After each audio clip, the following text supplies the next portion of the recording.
Good morning, everybody. Good morning. Good morning. How Morning. how is everybody this morning? Good. Yeah, very good. Big run. Definitely awake. There you go. So, without further ado, this is Jericandra and her lovely host, who she will introduce. We are playing some Chrono Cross today.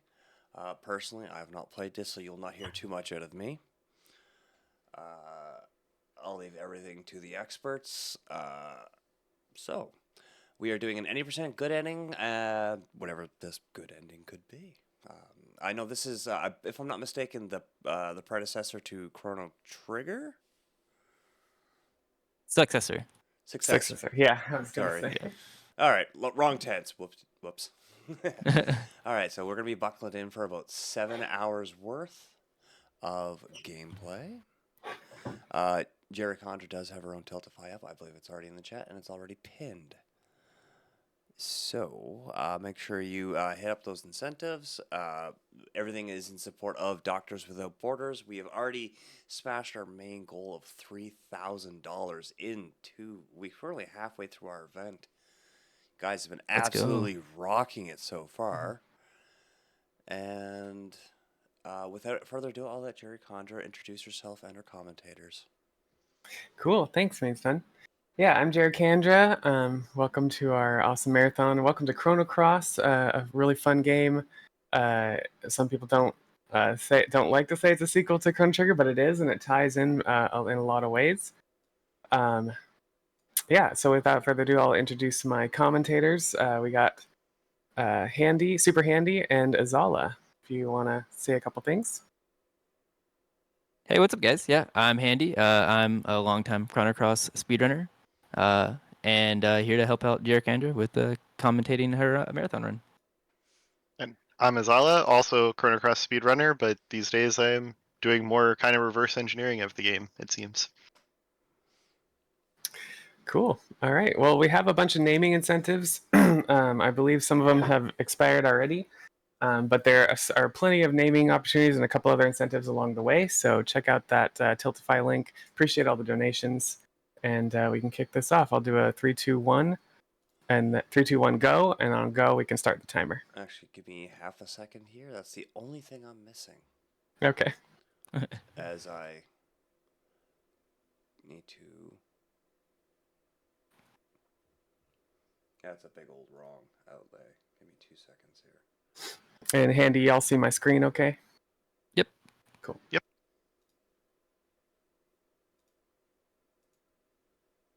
There we go. Ha. If that's All my right, we only ready? mistake this run, I'm happy. Okay. Right. Yes, I am ready to go. Your host is ready. Ish. Cool. All right. 3. Wait, hold Oh. on. Is there sound in the background, or is it just a very quiet screen? It's quiet right now Oh, at the very beginning. Perfect. Yeah. Boom. All right. 3, 2, 1, go. And here we go. Yeah, so at the beginning here, for Chrono Cross, you'll notice that we actually get a random character who pops up on the elevator. It is random out of a small pool of, a pretty big pool of characters, honestly. Doesn't really matter which one we get, outside of maybe Korcha. If you get Korcha, we have to reset. No, that's not true. But we definitely don't want Korcha. Korcha's a sign of bad luck. IMO. But yeah, we're going to wake up here, and then we're going to see Jerica initially try to dodge some bats. Oh boy. We got a good start though. Yeah, look, what was a good start.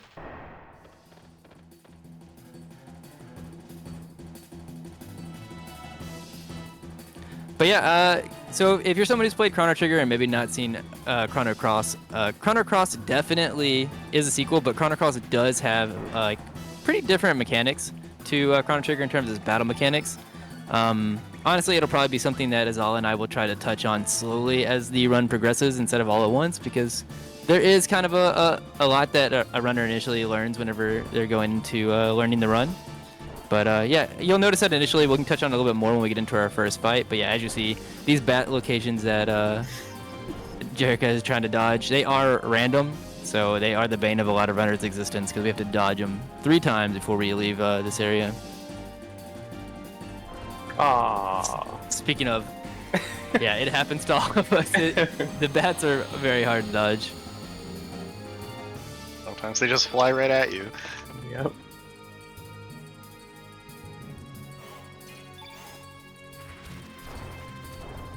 Although Yeah, that Chrono- demonstrates one of the more interesting things about Chrono Cross, that you can run away from any fight and it's always successful. Oh yeah, that is true. Yeah, 100. Like any boss, basically, you can full run away, and it's like there's no risk of it failing or anything like that.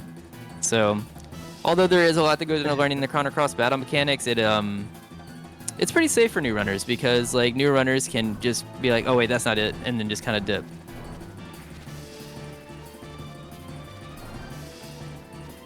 And we got through. We only saw the one bat. Yay.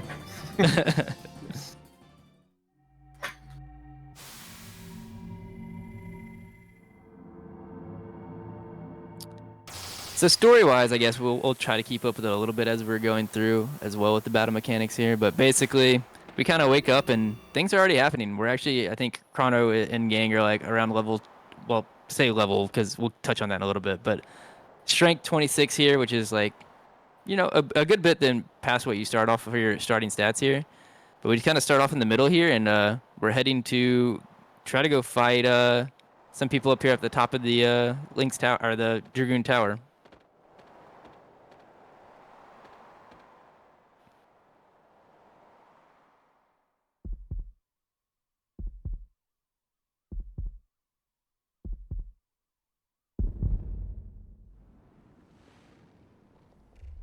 And then we get this iconic scene. Totally not foreshadowing. Yeah. Totally not foreshadowing. Why is our protagonist smiling like that? I know, right?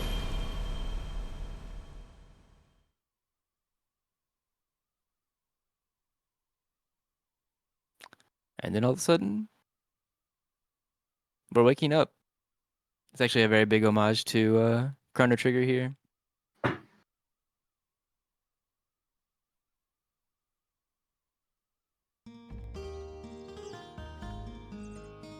And the feline roar, not at all foreshadowing either. in your it says in chat. Yeah, it doesn't have anything to do with the story. Yeah, just ignore it, guys.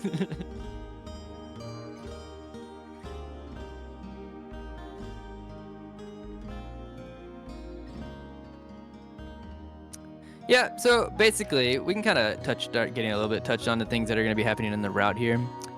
So in the beginning here, we're basically going to go talk to Lena, and we are going to get our initial quest that we have to go do. Lena's going to want us to go collect some Komodo scales, which means we have to fight 3 Komodos.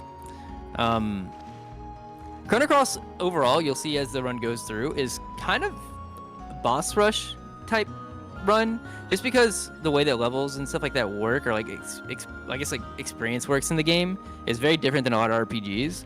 You don't really grind for experience to get levels up. You actually get like levels to, or like increases to your major stats like magic, strength, etc. at star fights. And star fights are basically boss fights. There are maybe like some minor exceptions to that rule. And then we can potentially get some mini stars by doing a handful of fights between 2 star fights. But you can't like keep grinding to keep getting levels. The game tries to keep you within a certain range for the part of the game that you're in. I would say that this beginning area and a couple other places are like some of the key exceptions to the idea of like not doing anything other than a boss fight. Just because the story kind of forces our hand here.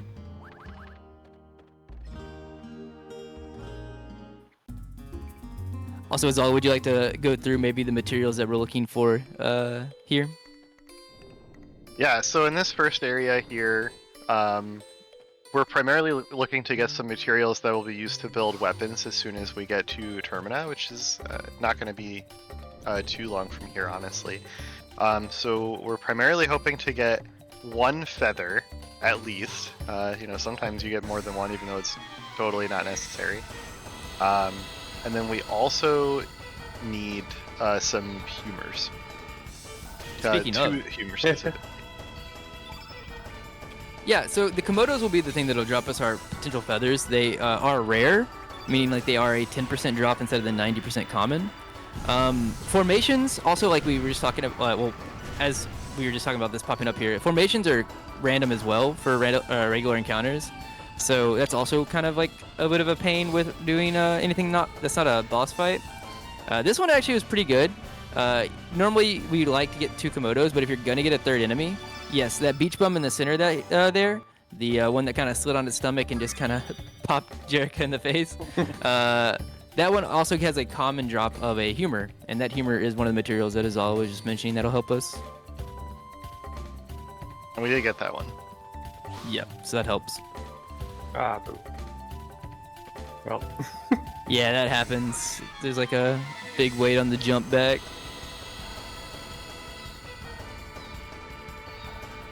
Yeah, and so the enemies that we see there, those new ones to us, are called sand squirts, and they will give us our fang that we need. ah, There is, yeah, just gonna take it. Yeah, he's being a jerk. There's backups basically for all of these materials that we need. So like if for some reason we didn't get the rare feather, we can do a rare backup. We can do a backup to get the rare feather after the Mama Komodo fight. If we didn't get a humor, well, we kind of have to fight one of these at least, but you can do a backup to get the other humor, and you can do a backup to get the fang. So we've kind of routed out backups for all of it. It's just, ideally, we like to get them from the fights we have to do anyways, because, you know, it's faster. We should have plenty of humors now. yeah, I now think, we'll though. have lots. Yep. Well, we have the 2 we need now, because the game gave you the rare tablet. Yeah. Ah, he moved. Oh wow, that one was really mean. Yeah.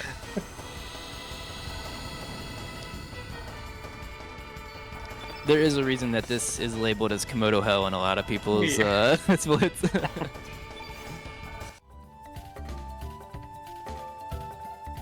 He usually stays right there.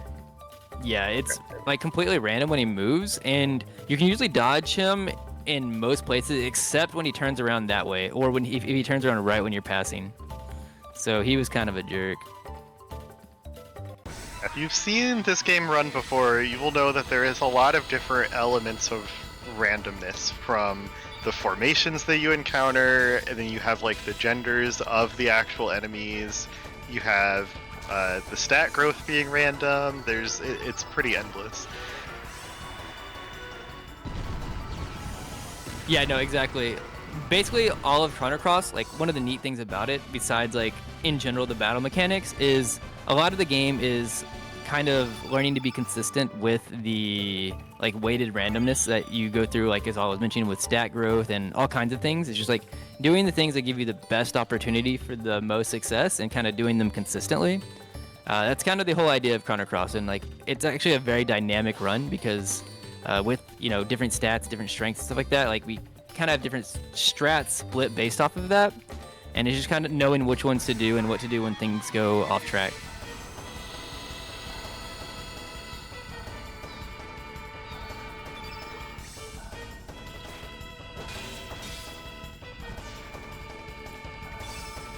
I guess we can talk a little bit about I guess our party turn order. We won't really go into the full turn order with like AP and stuff like that, but you'll see at the bottom of Surge's name, the little box there, that we see STA and then a number.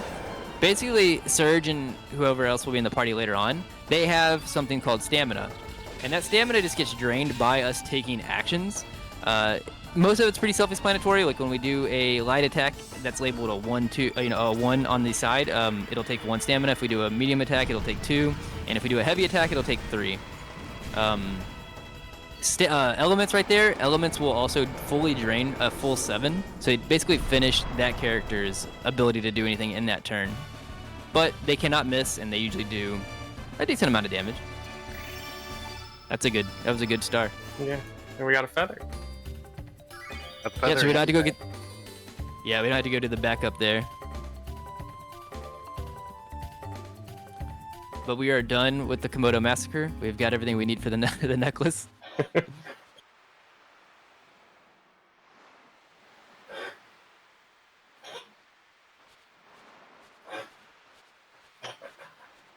But yeah, we have a little bit of downtime here as we give this stuff to Lena, and we're about to see some cutscenes.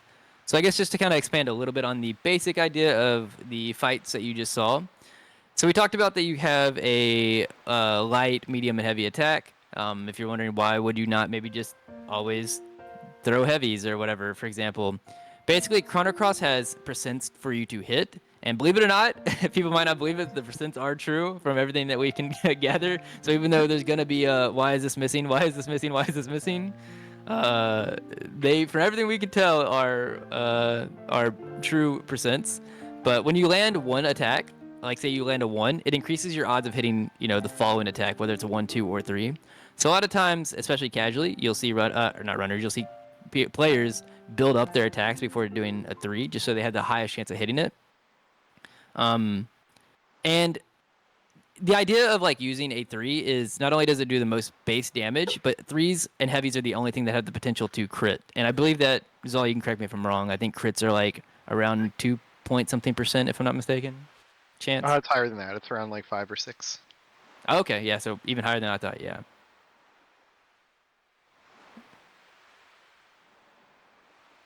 Although certain weapon types, it's only relevant really for the kind of second half of the speedrun, but there are certain weapons in the game that will always crit against specific enemy types. We'll see that later on, but it applies to other weapons too that we don't really bother picking up in the run. Oh, right, true. And here we're gonna see a tsunami just kind of take over Chrono Surge. I've been learning CT. Oh yeah. We did get the 10 strength, right? You did. Yeah.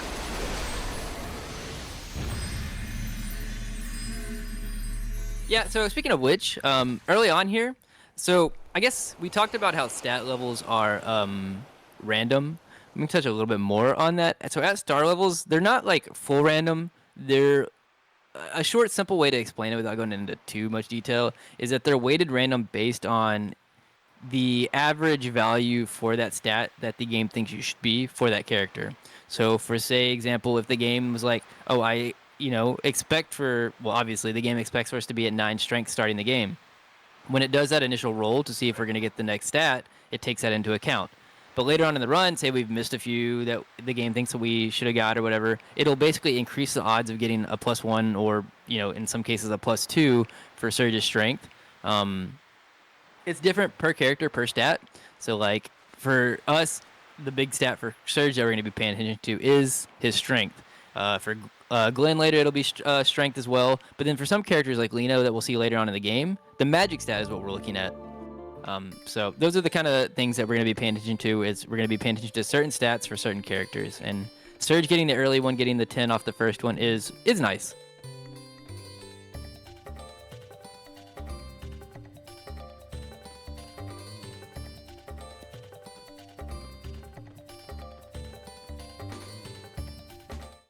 You may have noticed going back through the zones there that they look slightly different now. I wonder if that had anything to do with the tsunami thing that just happened.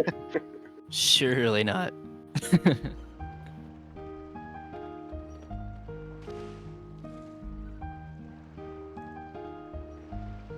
Also, it goes without saying, running Chrono Cross has the benefit of basically having around 7 hours of just straight bangers.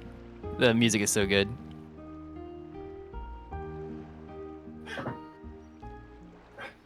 It's true. The Chrono series has good music. Yeah, all of them do.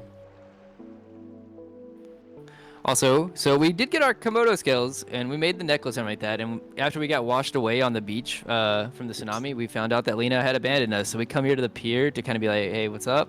And she doesn't she doesn't know who we are.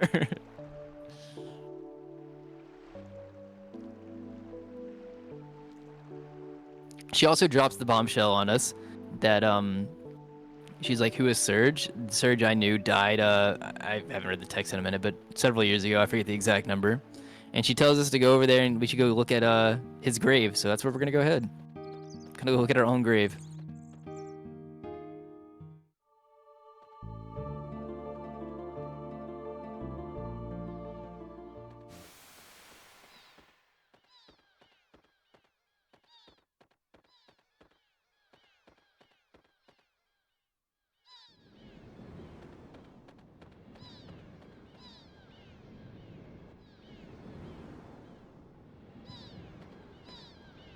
I do love how calm this area is.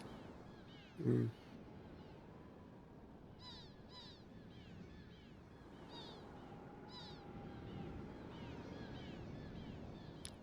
And here, we're gonna get met with 3 important characters, honestly. 2 of which we'll see very shortly, very frequently.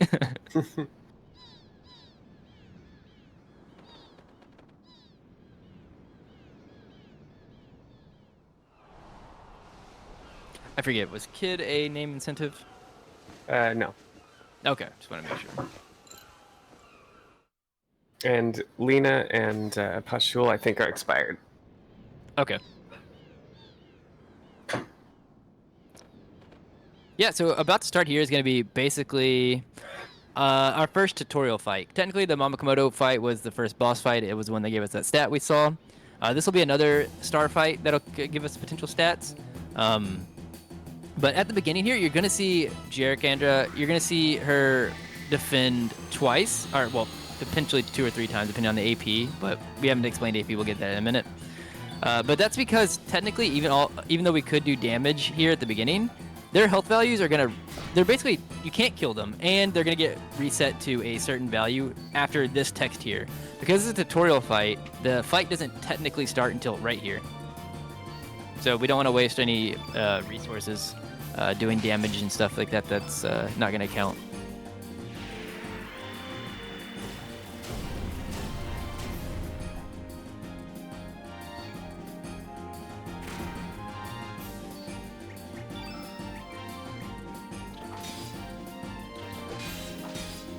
The Campit in chat says, can't remember how the field effect mechanic works. We can touch on that a little bit here, but basically, it works on a net color system. So every character in the game and elements have a innate color attached to them. So like, for example, Surge is innate white, Kid is innate red. So you can think of it this way, like the more red that's on the field, the more that this red element's going to do, and the less that the opposite color, blue, would do on it. It also actually means that Kid, who is red innate, will do more damage with physical attacks. So for example, with the full red field, that is basically +3 to red. For example, it was 2 reds and a blue on the field. Then that would be a net 2, because one of the reds and one of the blues will cancel out. It'll be used a lot throughout the run because it definitely helps our damage. It is, if I'm not mistaken, 12.5% increase per net color you have on the field. Yep. That's a pretty good fight. Yeah, not bad. Very good fight.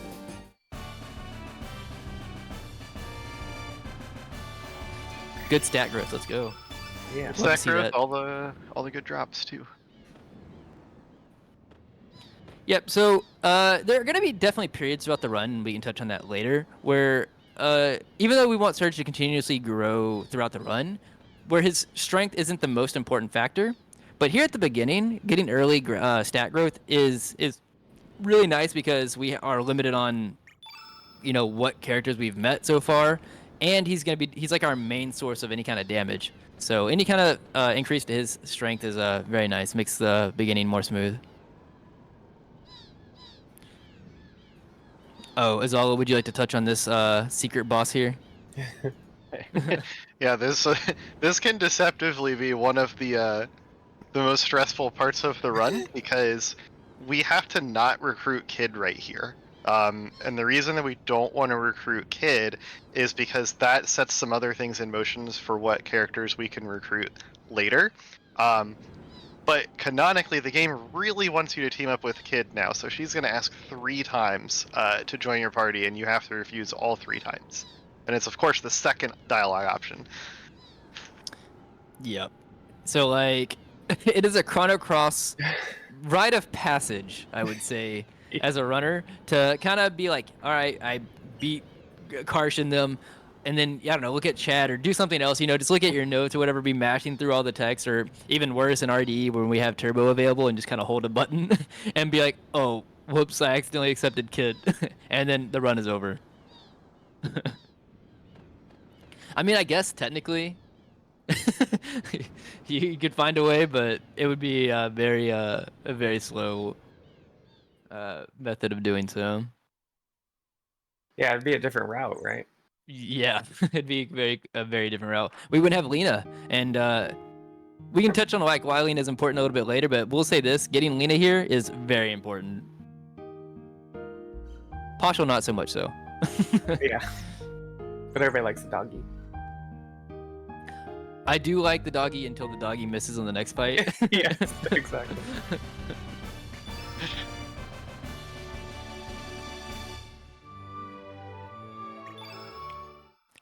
Oh yeah, so for anybody who maybe is more aware of the game casually and might be wondering, so why would you not go get Pashul, for example, earlier in the run? Because we can technically, I think, get Pashul as the first character in the village, if I'm not mistaken. It's been a while since I've done it casually. But the reason we don't do that is there's actually a kind of like a hidden mechanic in the game where enemies and bosses even, the Mama Komodo fight, have half the amount of HP they normally would with just Surge in the party. It's kind of like a way, I think, in case you miss getting a character early, like Pashul, that the game doesn't immediately game over you. So it halves the enemy's HP, which helps us for speed.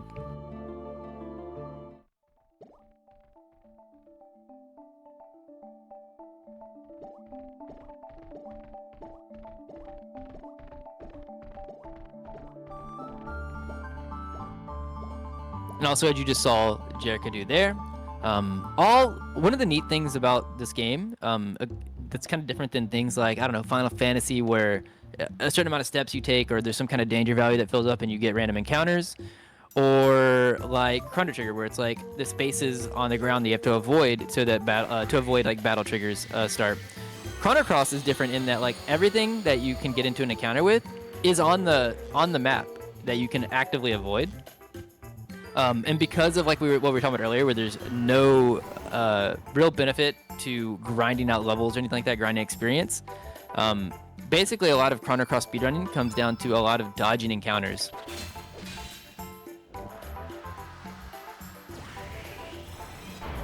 Highly varying degrees of difficulty for those dodges. Some of them are quite annoying. Yeah.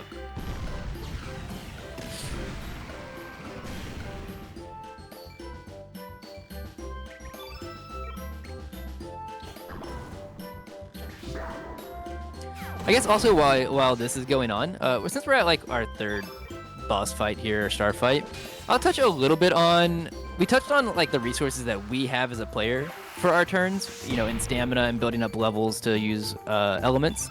But we haven't really talked about like the turn order, like when does the enemy get to take their turn, when it is our turn, etc. We touched on a mechanic called AP earlier, but didn't really explain what it was. But AP basically stands for action points, and it is a value assigned to, you know, actions that we do. So like here we have a 1, 2, and 3. Those all are like 1 AP, 2 AP, 3 AP. We talked about how an element will full drain a character. It takes away 7 stamina. But funnily enough, it's actually pretty quote-unquote quick in terms of turn order. It only takes 1 AP. And defending also only takes 1 AP. And what that means is basically enemies have a value that they start at. For example, like say, I'm just going to say, for example, 7 an enemy can start at. And for every action that we take, it will take that amount of action or AP value and subtract that from that value. So if they're at 7 and we do a 3-3, for example, it'll minus 6, they'll be at 1, and no matter what we do next, they will go. Basically, every enemy in the game will have a listed value that they will start at for every turn. The only like exception to that is the first turn of every fight is random. Regular enemies can roll as low as 0 and start the fight. Bosses will never roll 0, but you can get unlucky and they can roll a 1, for example, and you do one action and they just go. So that's one of the other kind of challenges that between routing and a runner has to deal with, is there is variance to the start of fights a lot.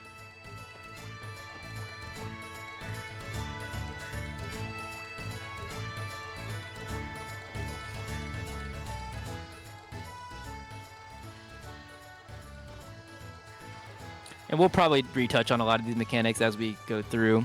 I would say, honestly, probably one of the hardest things about explaining Chrono Cross is that there's a lot of battle mechanics it's like an info dump at the beginning that it's kind of Yeah. hard to like give that away digestibly. It's true. Very front loaded. Yep.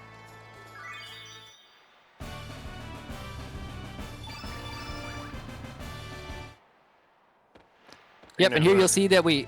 Oh, good. No, go ahead. You got it. I was gonna say, yeah. Here we see that we actually did finally accept Kid. We denied her 3 times, but she's very persistent. She wanted to be in our party very badly.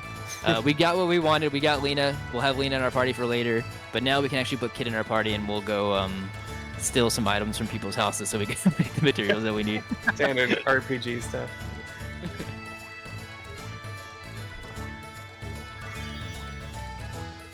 And interestingly, the item that we just kind of walked in the building and took, we're going to disassemble here, since this is one of the earliest possible sources of iron material, which will be used to immediately make a stronger weapon. Honestly, it's pretty incredible for the speedrun how all of the materials that we need that the game kind of doesn't really expect you to have at this point really helps us for so long. We use these weapons for, well, Kid's Iron Dagger not very long, but Surge's weapon we used for a long time. Iron Swallow, that's the Iron Dagger. Good.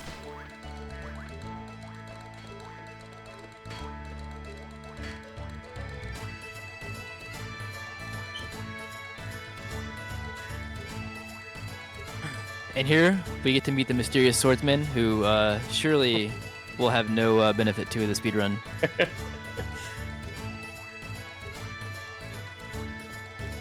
If you're No, not I'll just- familiar with the game, we're basically preparing to head into Viper Manor here, and there's actually, I believe, 3 different routes that you can take to get in there. But we're talking to Pierre here because his route happens to be the fastest. Yeah, Pierre happens to, even though honestly he's going to be, in terms of his use in battle, he has one major use, but other than that, like, he's kind of useless. But he kind of, his idea of, hey, I'm just going to run through the front gates is the fastest for the speed run.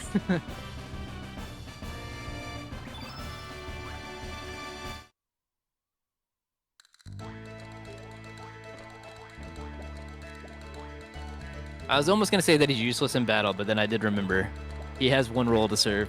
But technically, anybody could do that role. That is true. Yeah, like even Pashal. Yeah.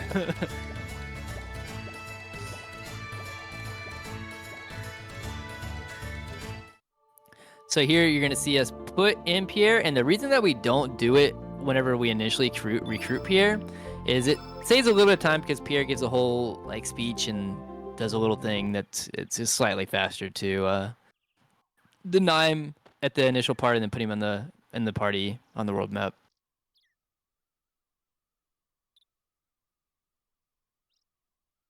What a hat. What a hat. Agreed.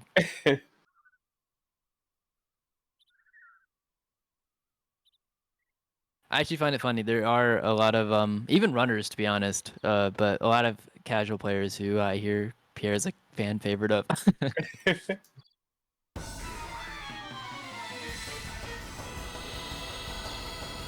This is actually one of the exceptions why I didn't want to just say that all star fights are all boss fights, is because technically this is a star fight.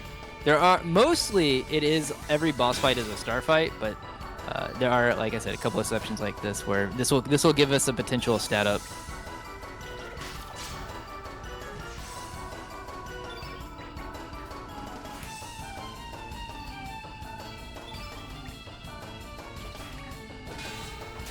The good old Chrono Cross miss.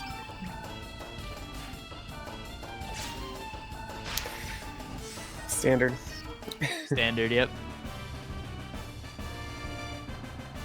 Nice. Hey, we love to see it. 13-10 in Yeah. terms of that's high for strength for Kid and good strength for Surge.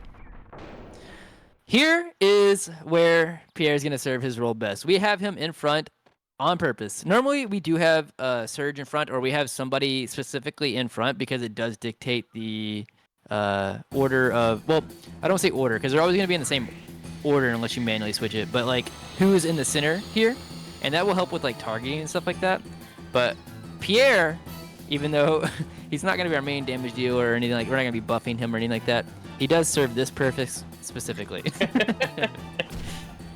Sacrificial lamb. Yep. It is scripted that the character in the center there is going to get bodied, and we're going to defend here because this is also another tutorial part. They will revive and then pepper, and then we're going to be like, what are you doing? Why are you reviving the enemy? But we don't want Surge or Kid to be revived with 9 HP.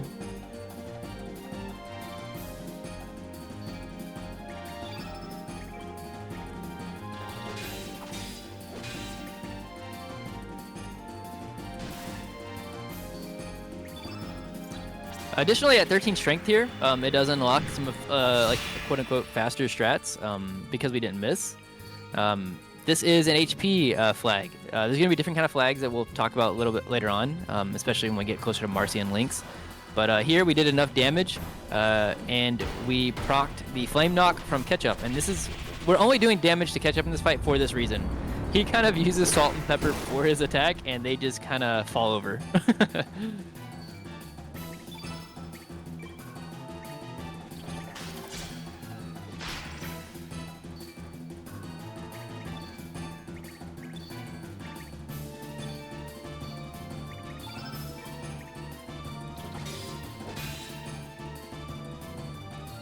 He was nice. He rolled a pretty high AP. Yeah, it's a pretty clean fight. Cool. Got the dash and slash off with no misses. Yeah. And then Pierre's alive.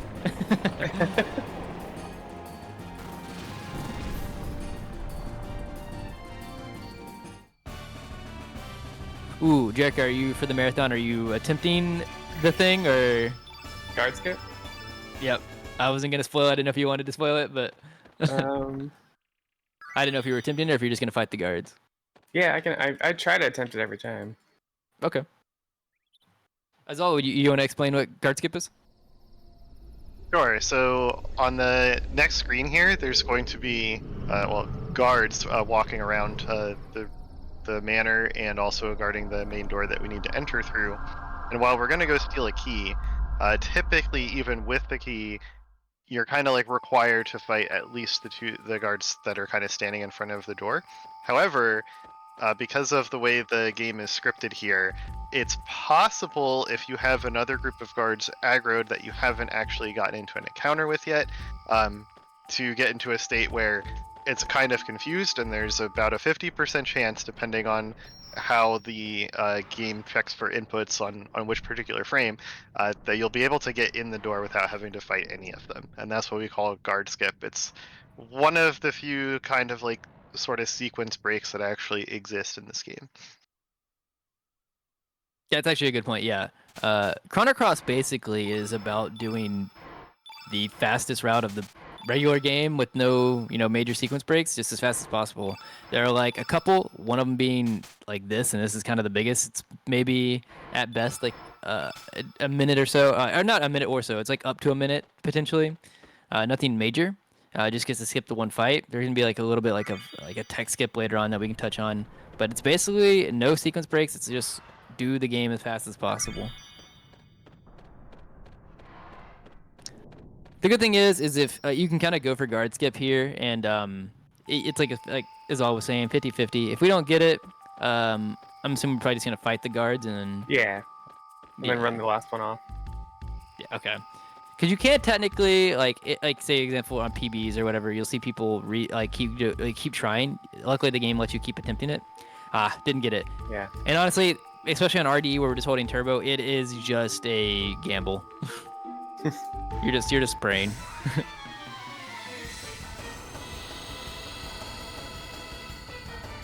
Nice. It's only 3 though. You can get the formation with 4. And at the strength levels in this run, not really going to be a problem. Yeah. Well, as long as the attacks hit, I guess I shouldn't say that yet. Putting a lot of faith in the damage we'll be able to hit. Yeah.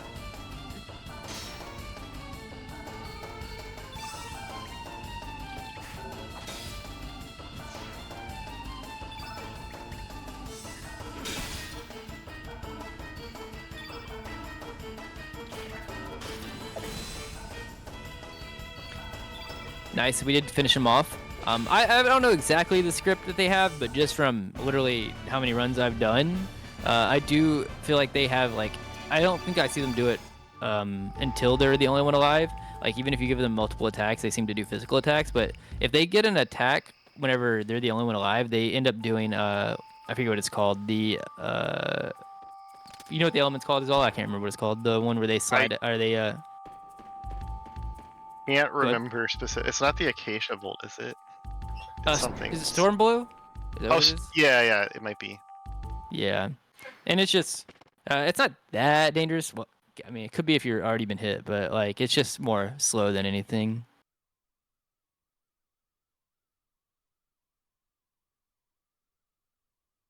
And yeah, basically, we get trapped down here because there's a statue up top that is not set. You actually cannot guess it. It's set to values that the player does not have access to until we set it from talking to Glenn. So we have to fall down here. We get trapped. It's actually not in the run, but it's something that if you are a fan of Chrono Trigger, I think is kind of cool. If you don't have Kid in your party here, what you can do is you can walk up to the gate and shake it 3 times. Kind of like in Chrono Trigger whenever you get locked up, to have the guards come let you out. But instead, Kid will come and help you.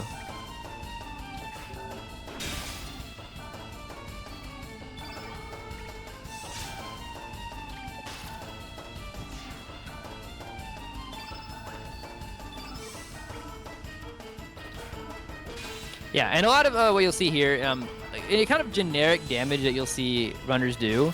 Unless we're intentionally trying to avoid like certain APs that we're counting or whatever, we don't really know them for, or we know them, but we don't really pay attention to them for like regular encounters because they could be, it's random, you know. But you'll see a lot of runners just do 2-2-3s. We're kids' parents too poor to afford a real name. Well, she's actually an orphan. That is true. So you might be hitting it right on that.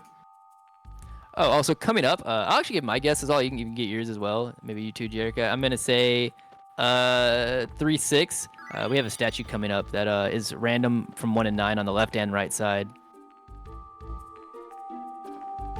Say 4-7.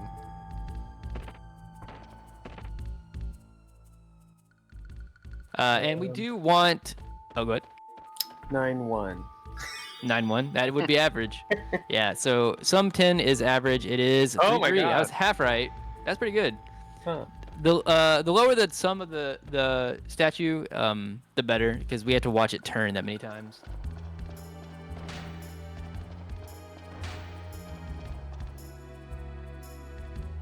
Also got to be very careful here. I have been not paying attention, just been mashing text and accidentally. If you pick anything here, it is the wrong answer. The correct answer is silence.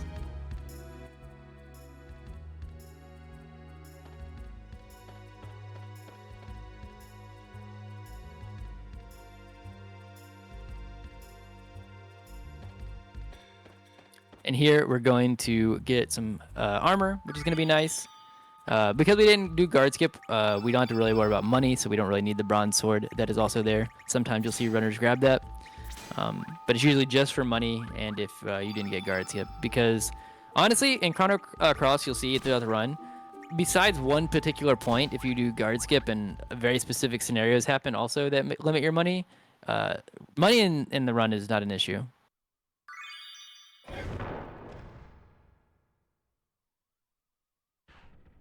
We're trapped.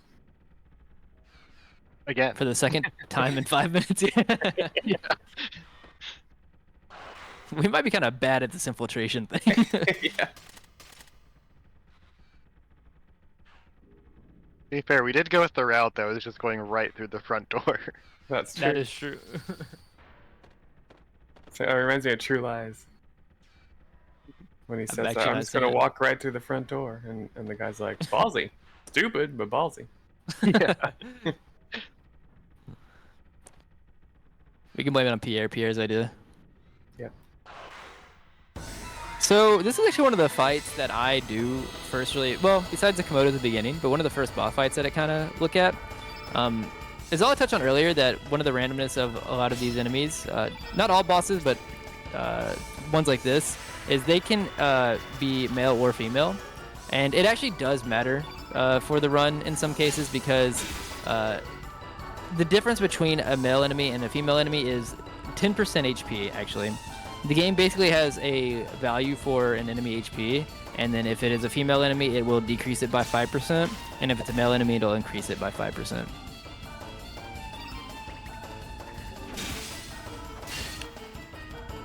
All things are hitting so far. It's weird. Yay, no poison. Dang. It does. You can get bush bashered there, and even the later elements, green elements there, if they hit a character, they can apply poison. It's not like run ending or anything like that. Like, we can get through it. We just have to heal. But yeah, as you can see, we've gone to no shops really. So, but I guess we've gone to the blacksmith, but we've not gone to no element shops. So we don't have any antidotes or anything like that either.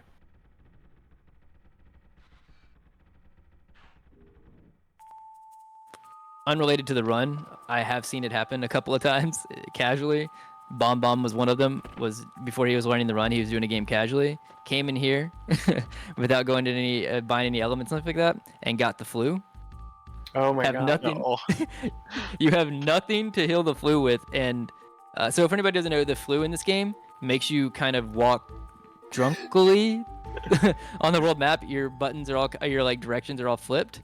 So if you have nothing to heal with it and you can't leave the manor, you are fighting. You're going to the manor like that. Hey, Media, welcome in.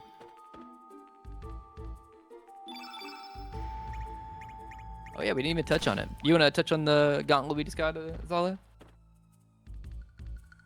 Yeah, so it's kind of fun because you walk into the room and you try to loot the treasure chest, and Karsh kind of says like, "Hey, don't do that."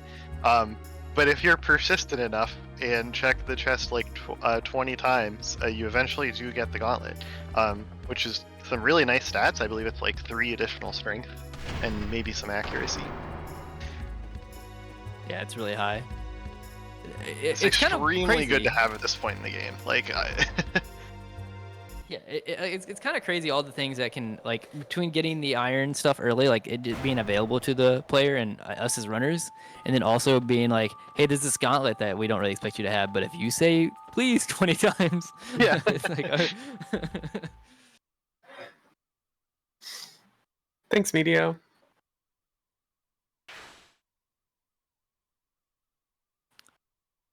Yeah, so here I would say Marcy and Lynx, especially for speedrunning's sake, is kind of a difficulty increase, I would say. Whenever you're, it's like it jumps to a pretty high, because like the bulbs and stuff like that, you can kind of just swing and you'll eventually get through it, no real risk. Marcy is kind of the first one that kind of checks a runner on a lot of things. It can go smoothly, and you can kind of get by potentially if you don't really know. But Marcy has a couple of HP flags that can be an issue. At her half HP, she will do Cat's Cradle, and at a quarter HP, her crit stance, at 25%, she will do 1 to multiple Ice Blasts, which are very dangerous. A lot of this fight is structured around making sure that we are keeping track of that. Maybe not even with counting damage, but just basically we will not start the final turn ideally until we can fully kill her. Because it doesn't just go, in this game, it doesn't just go, oh, you hit the HP flag mostly, and then do the attack. It's, you hit the HP flag, it's now stored as her next attack, and when she gets her following turn, she will do that. So here we're going to open up with a 3-3 because, as we said at the earlier, the starting AP is random. We don't know what her AP is. This kind of normalizes it.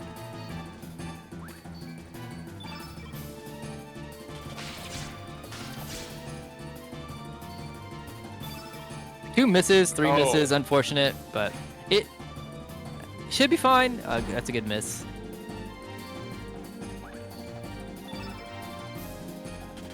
So we haven't hit Cat's Cradle yet. That might have actually already done enough damage, so we are going to attack here. That crit might push her. Ooh, okay. That was a good time. Yeah. So she's like deep into Cat's Cradle here. She hit Pierre. It's a good target. There's a couple of things, yeah. Ooh, okay. Yeah, you should be fine. Send it. Yep. So because the crit pushed her pretty close, you'll see that now. If she got to take her turn, she would do her Ice Blast. But yeah, good call. That's a good fight, actually, Nice. even with Yep. the misses.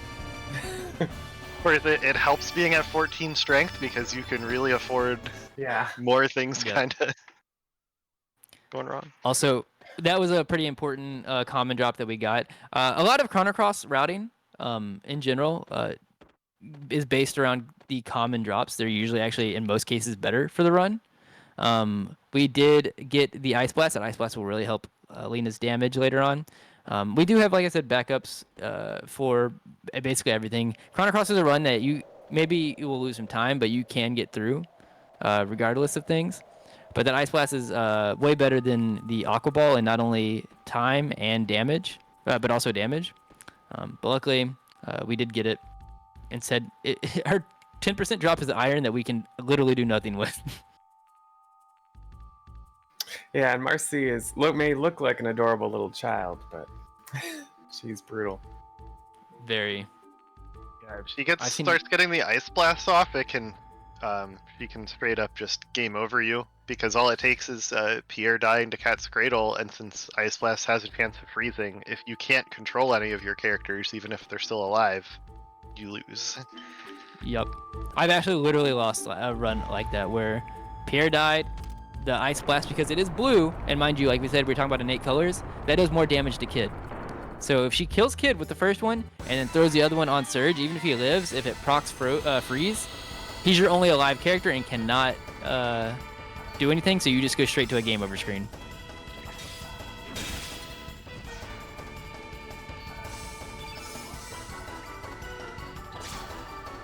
No sergeants in this fight. It's been a minute. I forgot this formation existed. Usually with 4 enemies here, you usually see, I think, like 2 sergeants and 2 privates. Or is it a private and 3? A sergeant and 3 privates is what it is, I think. I want to say you can see 1 or 2 sergeants. Okay, maybe it is both. Yeah, there's usually a pool of formations for non-boss encounters that it rolls for, and they're not equally distributed. There are like rare formations, and they're usually worse.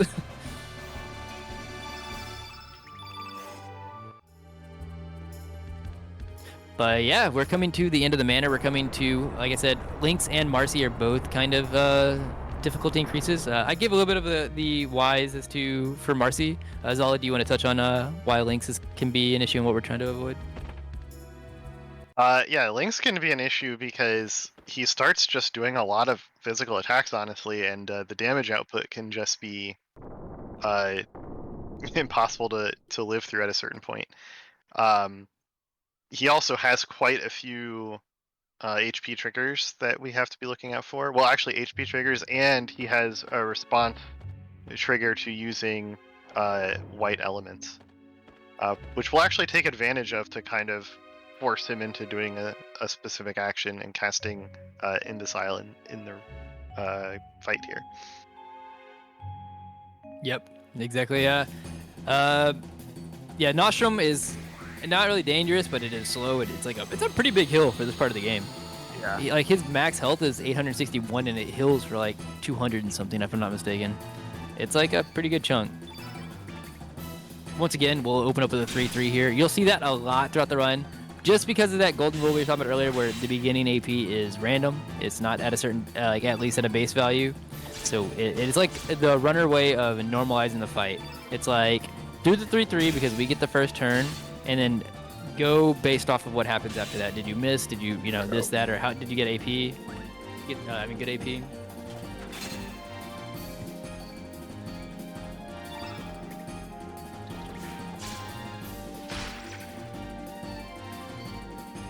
But yeah, it's mainly Surge's damage here matters. We usually are counting the amount of 3s that he's hitting because, as we were mentioning earlier, we are trying to avoid the Nostrum, and we are going to, ideally, I haven't been keeping up with the turns, but I think here, yeah, we're going to be using Pilfer.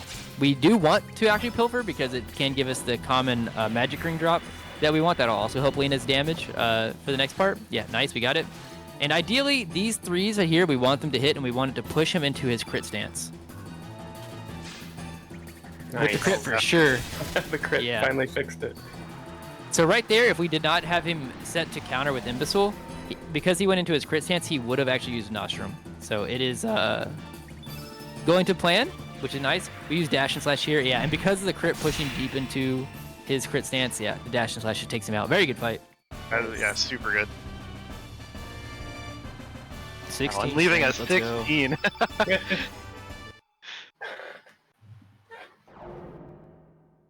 Nice, that's a successful, I would say, like, first dungeon. Yeah. We're ahead of PB. Let's go.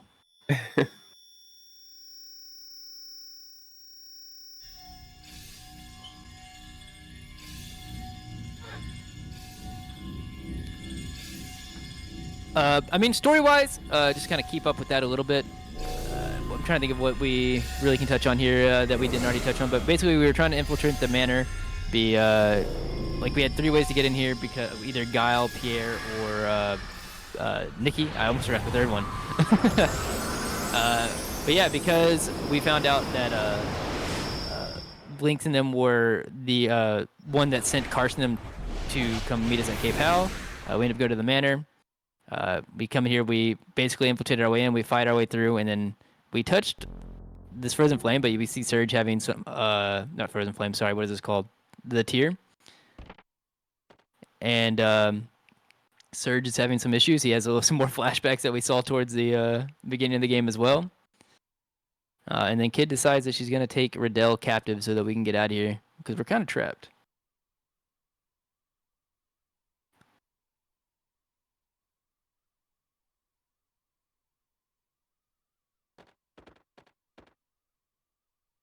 I do love how you can really tell on this version, but Lynx is just kind of turned around inside of the door there.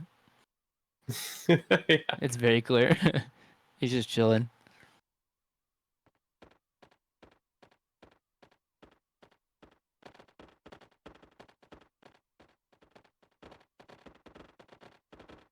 I never noticed that before. That he was facing Me me. neither. Yeah, I don't think like, I ever noticed it on PlayStation, but like on RD I did. Also, a common theme in the game is about to pop up here. Starting now. Oh no, Kid's been damaged. Yeah. Yeah, I wonder if we'll save her. Well, I guess technically, if we're talking about the broader theme, yeah, denying Kid 3 times was the initial start of the theme.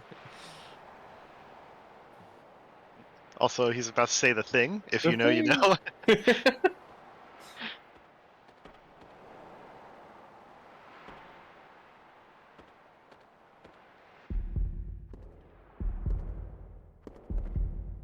Oh my god, that's the name of that other game. Whoa.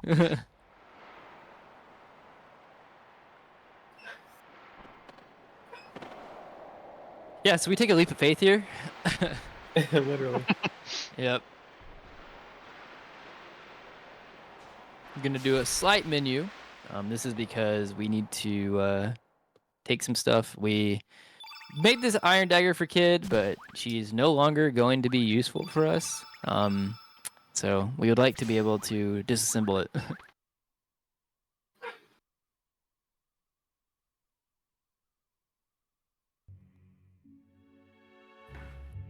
And we get a revive back, of course. That's sure, yep. That's the important part. There's actually, even casually, there's I think, what is it, 3 or 2 total revives in the game. There's not I think many. it's only 2 on a playthrough, yeah. Yeah, and we only get 1 in the entirety of the run. So it's very limited. Now, if we forget that, we can just grab it from Pierre in an extra menu, right? Yeah, because he's still in our party after this. Yeah. That's just one of the places because that menu right there is forced. Like when you jump down, we don't press anything; it just pops up. So it's might as well do all the menus that we need to do there.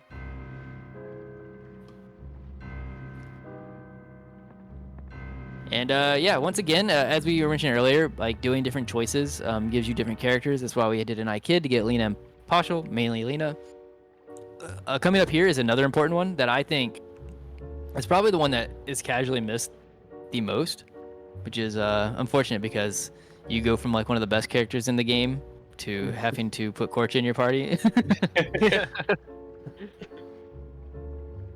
Who is it? Corporate that hates Korcha so much that he like doesn't even watch the scene.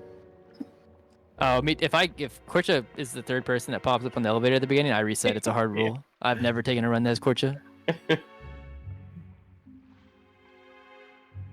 It's like a split in the community. It used to be like solidarity and that everybody was like, yeah, no, if it's a Korcha run, you just reset it or whatever. I want to say it was Hobbs. Started the divide. He started the divide that of like people who love Korcha. And so now there's a riff in the community. So, I mean, when I asked Corporate about this, he said it's because Korcha kind of wants to force Kid to marry him. Is that what y'all think, or what's your take on them? I'll be honest, mine's way more petty. I just don't like him. He's just a bad omen. I don't think I liked him even casually whenever I was like 12 or whatever, 11 playing this game. I just don't think I cared for him, and that carried through. And then I want to say when I was first learning the run, I did end up taking a Korcha run, and let me tell you, it was one of the worst things I've ever seen in my entire life. No. And that's something for Handi to say. Yeah. Considering things like the Handi drop. Yeah, I actually was actively avoiding saying the words. I should leave the call whenever we go to that drop. Yeah, right. Yeah, just turn off the stream. I will not let my bad luck rub off. We'll touch on that drop a little bit more as we get closer to it, but I'll just say this is not something I've named after me. This is something that has happened to me so many times that the community has named after me. But yeah, here you see that we, honestly, not even that unreasonable. Like, we get asked here, but like, hey, we just met Kid. Do we really, like, we've been told it's a 1 in a million chance that we can potentially save her. Do you want to do it? And for the speed run, and even, you know, like, I would say reasonably, we're like, you know what? Maybe we can't do it. And so we don't. A lot of casual players, I think you kind of almost, in terms of morally, you feel like you should, so you end up saying yes to go help her. But that does lock you out of getting one of the characters that's going to be important for the speedrun here.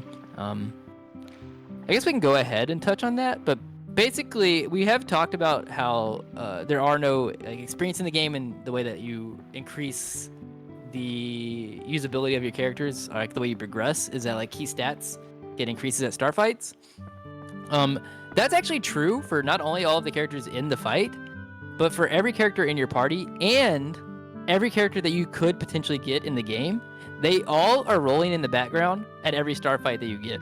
So they all start at some stat like baseline value. Like for example, Surge's strength starts at 9. And Glenn, I don't know what it starts at, to be completely honest. I forget the exact value, but his is rolling every time we've done a star fight. So at the Mama Komodo fight, boom, he potentially got one. At the car salt and pepper fight, he potentially got one. That's all to say that we're about to recruit Glenn, and we're about to recruit Lena, and they're going to be very important going forward.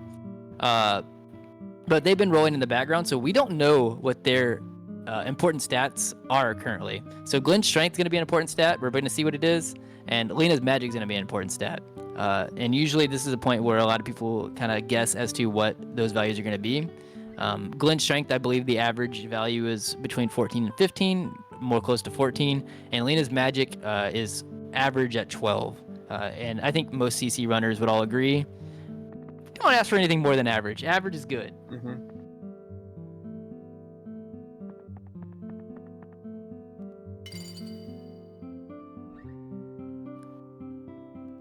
Still a bit more story before we'll find out. This is one of the kind of longer segments where we, like one of the longest segments that we go without having any battles whatsoever. That is one of the benefits of RDE. There are things I really love about the original PlayStation version, but one of the good things about RDE is text is faster just in general, and we have turbo. So like we kind of fly through text here, which means less Korcha time. It's a shame though, because honestly, Goldove, both versions, the music here is some of my favorite in the game. It's so good. It's so peaceful and relaxing. I say it's a shame because Korcha lives here, but it is one of my favorite places.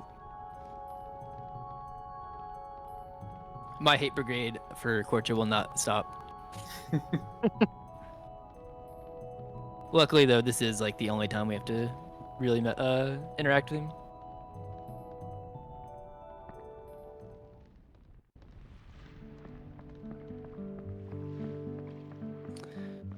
But just to kind of touch up on the fact that besides the fact that we denied going to help Kid, we're not going to go do that side quest.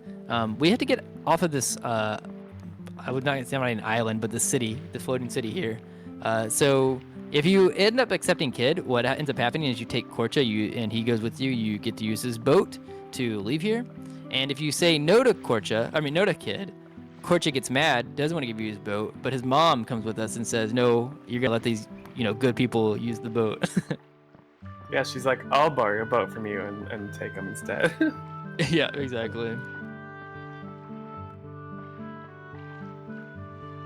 And so we use it. She takes us to Termina, and actually coming up is going to be a good bit of menuing. One of the first big menus or menuing sections of the game.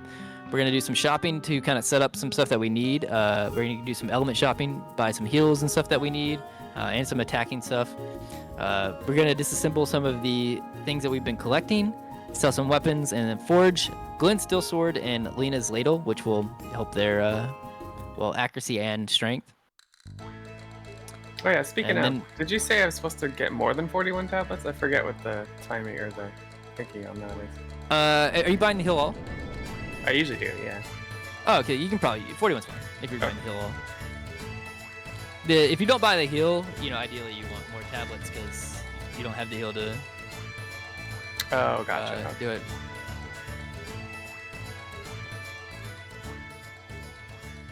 And yeah, so for anybody wondering, the reason why some of this would change is if you get, like I said, if you get guard skip, because we're so early in the game, there are going to be 2 expensive elements after the next section that we need to buy in Magnify and Diminish, and they are pretty expensive and very important. So if you do guard skip, for example, which skips, getting money from one whole guard fight, and then say, for example, in the Lynx fight, or before the Lynx fight, those guards there, we talked about how formations can be different. So technically, 3 guards in that formation would be faster, but you also don't get as much money because you get money per enemy in the fight, depending on what the enemy is. And say that we got first key, which we'll talk about key coming up here in a minute. But if a whole bunch of things happen together, money, you could be short on money. And so there are runners who are doing trying to go for top times and are doing guard skip, largely will not have as much money. And so sometimes you'll skip buying the heal all, which is expensive, but instead you'll buy more tablets. So that's what that discussion was about.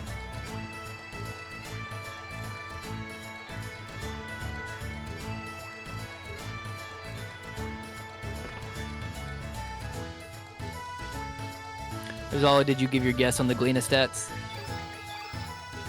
I did not yet, but I think we're gonna be 14 strength Glenn and a 13 Lena. That's my guess. Oh, that's pretty good.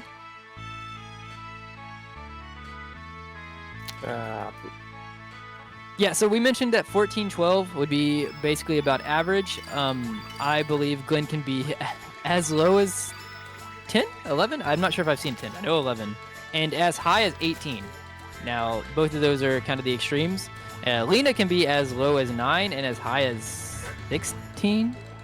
I don't know if I've seen 17. I think 16 is the highest possible, but it'd be really rare just because you have a much lower chance of gaining magic than strength, generally speaking. Correct.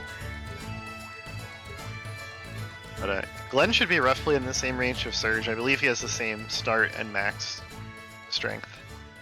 Oh, okay. This is also started 9. See, that's what I couldn't remember what his Yeah, it started does. All right, so we're hoping for a 14 and a 12. at. Yep. Yeah. Also, we're not gonna really use Macha here, but you're gonna see us throw in the party real quick. I almost want to say it's a rite of passage as well, because I've seen so many runners do it, including me. If you're just not paying attention or whatever, because right after this we're gonna put Lena in the party. If you don't put Macha in the party here, you are going to be greeted with a 20+ second cutscene of her walking from the place she's at all the way to that platform that's a little bit off screen, jumping off, and gracefully swimming away back to Gold Oak. So we would like to avoid that.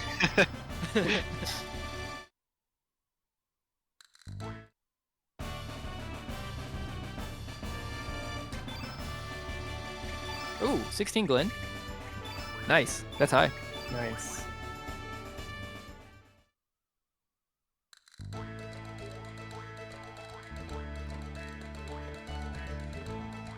And then we're about to see what Lena's magic is going to be.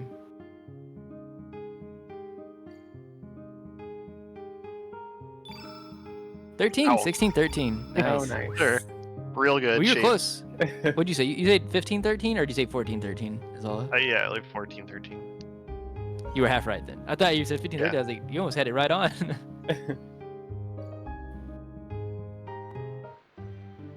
Yo, what's up, Broken Mouth, and what's up, Roadhog?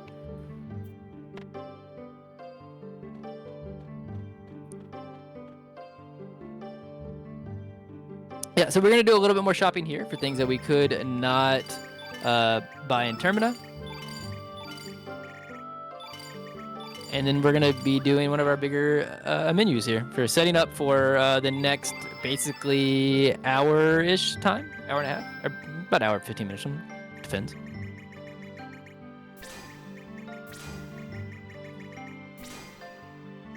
Which also means in the upcoming fights we'll be kind of settling on more or less a common pattern that's used throughout the rest of the run, where we're putting a decent amount of like buffing elements onto our characters, and generally in each fight there will be one character that's primarily doing damage and the rest of the characters, or the other two characters, supporting them. Not always the case, but mostly the strategy. Yeah, and just to piggyback off of that, on the nature of like putting on the equipping, on the buffing elements, you'll see that we did put them on level 1. Kind of a fun, I'm trying to think of the word, mechanic, I guess, of Chrono Cross here. Probably not intentional, I would imagine, is that buffing elements actually don't have any kind of gain or loss to putting them below where they're normally supposed to go. Every element that you have in the game has a range that they can be put at. So some will say like their base value is supposed to be on level 4, but they can be moved up or down 2. Some can be moved further, but all of the buff elements we have can be put on level 1. And the duration of them doesn't get affected. The effectiveness doesn't get affected by them being put on level 1. So it's just quick and easy to put them at the lowest level that we can possibly get to, so we can quickly buff our characters. Oh, hey, Roadhog. Didn't see your message. I guess I should also touch, just to clarify as well, that's only on buffs and debuffs. The element level, or the level that you put attacking and curing elements on, does matter. It does increase, like, I think also 12.5% per level. So that's why we don't try to put, like, well, I don't even know if we could move Ice Blast lower, but we want Ice Blast where it's at, for example.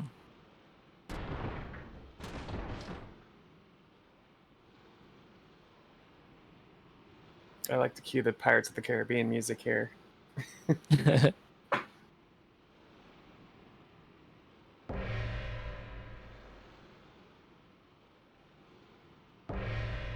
I hear many a person. I didn't notice it initially until someone called it to my attention, but the JPEG water in the back. It's like just kind of going back and forth. Yeah, that's true.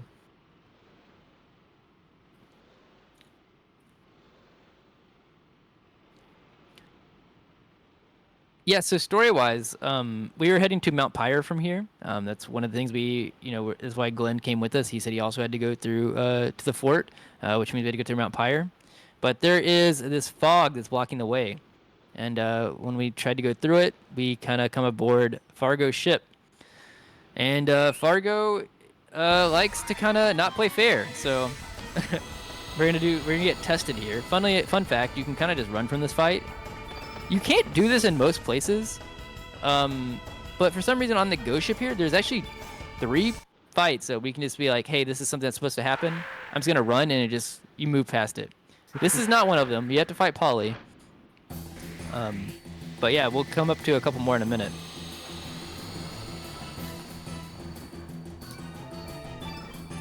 It is funny because there's even dialogue for running from that last fight, where he's like, "Oh, they're Yeah. not good enough for Yeah. you." Like they Yeah. anticipated this.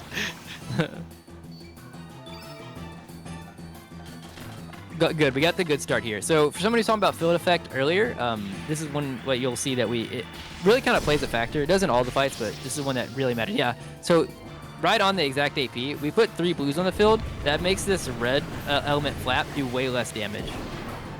It also means that our Ice Blast got to do more damage before the red got put on the field.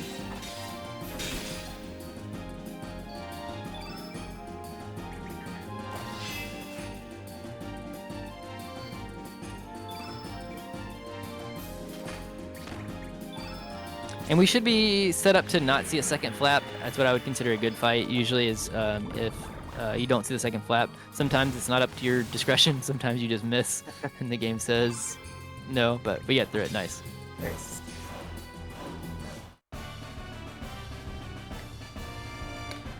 But yeah, we came across this ship in terms of story, and we're just trying to get through this so that we can head to Mount Pyre and then to the fort. I think we can do the normal strat.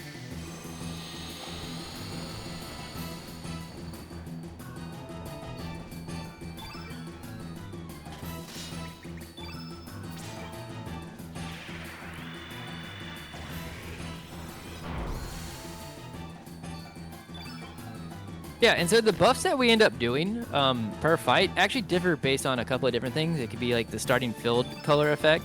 It could be largely dependent on the innate color of the enemy that we're hitting. So here you see that we did turn red, and we also did strengthen. We make sure to do both of those because it puts the field more red. And because Fargo, is also going to do strengthen.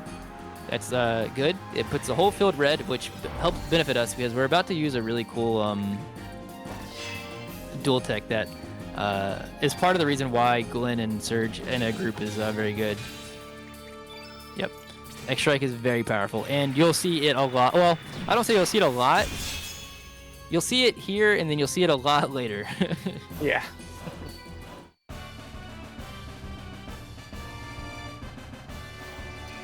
Strength, nice. I didn't see the other ones, but I'll try to check here after the next one, after the next runaway. Yeah, trigger reference too. You're right. We like our fan service.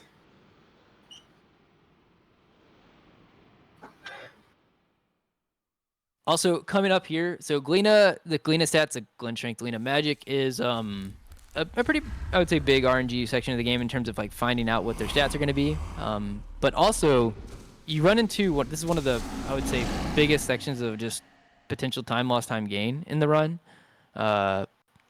Is all you want to touch on key and key RNG? So in this section of the game, we are trying to locate a key to open a locked door that we'll see coming up here in a few seconds. And this key can be held by one of 3 enemies, and it is random which enemy actually has it. So we search them in a specific order, basically for time effectiveness. Determines the order that we search them in. So we typically say you can either get first, second, or third key here, depending on how many of the fights you have to take before you get it. Obviously, you want first key, because getting third key means not only is it the last place you checked, but you did 2 more encounters than you would have otherwise had to do. Yeah. Also, I guess actually what Jerick just did there is one of the quality of life features that the remaster does is you can actually just touch the saves there, and that gives us our auto saves. Probably end up using that in a couple of places throughout the marathon. Oh, nice. Nice. Secret door. Yeah, I mean, a secret boss here on, well, I guess a lot of places in Chrono Cross, but this is where you can get punished for it, is for some reason, doors are kind of a pain to get into. There are like kind of some things you can do to like alleviate the, yeah, this is hard. Almost. Yeah, Ghost Dance is, as this is called, is a little bit rough because, one, there's a guy blocking the path that we need to get through, and we have to talk to him through 2 sets of dialogue that he has before he'll move, all while this Wraith here that the game expects us to fight is kind of chasing us down. So you're trying to talk to him twice while kind of circling this ghost. And it is very important to make sure that either you get Ghost Dance completely successfully, or you do end up defeating defeating the enemy here. Because Azala did touch out one of 3 people could have the key, but there is a secret worst option. And it's the guy that we just talked to. If you don't clear all of his text before leaving the room, or you it's not letting you in. It's the door boss. Oh my god. Oh, there it goes. Okay, I was wondering. I was like, I didn't know if it was like stuck or, but yeah, if you don't clear all that text, like say that you are in the middle of his text and the wraith enemy comes up and attacks you and you fight him, if his text is not cleared, incomplete without interruptions, what will end up happening is that guy will have the key, but only after you check everybody else. So you get to do 3rd key for sure, go fight all of the enemies, and then find out that 3rd key doesn't also have it, and you have to run back up to the top and talk to that guy. So that guy will never have it just by pure RNG, but he will have it if for some reason something's not executed correctly. So no 1st key, unfortunate. I would say most runners are still happy with 2nd key. Average is kind of the name of the game for Chrono Cross. Just please give me average. Yeah, exactly. You will notice that 2nd key, we do technically backtrack a little bit. The reason that you check this one second is when we checked 1st key, we noticed that we had looted that chest afterwards and we get a panacea, and that item is actually required. So no matter what, we were doing that encounter. That's why that's 1st key, and we come back here to check for the 2nd one.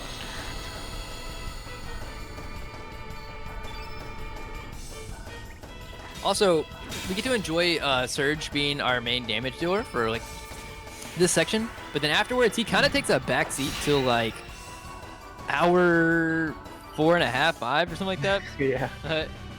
Because then Glenn will be our main carry, and then Lena will be for a little bit as well.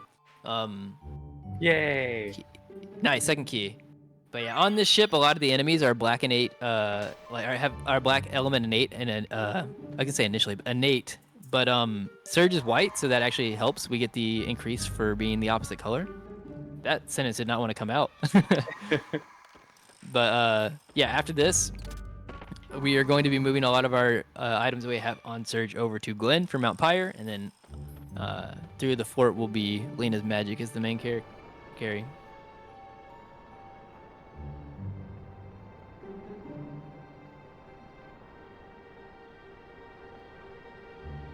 Nice dodges. Thanks. I'm always kind of These enemies are random as to when they dart across. Ooh, nice. That's so good. Yeah, they dash literally randomly, so it's like playing a game of chicken with them. We're gonna pick up this photon beam. This will be used later on.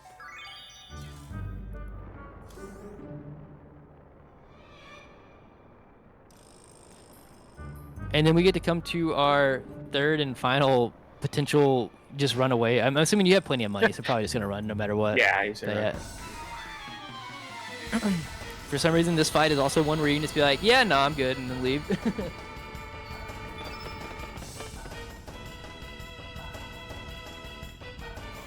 Oh, I didn't catch Lena's magic if she's been getting it, but I saw that Glenn and Surge are both at 18, which is good.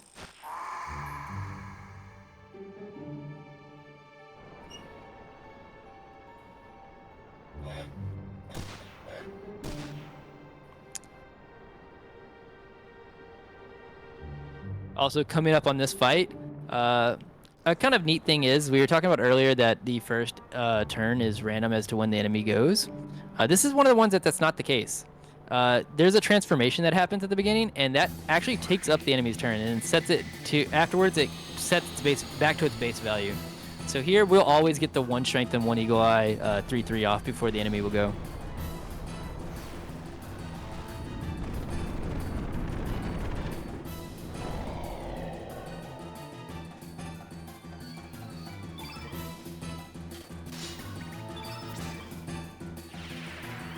Actually kind of nice that this particular fight is kind of fixed with the AP here, because it is one of the faster bosses that we fight. It's only 6 AP.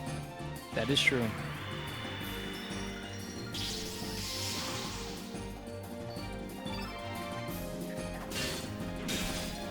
Also, your stereotypical JRPG mechanic here, where because this is an undead enemy, we'll see Lena actually heal it for damage here.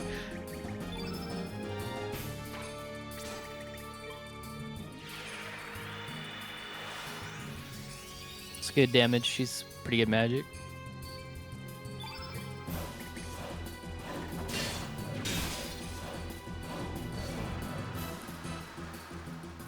I guess I don't know what goes on deep into the Deadhead script, but I would say, even though this one is kind of fast, luckily, this one is not one of the ones that's like terrible in terms of like what they do, what they can do to you. We're coming up on one that actually can be a pain, but Deadhead usually pretty tame.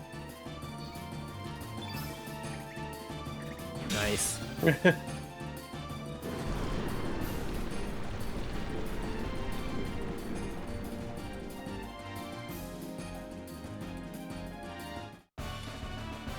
And we get off the ghost ship.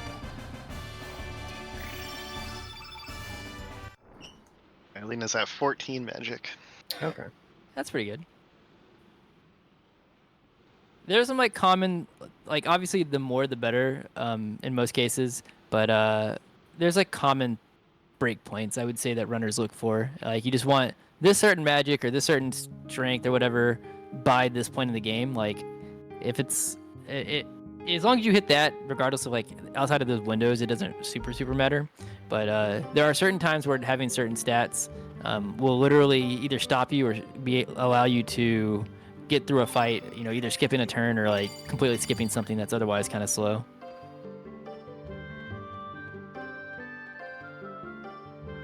I put Glenn in front here because I forget otherwise. That's good. I also did the same thing right afterwards. I put Glenn in front. Oh, I guess also for anybody who's maybe played the game casually, you'll see here we didn't do the side quest to come get the thing to freeze the lava. We kind of just in the run, just kind of face tank it, just run through it, which is why those tablets and everything we were talking about earlier in the heal is important. You're gonna see that we're gonna heal here,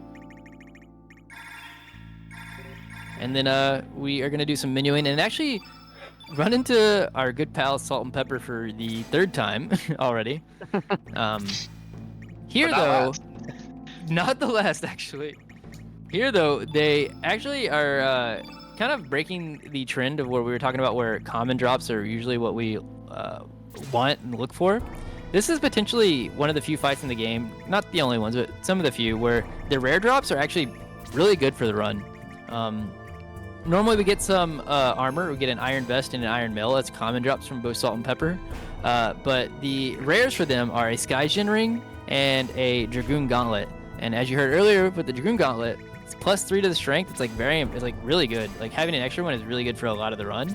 And the Skygen will give us +2. I'm trying to think of. I don't usually get it. Yeah, I forget. I think it's +2. Yeah. Yeah. Okay. I wanted to be sure. Yeah. +2 to Lena's magic, or to anybody's magic. And that can be useful for not only the fort coming up, but also like when we go to do Dario later, where magic's gonna be really important. So both are really good. So if you get either or, you feel pretty good about it.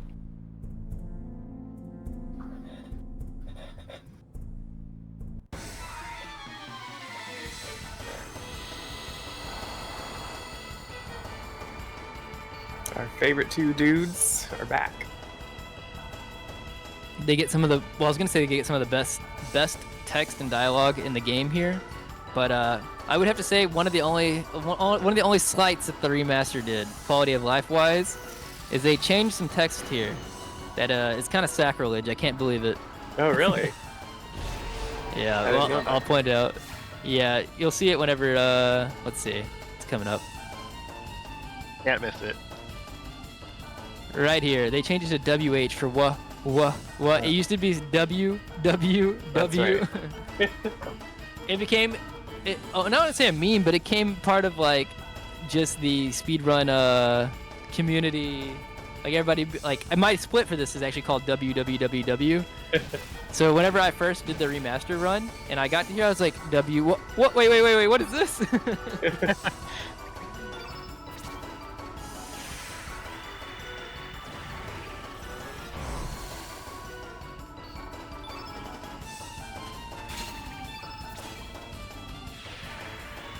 But as is all I had mentioned, we are now buffing the character who's in the center. We put Glenn in the center here for that reason, because things like Strengthen and Eagle Eye will auto-target the person in the center there.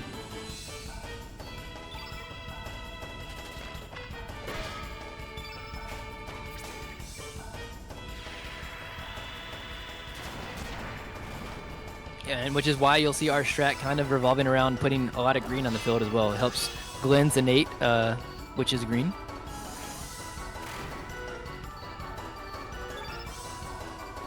I noticed that they have fear. To be honest, I never looked for that. I actually, Zoe, maybe you could tell me. I don't remember what fear does. I also don't remember. Oh, it's actually poison. But I don't remember. And you can also get fear, and I don't. It's a green status element. I just don't remember what it does because it's not really doesn't pertain to the run. Oh, Oh, we got the ring.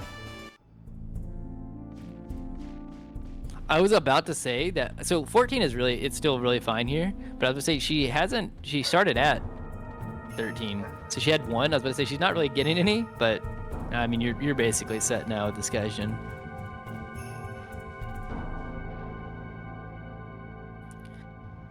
Are you touching the autosave here, or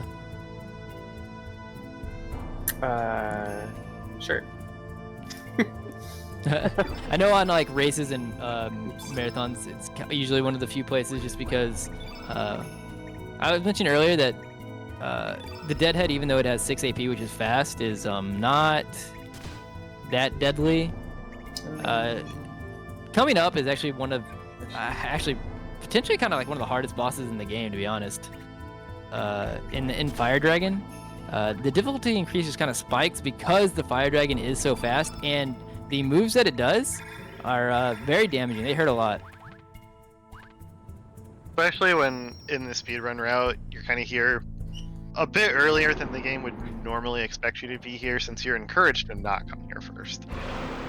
Yeah, exactly. That's Oh, fair. and also, like, one of the things with like why like this is one of the few places that we would auto save or potentially save in a marathon or a run, is because this is actually one of the weird cases where when you run away from the fight, the game kind of drags you back in. And you can't menu at that point. Yep. So although it's like not that big of a deal, yeah, I don't know, it's kind of just nice to do. Nice, we got a good start. Yeah.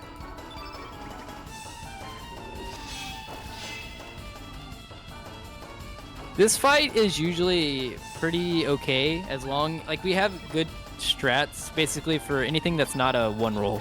A 1-roll, you're kind of, you have a couple of options, but all of them are kind of praying a little bit.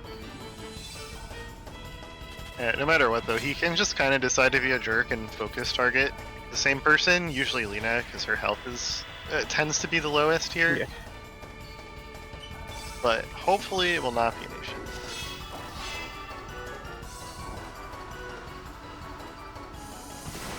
Shouldn't have said anything.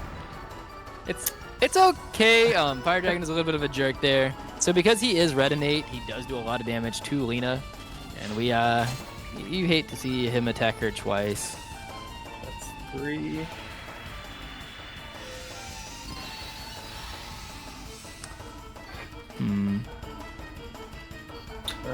Let's see. 4. It might be worth maybe defending her and make, I think, and 5. just yeah. That way, if he walks up and tries to pop her in the face, she can at least not die, maybe. Which he did. What a jerk. Well, yeah, that saved her. Oh my god. Alright, what are we doing here? As you can see, like, this is one of the cases where, like, because of the fight being Oh, weird, God. Oh, no. and a lot of misses, a little bit off script. That's 4, right? Yeah, it might be worth just kind of. I would maybe just kind of go to the Ice Blast, to be honest. Just get the damage off. She has high magic. That way, if he decides to be a big jerk and just keep attacking her, you've already got the main damage out of the way, I think. Good point. Hopefully he's like, hey man, I've attacked her 3 times, I won't do it again, but... Oh, but we lost. He should be close to dead. Dude, what a jerk! He really, Oh, really boy. doesn't like her today. All right. You should be fine, I think.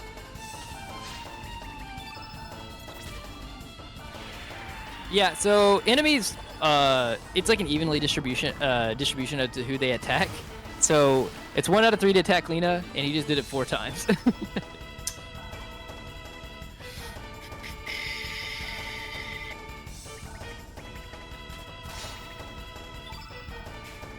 But yeah, this is just kind of the way this fight can go, which is why we were even talking about the auto save earlier. Like, yeah, nice, we got through it. Oh, it's so close. Right there. Yeah. It was definitely off script, but nothing that Jericho could have done really about. The Fire Dragon just kind of like, he just was kind of a jerk and just said, I'm gonna keep attacking the same person. And not only did he keep attacking the same person, he attacked one of the main people that we want to be alive. So sometimes, yeah, the game just does that. Like, we have, like we mentioned earlier, the 1 revive, and we can only use it 1 time per battle. So if the game decides to say, like, that person's gonna die, sometimes you just kind of say, okay. Gotta accept it. Yeah.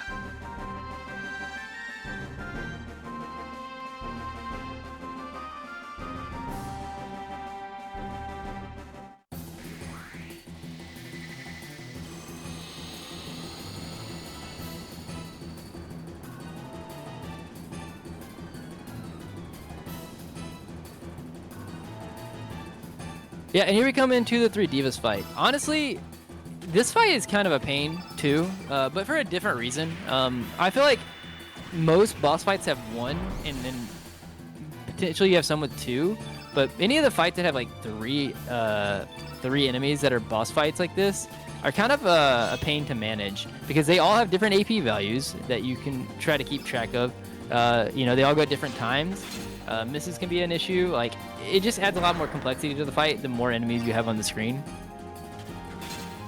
You just get interrupted so often too. Seriously. Yep.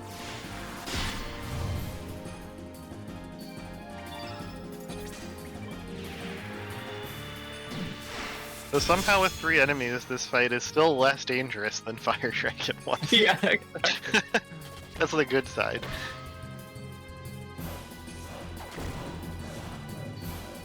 The good thing is Zoa went really late in the fight, so we should be skipping the Geronimo unless something catastrophic happens. But I had to say that. Yeah. I started the sentence and I was like, well,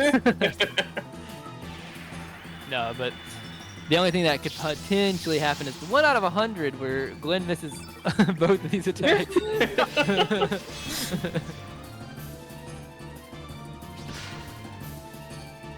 Wasn't gonna say it, I didn't want to be responsible again.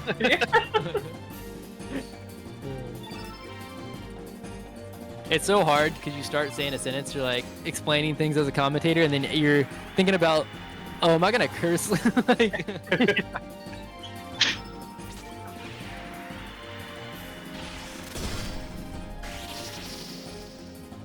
this might kill. Just barely not. I think actually the 1 probably kill with it. It's so close because they have good stats. Yeah, Still a really good fight. yeah, very good. Yeah. They skipped Geronimo. I would say, yep. Anytime you skip the Geronimo in that fight, I would say it's pretty good.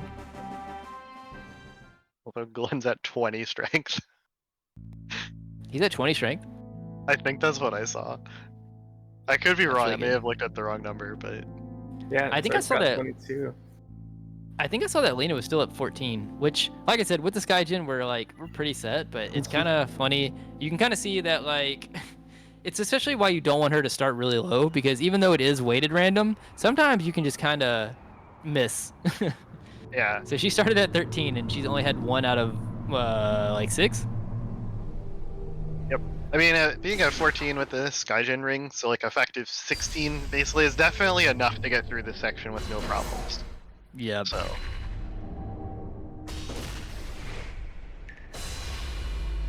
This looks familiar. Wait, we've been here before. Yeah, last Yeah, run, so- right?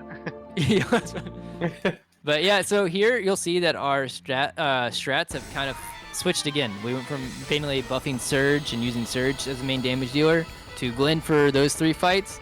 And even though we're starting this fight with Glenn, really from this point forward till the end of this dungeon, Lena is going to be our main damage dealer. Especially with an element that we're going to get after this fight that we can talk about then.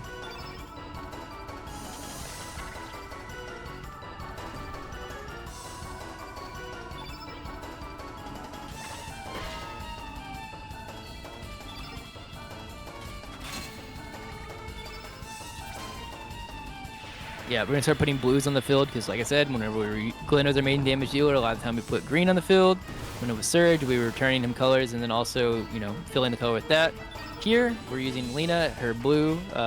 She is blue and she's using Ice Blast and stuff like that, so we want to make the field largely blue. No proc freeze. I mean, nope. Freeze proc.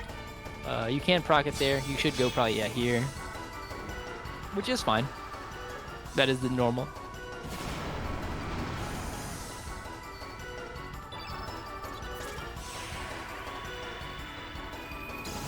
Nice. Didn't you have to do the Aqua Ball? Yeah. Still at 14. But there, yeah, you'll see that we got the Summon Frog Prince. And also, I would say a lot of people probably don't even know that Dragoon fight there exists, because casually, you probably go and do the quest that gives you the, what is it called, the Ice Gun, to freeze the lava for you to cross. And the Blue Dragon, and on the Blue Dragon Isle there, you'll actually get Frog Prince there as well. But because we skipped that, the game makes sure it had to have a check to make sure you get Frog Prince by here. And so it adds that Dragoon as a star fight that does give you that drop. So you cannot avoid getting Frog Prince, nor would you want to. This Frog Prince is going to be very important. One of the key things that we have to do to use the Frog Prince is you actually have to have the whole field one color. In this case, it's blue, to be able to use the Frog Prince. It's very powerful. So a lot of the strats here in the fort are going to be revolved around setup, and then on the same turn that we start filling the whole field blue, get the Frog Prince off. We got dancing shoes. Oh, should I care about the burns? It depends on who it's on, but It not shouldn't really. matter for the first boss fight in here, Right, but if it's on Lena, it's probably worth removing after that. Yeah. Because you don't want it going into Tar, so I don't hurry. Right. Okay.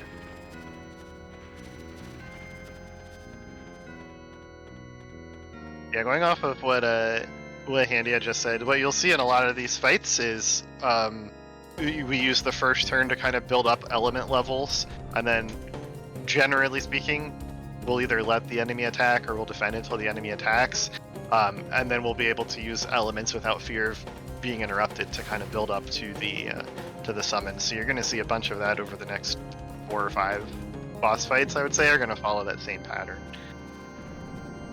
Yeah, and I'm of the opinion that even casually, that the developer of this game kind of want you to learn about summons, and mainly here, I think, as like a starting place. I think that's why I make sure you have Frog Prince. Additionally, the first boss that you really fight inside the fort here makes it easy for you to get it off. He uses blue elements, so like even normally, like you'll see in the boss fights coming up, we have to set up and do all of it in one turn, because if they use an element, it interrupts our field and we can't use Frog Prince anymore. But the Gloop here actually uses blue elements, which helps us. And then not only that, say the fight goes deep enough into the fight, the Gloop will actually just straight up use an element called Blue Field, which turns the whole field color blue. So this first one is not too dangerous. Usually you can get, or always you can get Frog Prince off. It'll be like Taurusoid onwards, where it's like, okay, we got to count AP, we got to make sure we get all of this set up to be able to fully get the Frog Prince off.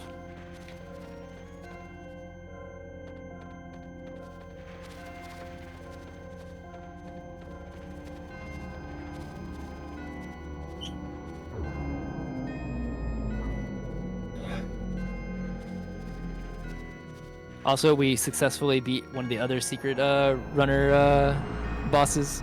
We hit the pillar. I'm also guilty of this. I've seen, honestly, an embarrassingly amount of good runners miss the pillar. Oh yeah. Like forget it. Yeah. Oh yeah, it's everybody does it. yeah. I'm pretty sure every person that's ever run this game. Because especially that, like, so what you do there is you go and you hit the little tomb thing or whatever that drops the pillar down for you to go to get it, and then you go back down the stairs and you're right there near the exit. So it's like runner brain is like, I'm leaving. Like, I'm done. yeah, and then you don't find out because you can still progress through here. You'll find out whenever you go to do the last pillar where Son of a Gun is supposed to, where it brings up the room that Son of a Gun's supposed to be in, and you'll go outside and you're like, wait, it's not here. Where's the elevator area? Right. Gotta do the run back of shame. Yep. Also, this bat in this room is notoriously annoying.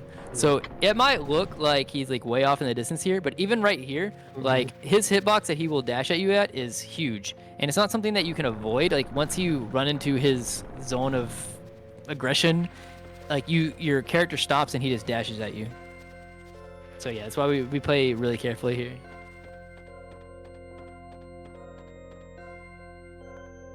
All right. So Additionally, oh good. I'm gonna do the 15 match because we have the Sky Gem.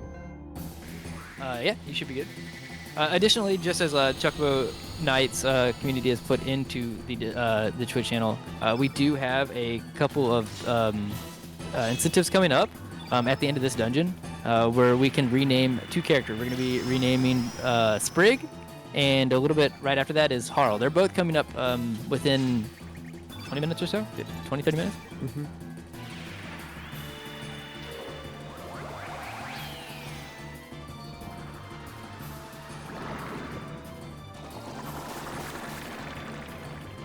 Got a really good start there. Actually, I wasn't paying attention, but we got the gooey goo after the genius, which meant that gooey goo, which normally doesn't help our field color, already helps our field color. So we have a blue in the field already from gooey goo. We do the ice blast, that's 2 already, and then yeah, we get to take in puts the 3rd one in the field. Takes in Glenn, doesn't really matter to us.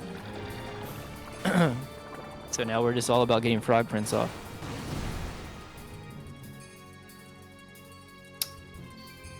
Doesn't even get the flu. Oh, he didn't? I actually didn't know that you could not get nothing there. I thought it was flu or, what's it called? What's the other one? Anti-blue? The other blue status?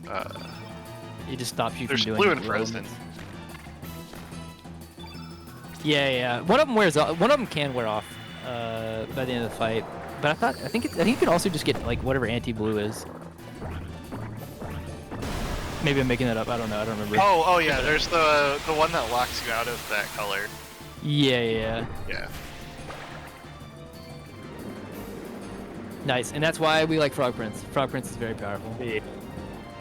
So instead of like our buff, like we're still following the same format where it's like buff a character, explosion. You do a lot of damage with that character.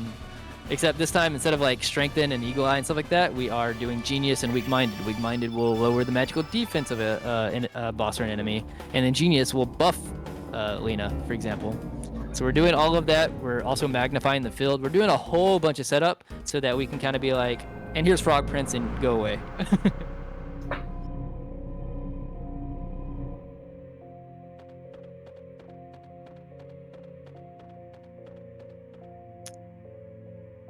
I will say, so just kind of like to explain what's coming up here initially. So Gloop is actually not that scary.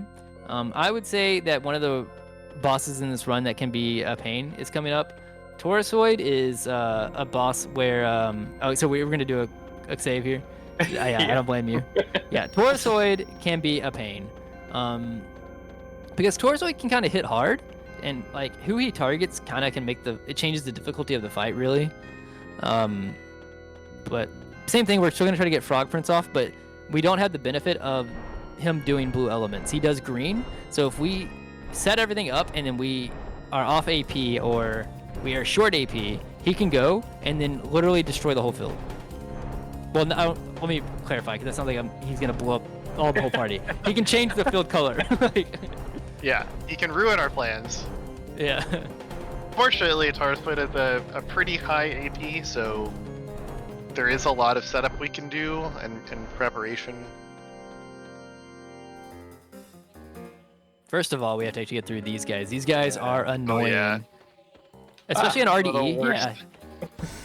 It happens. These are hard to dodge, especially in RDE. On the PlayStation version of the game, well, on console PlayStation version of the game, those guys are actually like translucent. You can kind of see them still. But whenever you emulate the PlayStation version of the game, they are completely invisible like that, with just the way that it works through emulation. And the remaster is actually an emulated version of the PlayStation version of the game, but with things added on top of it, because they didn't have all the source code. So it actually follows the same pattern as like the emulation does, where like they aren't like barely visible, they're just completely, you can't see them. Definitely best to just kind of full commit to trying to run through them. Like that, And yeah. Yeah, if you hit them, you just run away because you have a few seconds where they don't have any collision, so. Yeah. And also in RDE, because loads are faster, it's actually less punishing as long as you don't get what's it called, paper mooned. Yeah. Oh, yeah. All right, here we go. You got this. I have faith. Oh. Turbo was not on.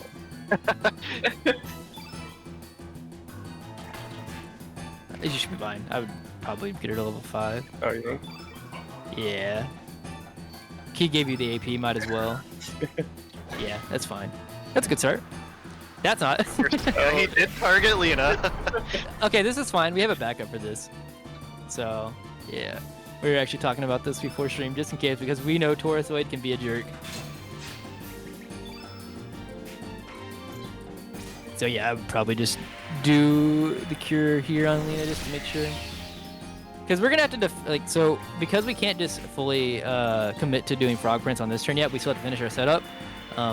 We kind of want to try to protect ourselves from him deciding to double target Lena. And you would say that's only a 1 in 9 chance, but we saw what Fire Dragon did earlier 4 times in a row. Yeah, exactly. So nice. We have the full setup here. We're just going to defend past our turn. We don't want to magnify yet. Okay, so luckily Good. we didn't have to do the cure, but obviously we could not have known that ahead of time. Yeah.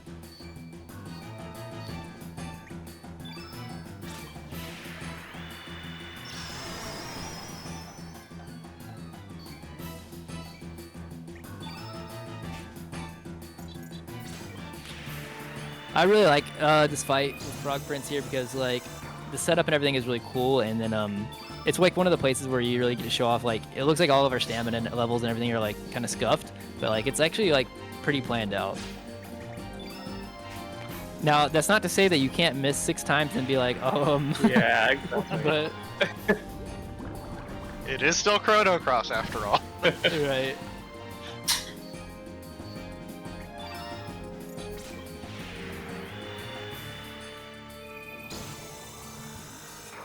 So this will probably do about 970 or something, I think, if she's, unless she went to 15 plus the Skygen, but I think she's like 16 or so.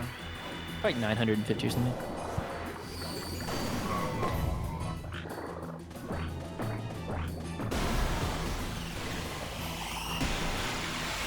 Oh no, she's higher than I thought she was. She might be at 15 plus the Skygen.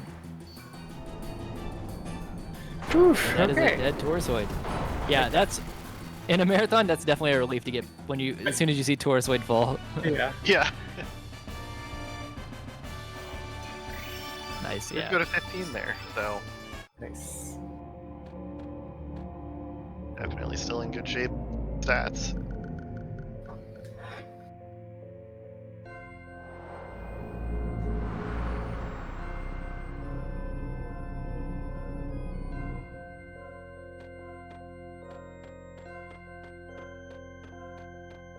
I would say the next boss coming up is a fan favorite.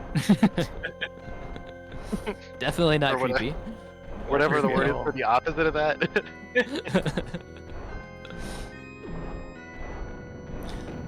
But yeah, this one coming up also is kind of a pain, just because whereas Taurusoid was for the reason of potentially could kill somebody and mess up the field, Son of a Gun is kind of just not as quick as Deadhead and Fire Dragon, but it's pretty quick. And so ideally to get like a good fight in this fight, you want to get at least a 3 AP roll at the start, because we need to build a little bit of levels before we swing with Lena. Well, and we also need Lena to hit. But that's usually what dictates skipping Kissy Wissy, because Kissy Wissy is kind of slow, because not only do you see Kissy Wissy, you also see mode change after, and you potentially have to heal it and everything like that. It can add about 30-40 seconds onto a fight just because the game said so.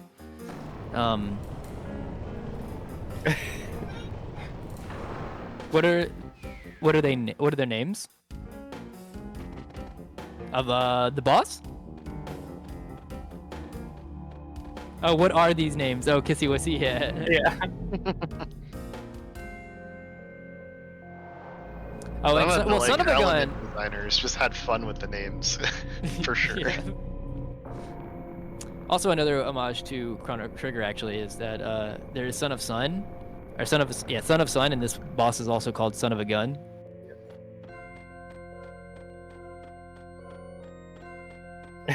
On the sauce.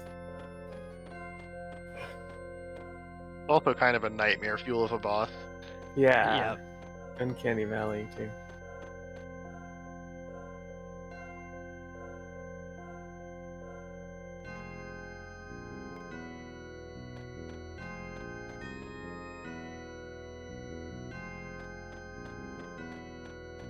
But yeah, ideally, what we want to see happen here is we want to see Surge do a 1-1, them both hit. Son of a Gun not go, and then Lena will walk up and throw a 3-3. And we really only need one of them to hit. If one of them hits, we're pretty much good to go into go mode. Because Kissy Wissy doesn't happen on the first turn, it happens on the second turn.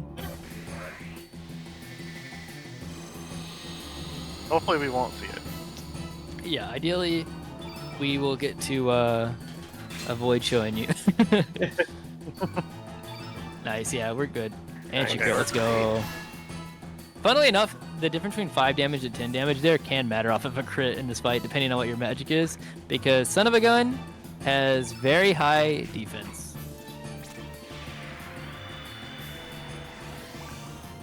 Yep.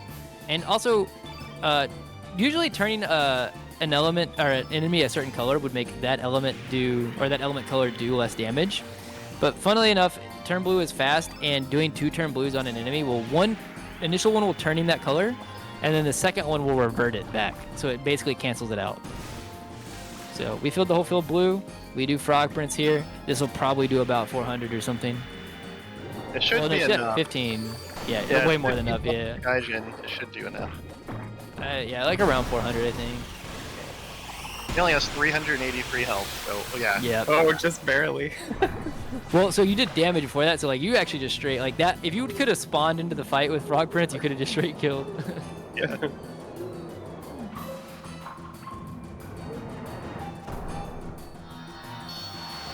No Kissy Wissy.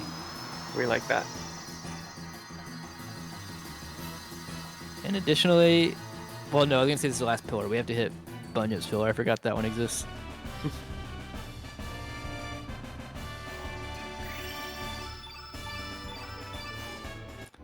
Also, in the background, even though, like I said, it doesn't matter until like way later in the run, Surge is at 24 strength here, which is nice already. It's one of those things where it's like, it's not useful right now, but we do want to continue to see it growing in the background because it will be useful. Yeah. Or it will matter.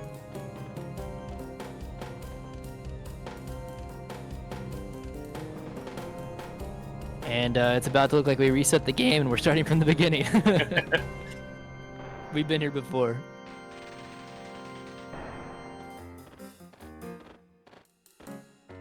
This next boss fight that we're heading to will be interesting in the sense that it's a multi-phase encounter. So what we'll be trying to do is push Bunyip into phase 2 with some set up on our side before then. This fight can be pretty scary depending on how phase 1 goes, but I think with the stats that we have in this run, it shouldn't be a problem.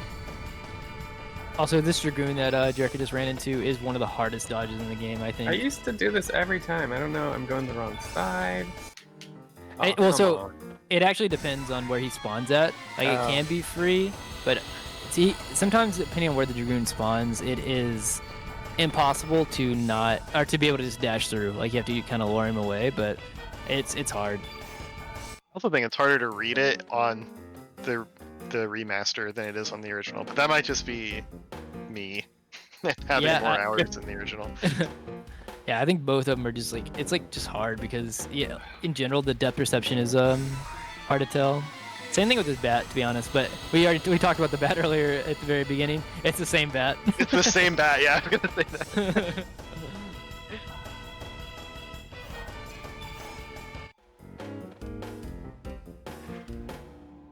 So a fun, not so fun mechanic that can happen in this fight, based off of what Azal was talking about it being a phase change fight, is we've always said that bosses cannot zero roll you.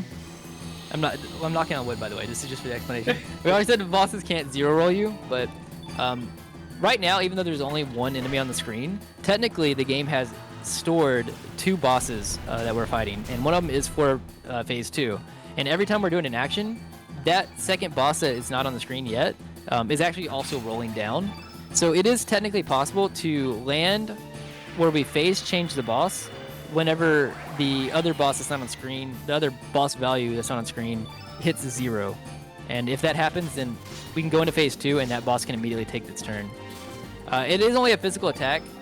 The only reason that it does suck is because, like we said, AP is important, right? So we want to be able to get Frog Prince off, get the whole field blue. So we don't want to see that. And additionally, like, we have to be careful with our setup here because this fight is usually pretty safe phase 1, but if you miss a lot, because we magnify, the next move after Magma Bomb in phase 1 does is Inferno, and that can party wipe you.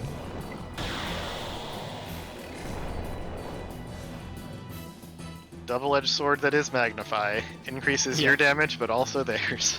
Yeah, exactly.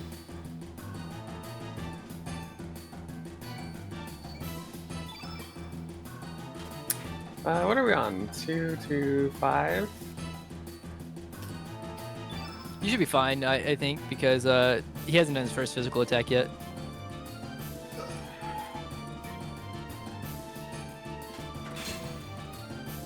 Oh, should have done 2. Yeah, there you go. Now Okay, it now resets we're to 0. crunching times. 1, 2.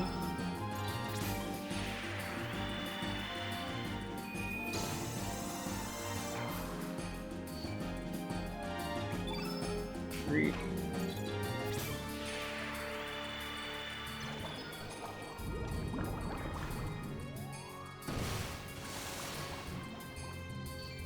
4, 5, 6, 7, 8, 9. Nice. Yeah, there you go.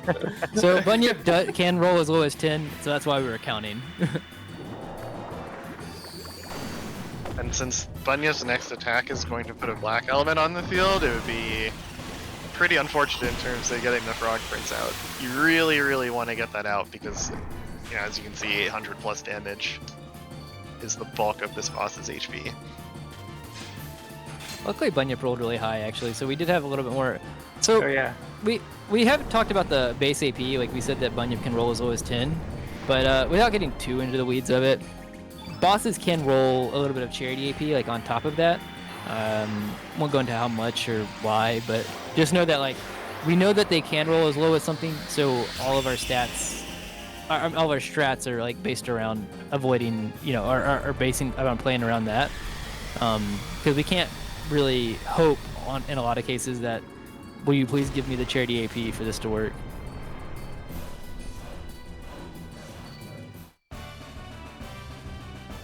But got through it, and that will be the last fight, really, where Lena is of a major importance. And Glenn's at 24. That's pretty good. Very good. Like, Was Surge 25? Did he get it up? Oh, I missed that one. Actually, I didn't see him.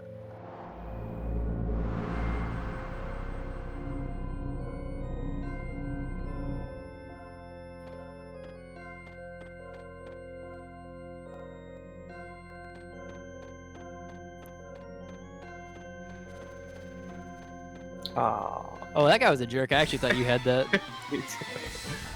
At first I didn't see him, and then I was like, no, he's over there, it's fine. Music is creepy. This is actually some of my favorite music in the game. I think this whole track here, I feel like is it really sets the mood well. Also, we did say it earlier that ignore that cutscene, that premonition we saw. It meant nothing. We're about to see how much nothing that it really meant.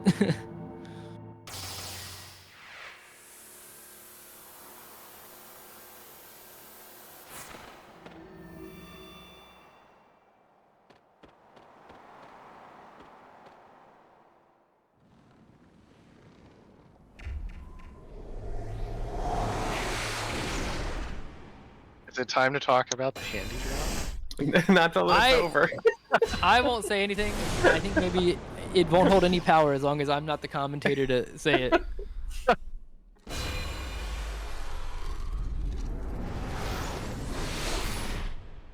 Well, I don't Out want to of be the one to respect curse it either. Look, out of respect for the marathon, I will let Azala commentate this fight.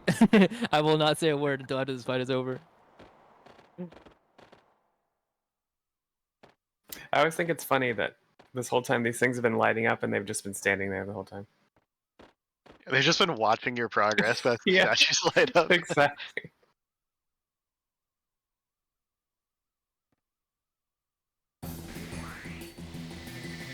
But as Handi mentioned, we're kind of done with Lena taking center stage, pretty much for the rest of the run now. For this fight here, it's going to be Glenn that's kind of doing most of the damage, so we're going to be buffing him up, and he's going to be primarily doing physical attacks, though we will probably get a Sonic Sword in there. We are hoping for a specific drop from General Viper here at the end of the fight. We do want the common drop. There's a 90% chance of getting it.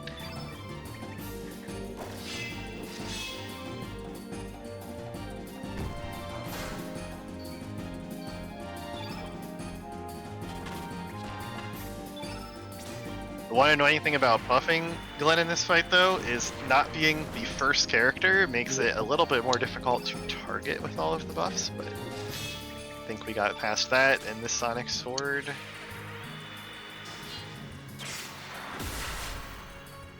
Oh. Did not quite finish him off, but he should be very close. Yeah.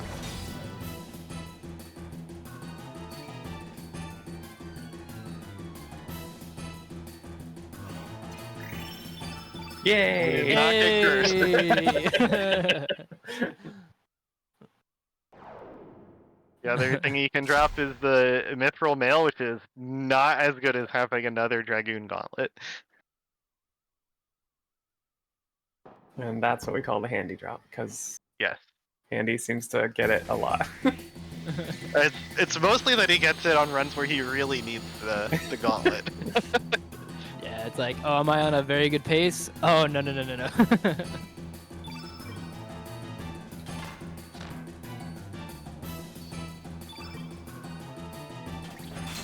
good AP. Oh. Miss is fine, but... Oh, what a jerk. You kind of don't want to see him target Surge there, but it's fine. It's optimal, actually. Oh. For the next Frick. How you wanna It's do that? optimal for going after this fight, but it can be a pain for in the fight if he decides to keep being a jerk. Especially with Surge burned. So we're Yeah. going off Surge strengthened on accident? It should be fine. It should be fine. I mean, both of their strength is pretty high. Yeah. Oh.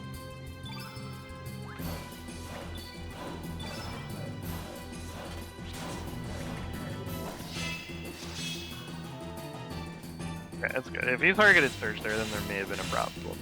Or, well, that's a longer fight. Yeah.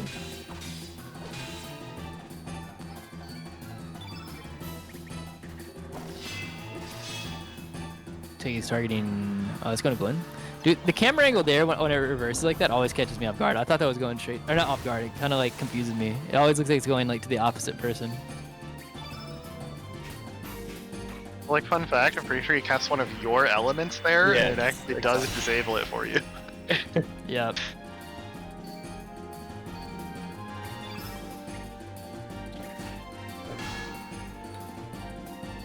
Oh, I guess something we kind of didn't touch on, but maybe it's kind of been picked up already by now. So sometimes you'll see us doing attacks with like characters like Lena like that, because even though it drains stamina from her, the only way that you really, well, one of the only ways that you refresh characters' in your party stamina is by also using another character to do that amount of actions.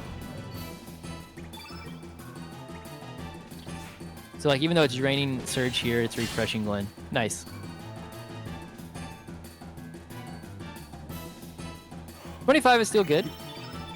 Ah, it's fine. Yeah. Yeah, Nice. still 25. slightly above average, so. All right, bunch of story here. Good time to bring up the donations again. We do have some incentives for naming Sprig, I think, and Harl. yeah. So coming up, and those will be actually. I don't even know if they might have already gone. Oh nope, they're no longer available. All right. I think the main one coming up is not for a couple hours. Is Glenn doing dual Iron Lancers, but we also have a milestone coming up for my $200 milestone, which we're almost there. For my Chrono Trigger All Endings run next Sunday to see the Chrono and Marley hug. So if you want to help push that along, that's also there. So You definitely want to see all the endings on Chrono Trigger. It's a good game.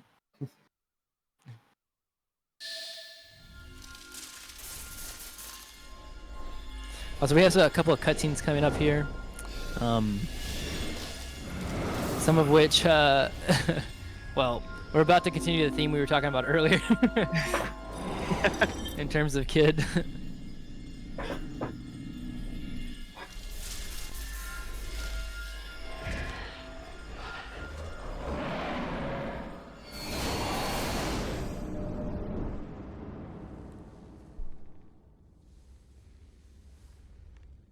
Oh no, why does our protagonist look like that? oh. Not creepy at all, by the way. All right, I'm gonna use this as a bathroom break with turbo on. Yeah, this is a good place to do it. Once we go down.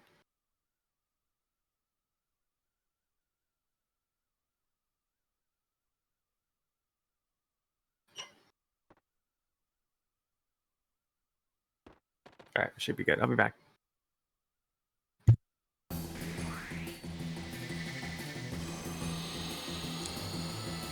Yeah, so here we end up having to fight our own party as Lynx. Is all I did mention earlier that it was optimal whenever Surge gets glide hooked, because you can, even like if Surge dies or whatever his HP is, whenever you in the fight is what he can start at. If you, it's easy to accidentally heal, but you want him to be at low health because you just kind of want to die as quickly as possible. We did it. We lost. And then now Surge question mark comes up, gets the dagger to finish off Lynx question mark. And we find out, oh no, they switched bodies, and Kid is about to find out the hard way. Kind of rough. Just recovered from that poison. Yep. Speedrun is not kind to her. Nope. So rip Kid twice already.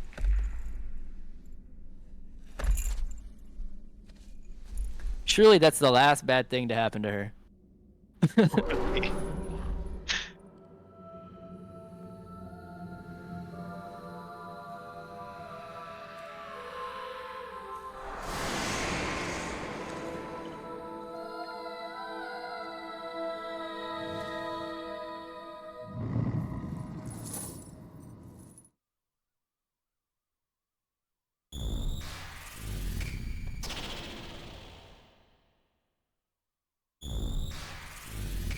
Okay, I'm back. Welcome back. So here we get a little bit more evil dialogue. But shortly right after this is actually one of my favorite places in the game, even casually. Has like a lot of peaceful music, I think. Although we don't get to hear the peaceful music for very long in the run.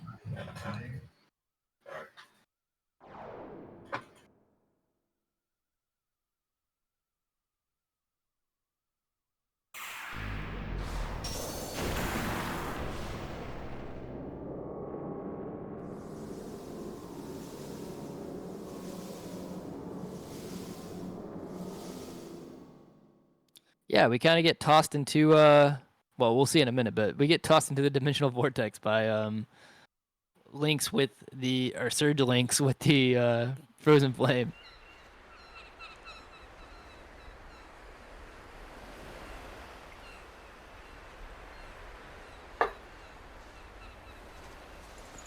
And he destroyed the dragon tier, so we can't get our body back there.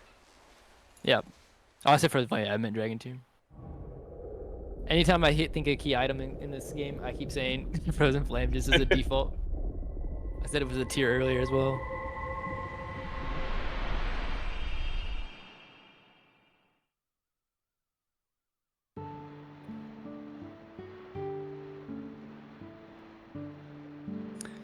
Yep, and we wake up in a painting, basically.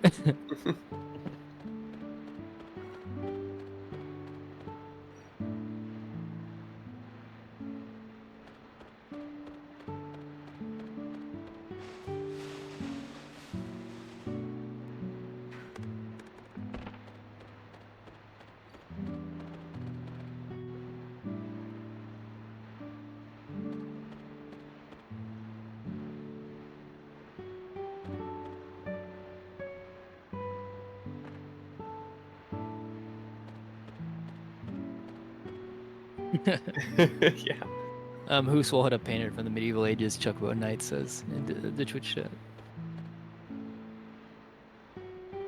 Yeah, I like to joke that the producers' kids did the art for this. No.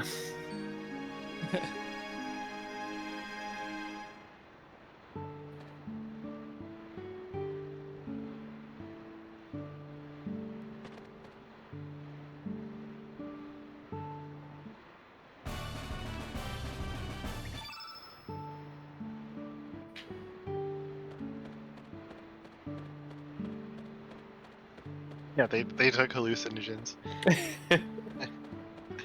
They just got distracted and had to stick with the concept art for the actual art. Yeah, they couldn't really. They had to release it, and then this is all they had. So another fun element of RNG here. There's 4 doors in this room, and there's a specific pattern that we'll have to walk through these doors in, but it's actually determined randomly. So everybody hopes to always get the first door both times. It's not really a ton of time either way, but it's just one of the fun elements that keeps every run from being the same.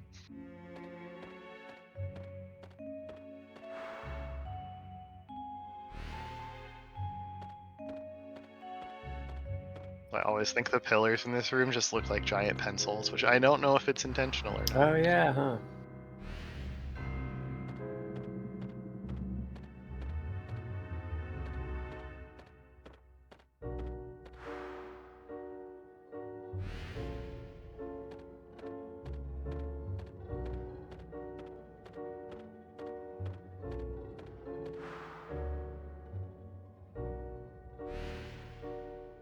Depth perception. Was it always the left door when to start? Yeah, the first one is always fixed. Yeah, and then after that, it's one of 3 doors. So not door 1. Is it door 2? Yes. Door 2, that's average. We take that. Once again, average is king. Yeah. Nice. Nice. Slightly above average.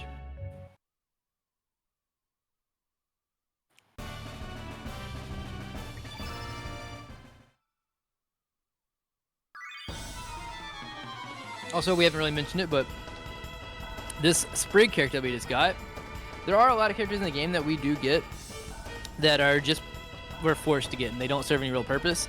Sprig is not one of them.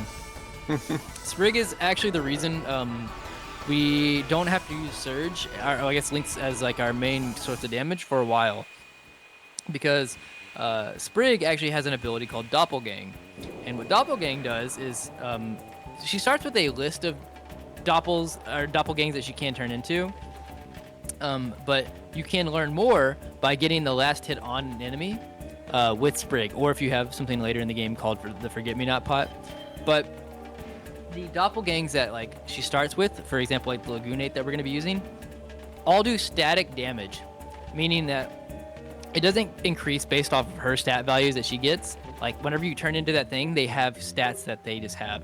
And at the point in the game we're at, the Lagoonate is like some of the best source of damage that we can get. It's higher than Lynx, it's higher than a lot of things. We'll use that for a while. We'll end up getting a much better doppelgang that we'll use for a bit after this. But I guess the double-edged sword to that is because it doesn't increase with you as you get better in the game, or as your stats get better in the game. Eventually, we will outscale, and then Sprig will be taken out of the party.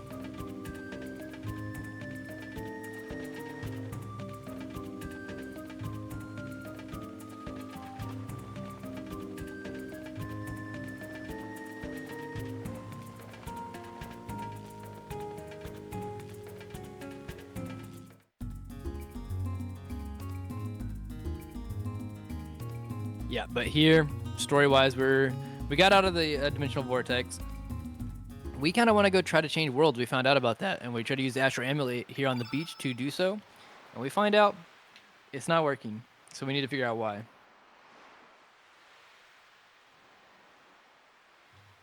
So Sprig here says we should go tell, I forget her actual name, but Surge's mom what's going on.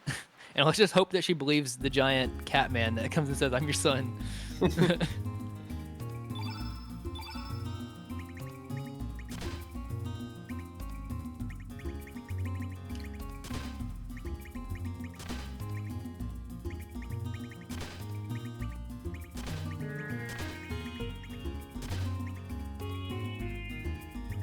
Such good music. Yeah, honestly, the world map music in both worlds are some of the best tracks. My favorites in the game. Agreed. Especially this one that we're here, that we just listened to. It's so good.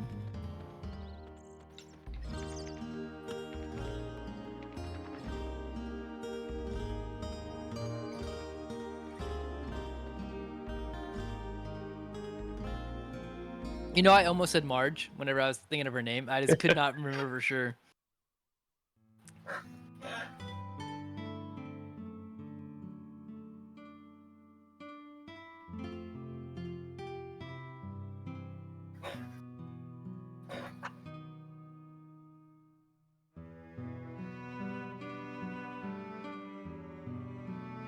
To be honest, This track here is Marge, so good.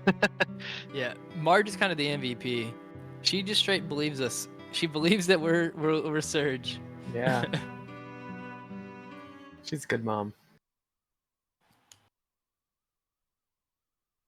She does have the benefit Radius. 'cause, like, you learn there about the whole Surge's father being attacked by like the Panther demon, so I guess that helps it being believable.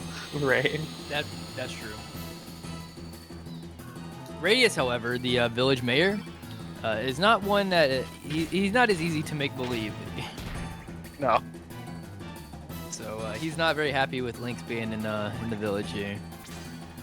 But yeah, here we'll see our first doppelgang. This is an ability that honestly it kind of looks like it takes forever to turn, but it kind of does. but it is worth it.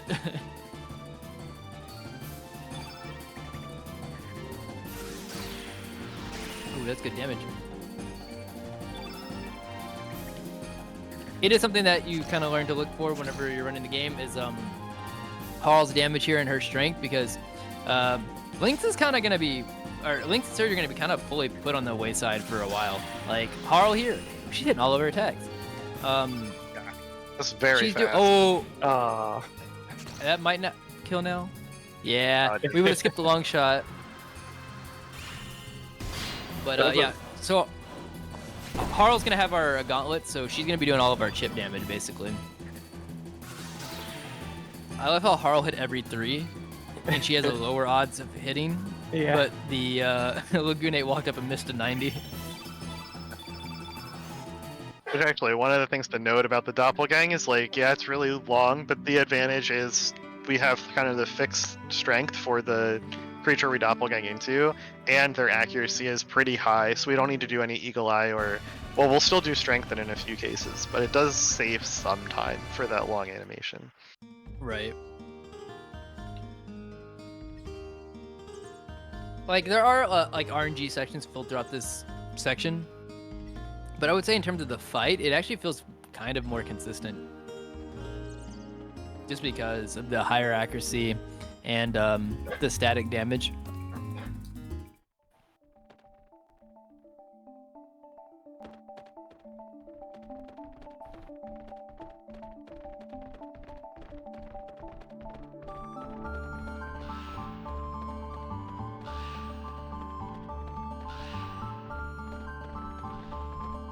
Nice dodges. Thanks. Doesn't always happen. Yeah, and at this point, like I said, we're gonna do some more shopping, but we're outside the part of the game where money could even have been potentially an issue. So we're about to fill up on a lot of stuff. We're gonna fully max out on our capsules here. We're gonna buy an obscene amount of ice blasts that will be used later, but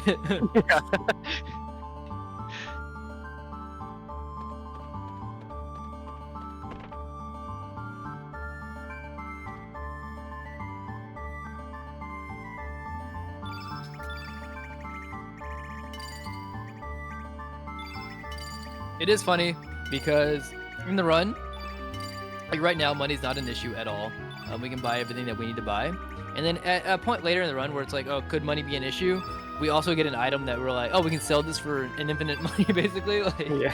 And it just fixes the issue in itself. It honestly helps, like, elements just aren't that expensive relative to the amount of money that you get. Yeah, that's true.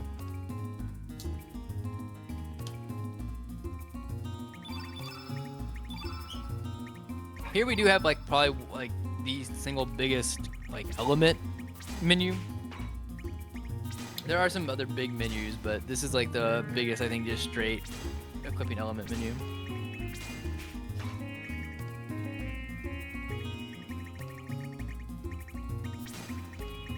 Yeah, you just have access to so many more slots on the element grid here, and because you switch over to link, like you're using 3 new characters basically. So you have the expanded element grid and 3 characters that you have to fill in.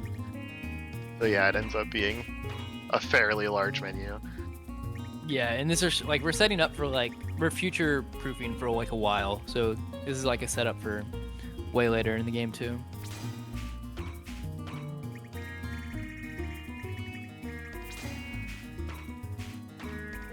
Oops. Sometimes I need to do the menu here. You do have a little bit of gaps, or like freedom and flexibility as to when you can do this menu because we don't need it for a while. I sometimes do it in a certain spot to listen to some music before the stage fight, but sometimes maybe I need to switch it up because I really like hearing this track as well. We don't get to hear it as much as I'd like. Oh, I did that wrong. Oops.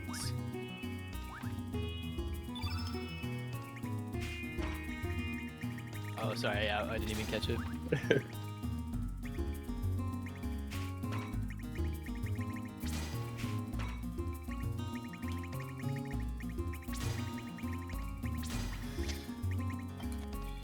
Also, I guess it hasn't really been touched on, but if you've played the game, you probably already know. Doing menus quickly in Chrono Cross is a battle. The menus inside the game, especially on the PlayStation English version of the game, they feel like molasses and can eat inputs. So it's alleviated a little bit in RDE, but still, doing the menus fast is hard. Yeah, you really rely on the sound effects. Honestly, well, I do anyway, to know if the input actually did anything. Same.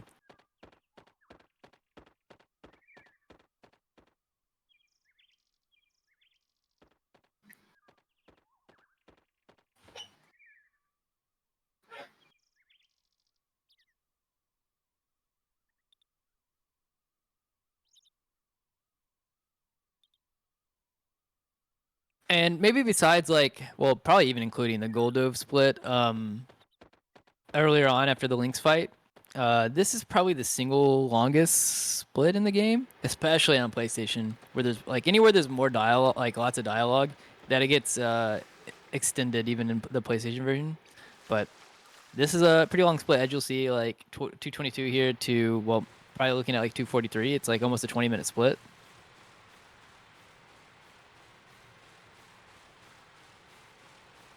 I forget exactly how long the post-link split is. Depending, I guess it also depends on when you split.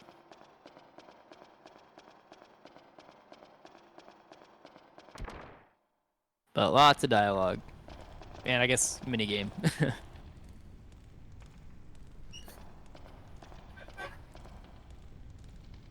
Whole game is basically like a 10 to 20-minute dialogue section, and then a boss rush, and then another dialogue section, then a boss rush. That's actually true.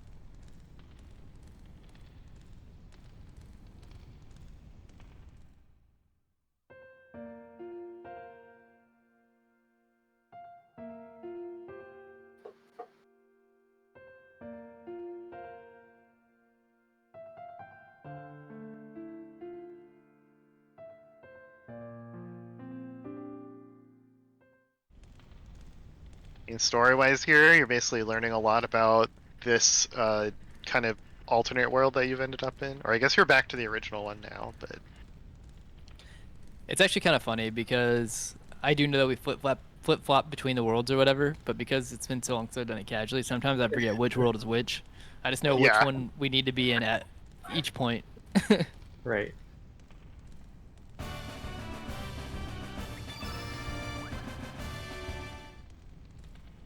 I will say, I've seen it many a time casually happen here.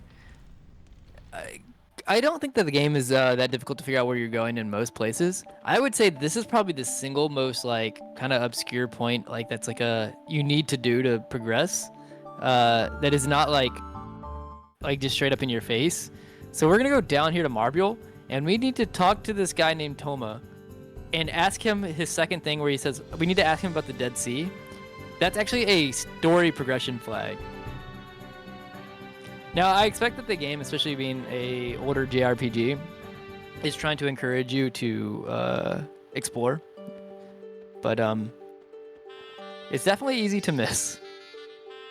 Especially because you gotta talk to him twice before the option even comes up. Yep. And I think it's only like one line of dialogue from Norris that even hints that you have to come here. Yep.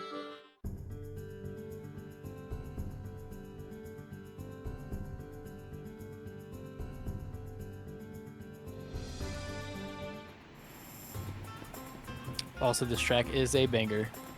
But this ship looks a bit different than the other. Yeah. It does. There's no ghosts here. Bit of a different vibe.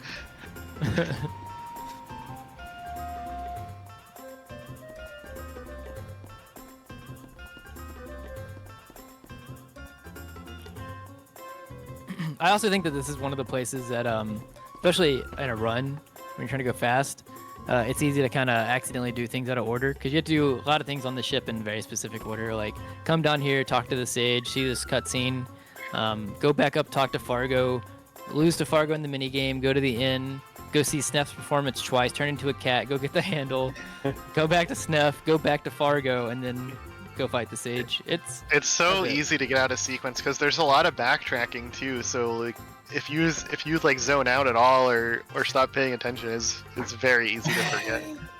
Yep. Nobody's ever done this before. This is also where Handi likes to sing a song too.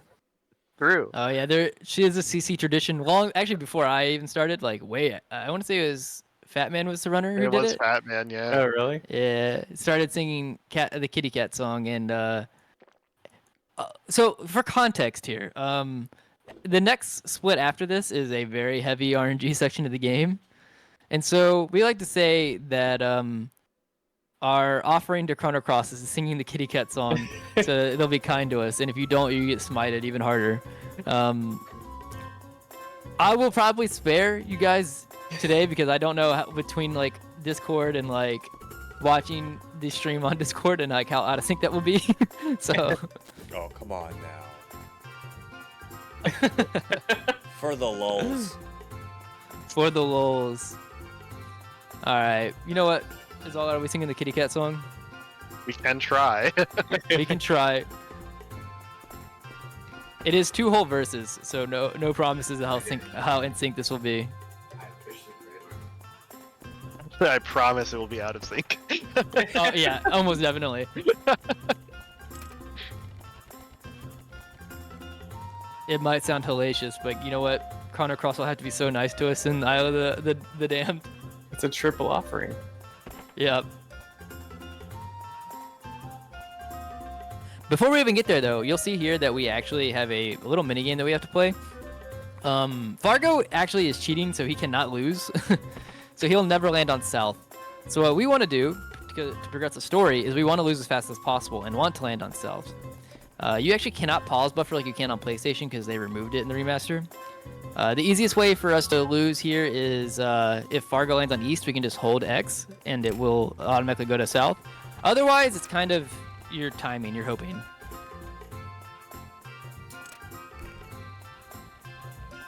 Almost first try. It's like tight and like it's you're kind of just going for a feeling off of F in the remaster. Because normally on the PlayStation version you can pause buffer to get there we go. There we go. To get the compass to land between north and east, and then if you do it there, then you can let go of pause and hold X. But there we go, we lost. Gracefully. Gracefully, yep.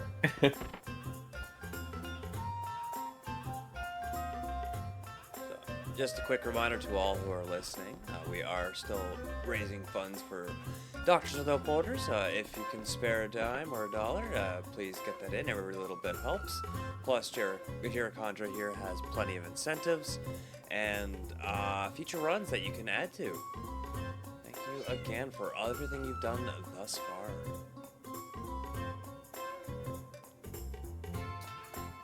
And just think about it, you get to see double the Einlanders. Yeah, exactly.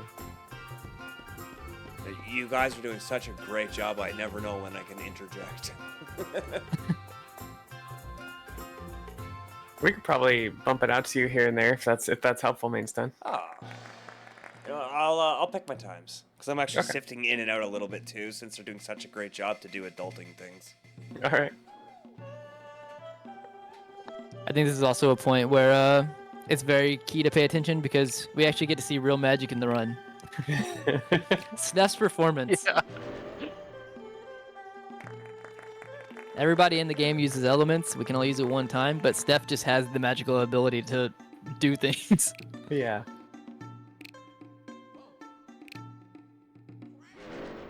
That is the right response. Chuckbone Knights and Twitch, you need to clap for Steph's performance. He does such a good job. Although if I was this lady, I'm not sure I'd want a pirate just sitting on me.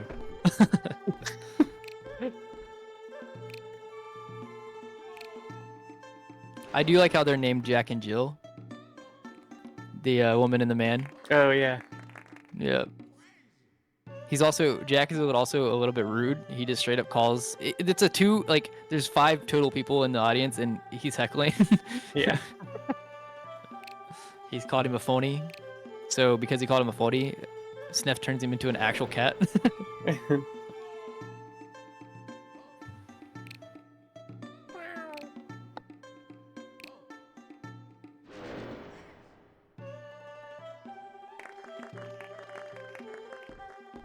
Yeah, so the kitty cat song we were talking about will be basically about 2 to 3 verses from starting when we leave out of this room as kitty cats until we get the handle and come back.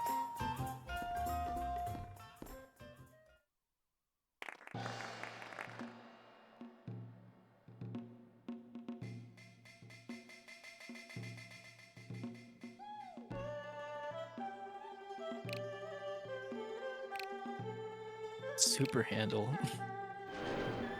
Super. All right, here we go. Meow, meow. I'm a kitty cat. Meow. Meow. Meow. I'm a kitty cat. Kitty cat. Meow. Meow. Meow. Meow. I'm a kitty. It's so out of sync. It's so hard to do no. with Discord. Thanks, Discord. I'm a kitty cat. Meow. Meow. I'm a kitty cat. Meow. Meow. I'm a kitty cat. Meow. Meow. I'm a kitty. It's like what is it? Like getting voice jammed. It is, yeah. We got through the whole first verse. That should count for something. Yeah, exactly. But it's that for It's 2 worse. verses. I bet that with Discord and 3 of us going and Discord kind of doing it at varying rates, that still none of us were on beat with the song. Yeah, exactly. Probably not. It's just like layered effects.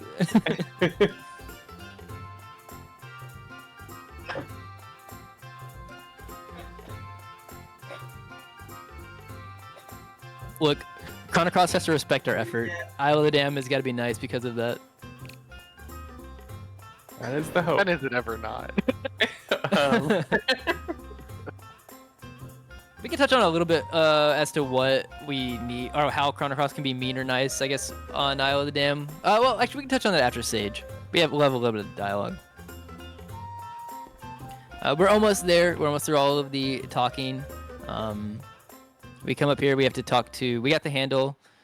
So Fargo can no longer cheat. We come up here. We're going to challenge him to a game again. And then Fargo is going to have, well, honestly, my luck. The first time he's not cheating in the run, he just immediately loses. That makes it sound like I cheat in the run. I meant like he just anytime he's like straight off of, he's just using straight his luck, he loses. Yeah, he just gets the handy compass, right? Yeah, exactly. 1/4, more like 100%.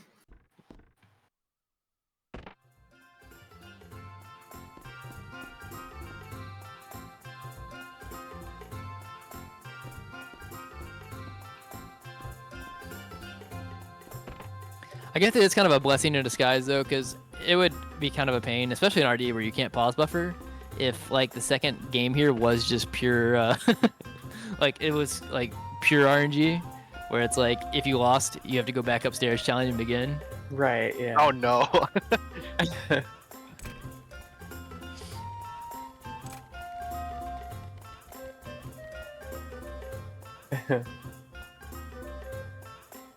But yeah, there we go. Because we already did the menu here, from here we just kind of have to go find the sage and then start that fight.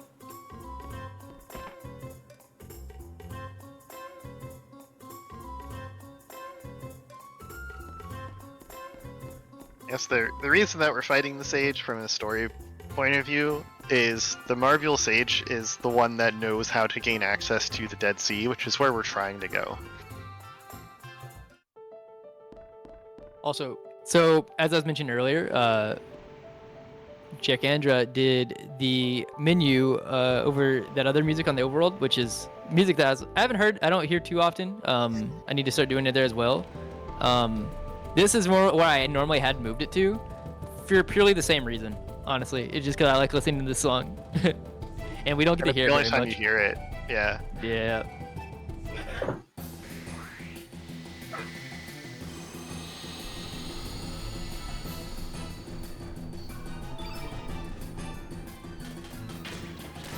We haven't really talked too much about like AP or like stamina and anything like that, so I'm not gonna go too into depth about like stamina pushing and stuff like that. But I will say what you'll notice here and what you'll see in a lot of fights is there will be good starts and there will be bad starts.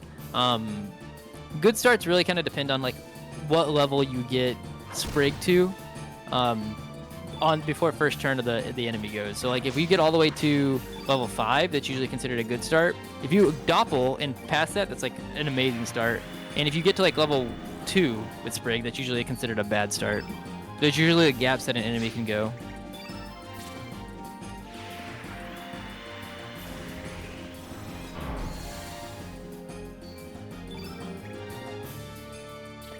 Ooh, nice crit. Nice.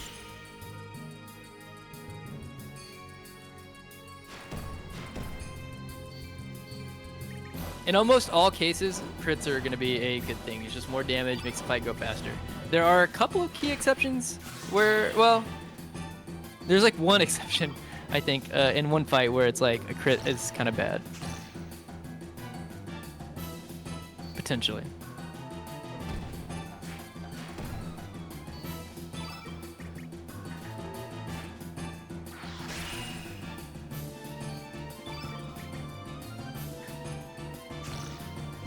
Nice.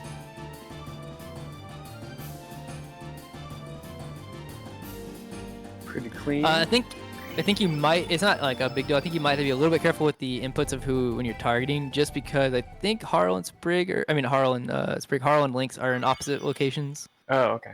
Good to know. Just in case you're like, if it says like hit left or whatever to go to them. Right.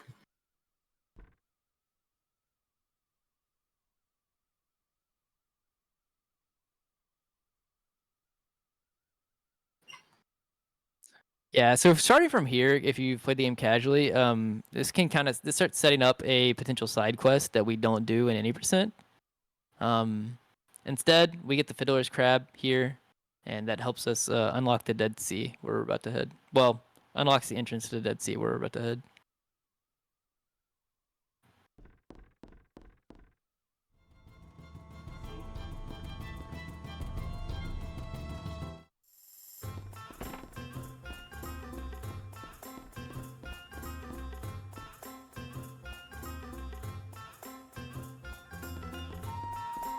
And after about 20 minutes or so, we are finally done with that split. We get to leave the ship.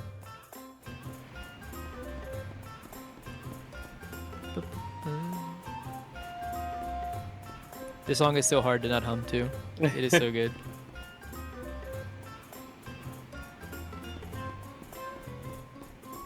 Oh yeah, coming up. So we are past the stage split. We had been talking about the RNG hell that can be this next split. I guess we can explain a little bit as to why. We touched on it a little bit earlier in the game, but mostly the game is boss rush mode, right? We just do bosses over and over and over. We don't like to do regular encounters because there's a lot more RNG that goes into it. Regular encounters, all the formations are random out of different formations in a pool. There are ones that are fast. There are ones that are very slow. There are some that we have to just immediately run from because they would be so slow. We usually avoid all regular encounters, but going into this next area is 2 bulb fights that we have to take for the speedrun, and we have to deal with all that RNG in it. So ideally we want to get 2 Will-O-Wisp, which is the most common formation, and can be faster, or can be the fastest. But you can get up to like 4 enemies, or you can get 4 enemies, which can be 2 Will-O-Wisp and 2 what are they called, Deadheads. Mm-hmm. And that's okay. We'd probably take that. But you can also get something that's like 3 Will-O-Wisp and 2 Deadheads, which we would run from. You can get 4 Will-O-Wisp and not Deadhead, sorry, Deadbeat. You can get 4 Will-O-Wisp and a Deadhead, which Deadhead is that boss that we fought earlier. Oh, It yeah. can just be in the encounter. So like some of the formations can be bad, and so they can make you run, reset the fight, and just try to get a better formation. Additionally, the Will-O-Wisp actually have a move called Magma Burst, which is not only slow, but it can berserk your character. So Harl is our main source of damage here for these 2 fights. If you get unlucky, even on a good formation, if you get unlucky, they can immediately berserk Harl, and the fight is just kind of in bad shape because she's the one who does all of our damage.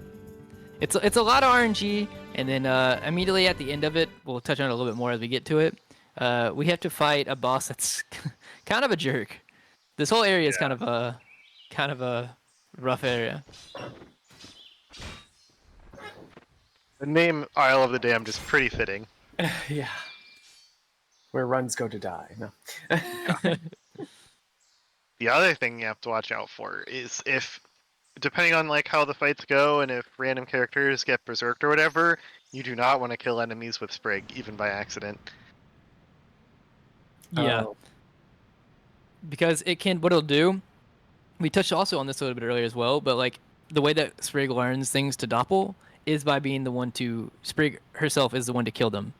So what it can do is if you accidentally kill an enemy, if you're in your doppel menu going forward and you're just fully trusting that White Knight or whatever, or Lagoonate is all the way at the bottom like it normally is, what you'll end up doing is accidentally turning into a random enemy. let me tell you, that's not fun. I turned into a Komodo on accident when I was fighting Radius. The Komodo's revenge. Yeah.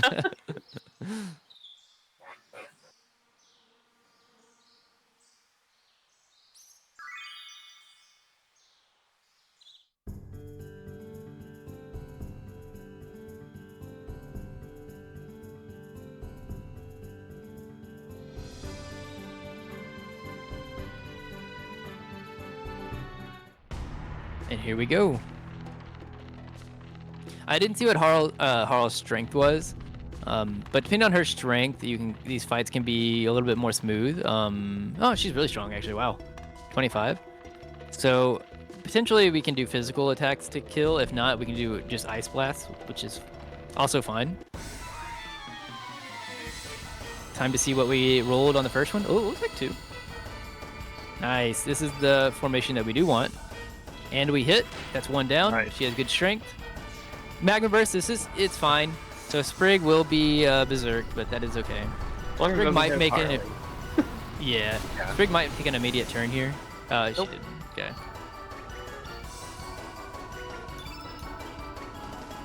Oh. That... Yeah, it should be fine.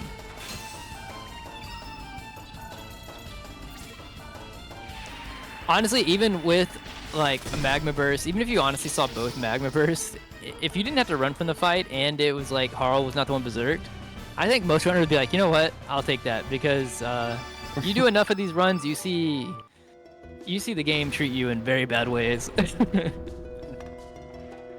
We are also looking potentially for getting one of the rare drops from the Will-O-Wisps, the Inferno element, which Oh, yeah. would be helpful later to get. It's not mandatory. It just can give us a better chance of saving some time on a later boss fight.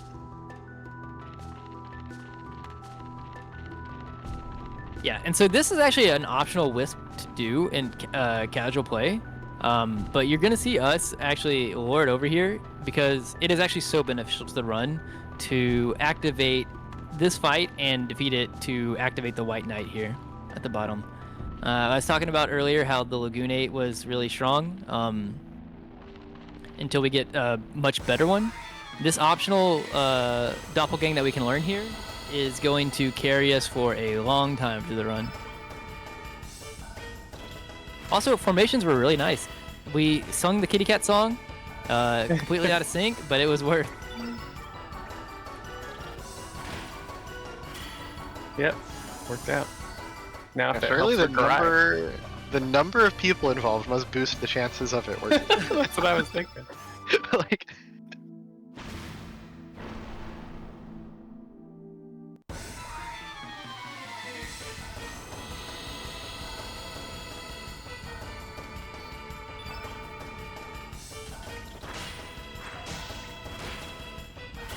This is also a really neat setup. So Sprig doesn't have to just kill with physical attacks to learn it, the doppelgang.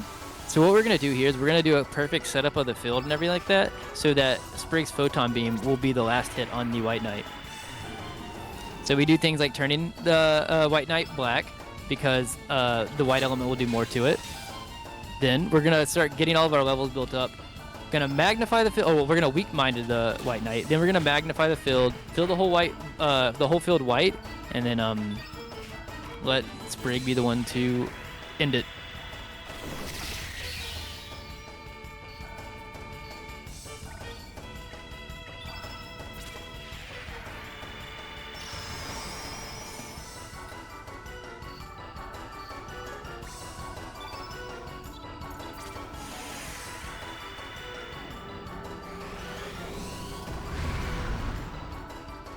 There we go, and that should be it. Luckily, this is very consistent because it is mandatory. Well, basically mandatory for Sprig to learn the White Knight. I guess technically you could do the Lagoonate all the way through. It would just be much slower and more dangerous. particularly Especially- on this next fight. I was about to say, especially for the next, yeah, like 2 of the next 3 fights.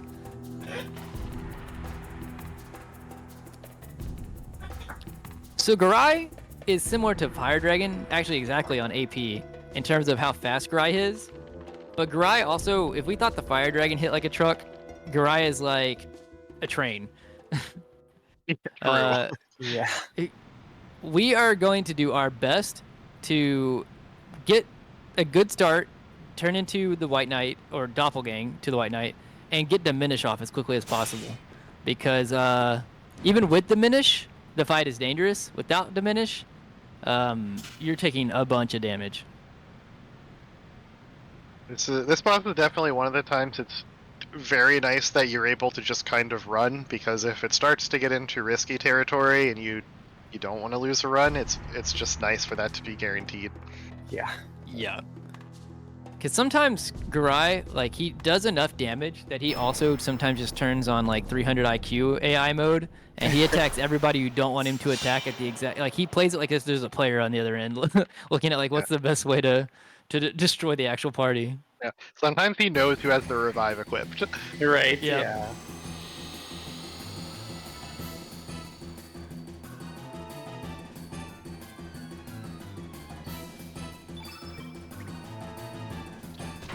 That's a little bit rough, but it should be fine.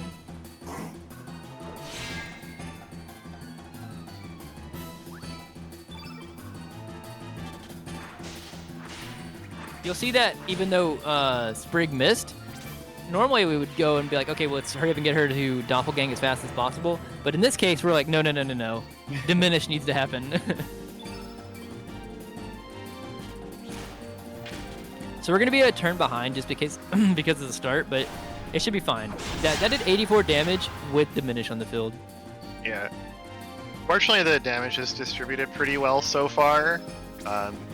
And Lynx's HP is pretty high, so it shouldn't be too Yeah, that bad. feels like it's abnormally high, actually. Yeah.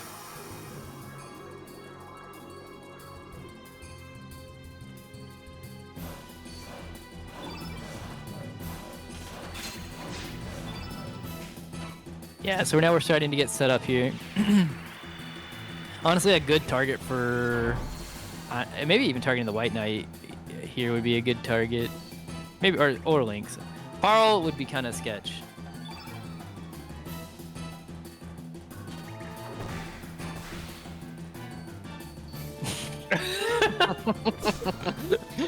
No, it's fine. You were defending.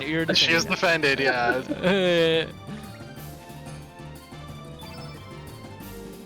I didn't see that she was defending. Yeah, if she would have went down there, maybe it could have been.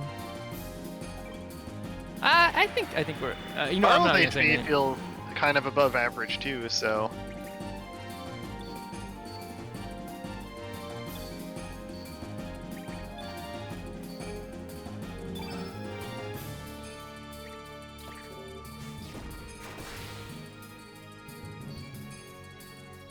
Yeah, see, he just kind of. Yep. Yeah, oh, Yeah, and he crit. That's what can happen. Yeah, luckily we still have the revive. I'm not gonna commentator curse here, so it should be fine. The nice thing is you do come back with 7 stamina, so this isn't Yeah. really that big of a loss, all things considered. It's actually quite fine to have to do that. Yeah, the only thing I was worried about is potent. So okay. Is this? I was like, yeah, don't do it in the White Knight, because then it's like Yeah. you're really hoping that you. Yep. Yeah. That's Rip fine. Yeah, I think we're in safe territory now. Yeah, probably the best one to have die there, honestly, because characters that are dead, I don't know if we've mentioned this, but if they're dead at the end of the fight, they don't have any chance of having a stat up. But for Haro, it actually doesn't really matter. Yeah. There's only exception to people not getting stat up. That's actually the only way you don't, is like people who are not in the fight get stat ups, and the people who are alive in the fight get stat ups. If you're dead in the fight, it's the only way you don't. Unless you die as a doppelganged character from Sprig, because the game doesn't count that as actually Sprig. So if the White Knight was dead at the end of that fight, she technically still gets stats, even though it doesn't really matter for us. But just as a fun aside.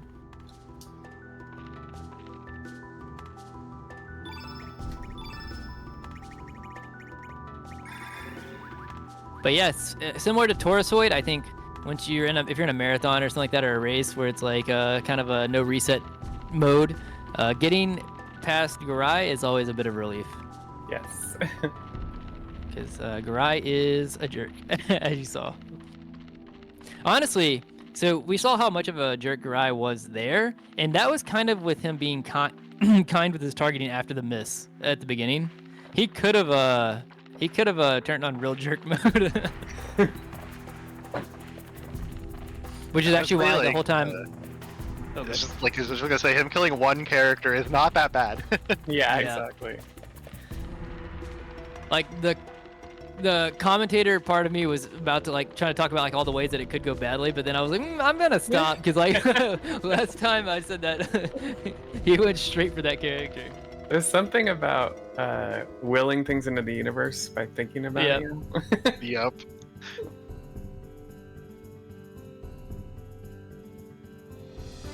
Coincidentally, kind of fits with the theme of this game a little bit. It's true, actually. Also, we finally get to get into the actual Dead Sea, and this, and honestly, like Chronopolis later, are some of my favorite vibes in the entire game. Like, I really love this whole area. Music is so good.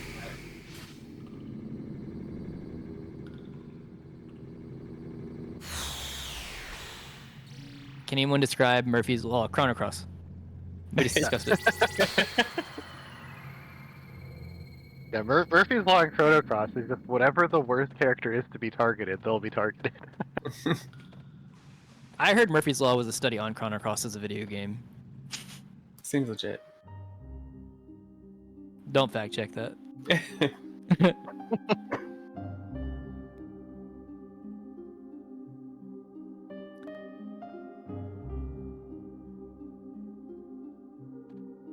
This is such a neat area, though.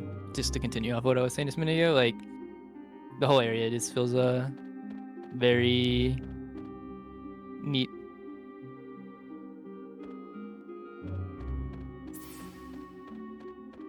Also, fun fact, it's easy to miss, but there's a little, you can see it on RDE better, but right in front of this boss, there is the model for Johnny from Chrono Trigger. Oh, yeah. I thought this was kind of an homage to Johnny, really. I think this is. Like, this boss is. I think that's why they have him next to it. Because, like, I don't know why they renamed it in the NA version of the game. His name in this version is Highwayman, but in the Japanese version of the game, his name is Kevin. Yeah. So it's Johnny and Kevin.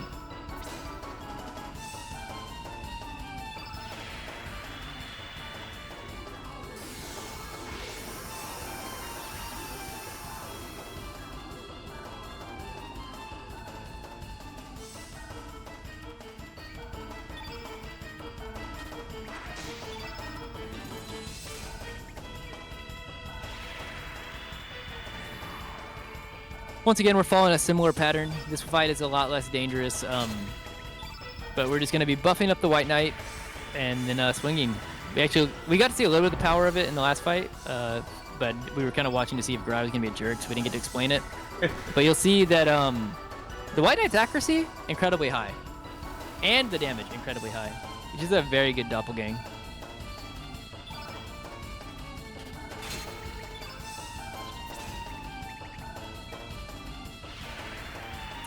So on the Highwayman's next turn, we're actually setting up for it. We're gonna try to get Harl up to level 4 for the Panacea, because the Highwayman is about to do a move called Exhaust Gas, which can blind 1 to 3 of your, or 0 to all of your characters.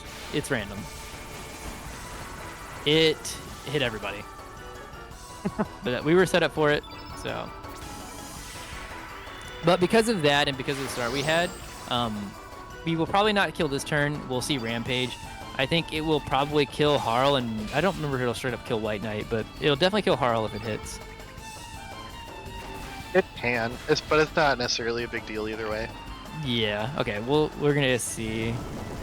Yeah, okay, so it does. Oh, the only one that wouldn't have killed is Lynx, but honestly, as long as this is fine. It's just 46%. It's fine. Fine. There we go. There we go.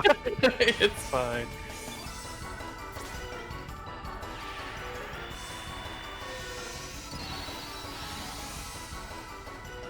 And that should be a dead highwayman.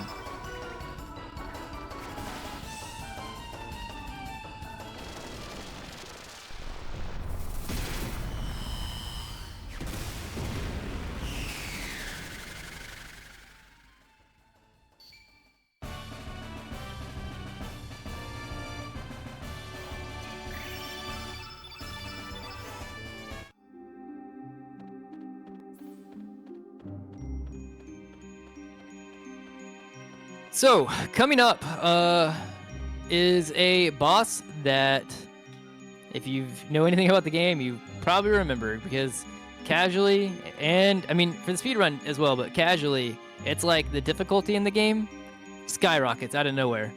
This guy is a pain. He's also a pain in the speedrun. We luckily have it to be routed out thanks to the consistency of the damage that the White Knight does, and that the fact that the filled color is static basically whenever you go into it. If you run away and have to come back in, then it's different, but we know what it's going to be, and so we kind of can judge our value or how much damage we're going to do. This is one of those times where we're going to be trying to avoid HP flags. When Miguel goes into crit HP, if he gets his turn, he will do an AoE move called Meteor Shower, which in and of itself isn't deadly. It can do a lot of damage. It can also apply a status element called Fatigue, which basically means if you have like 6 stamina and you can normally do a 3-3, you can only do like a 2-3, for example. Like it lets you do less stuff because you're fatigued. Those two things combined with the fact that it's like, the fact that you are lower on health and you're fatigued, if potentially with White Knight, means that if you see that, you could potentially also see the next move. And the next move, unless you're at full health or you heal, can be party wipe deadly. Holy Light is very, very dangerous. But the whole idea of this fight is that we want to try to, similar to Marcy in the Ice Blast earlier, we want to make sure that we're right outside of his crit HP flag before we start a turn. Because on that turn, we want to try to just fully blast through that and not let him go. That kind of scared me. Yeah, me too. I was worried that she was gonna walk forward. That is I one definitely held encounter. my breath there. Yeah, that is the one encounter in the game that's that you can see on the map that you do not want to run into, because most fights it's like a 15 something second time loss where you just run away from. That fight there is a lot of dialogue before you can even get the option to run. Can it wipe you? I don't know if I've ever seen it. Yeah. Yeah, I think it can, because they use random elements, and if they pick the wrong ones and you get unlucky. Yeah. Okay. So yeah, I've never been concerned about that. I didn't know that could happen. Honestly, that's a new fear unlocked. But yeah, I just knew that like time-wise, it can just straight kill a run. Not a marathon, obviously, but. Yeah. I also wanted to add that the fatigue status element is actually way worse than it even sounds, because not only do things cost more stamina, but because of that, because you can't do as many attacks, like your rate of stamina recovery is also lowered. So it kind of just like gets worse and worse the longer you have it. Yeah. So the whole idea here is we basically want to try to not see Meteor Shower at all. If it does happen, it's probably okay.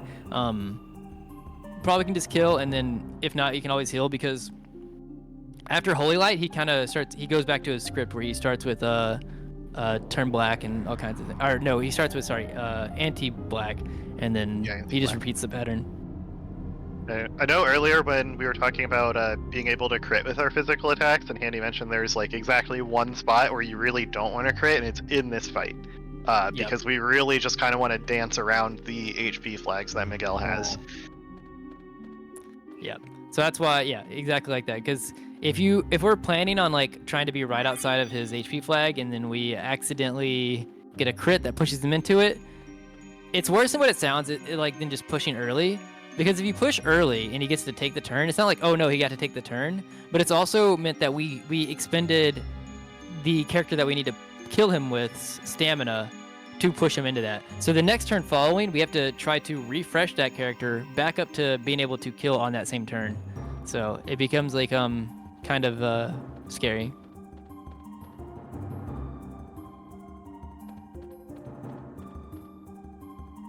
You know what I just noticed? The plaque there is gone. On PlayStation, I think there's a plaque there, is there not? That you talk to and read? You know what I'm talking about, Azala? Yeah, I don't remember what it looks like though. I'd have Yeah, to it's like usually do a side little by side. square, if I'm not mistaken. I Yeah. just now noticed that. Yeah, because you definitely, the dialogue is you reading the text off of it, right? Yeah, that's it's a strange one to not be there. Because mainly the remaster is just like the emulated version of the game with like quality of life stuff put in. You know, faster text, longer names, things like that. That would be a weird one to not be there at all. They did redraw all the backgrounds. It's like when you're a Oh, passenger in fair. a vehicle. You know, you actually get to look at the scenery and look around a lot better. Yeah. And now when you're commentating on a speed run, you get to actually look at not what you're doing. Yeah. Yeah, it's kind of crazy how many runs I've done, and I've just now noticed that. It is kind of amazing how that happens. I've noticed that even with the little speed runs that I know when I watch people or I'm helping a buddy out. That's amazing. Yeah, I mean, like during this like sequence, I would be staring at my notes, refreshing memory on Miguel. Mm-hmm. Yep. I would never notice anything here. Like, did you notice the floor's in a checkerboard pattern? Mind blown. Also, story-wise here, we are continuing after... Oh, were you about to interject me, son? No, go ahead. Okay. Yeah, so story-wise here, we'll see that Surge is being carried on Wazuki's back. We find out that Miguel was a friend of your father, Wazuki. And we saw a cutscene earlier where... and I think I already had a little bit of text. It's kind of hard to remember fully what's said when, because I haven't played it casually in so long. But we find out that Surge has been attacked by a panther. And he's like really hurt in the one of the timelines.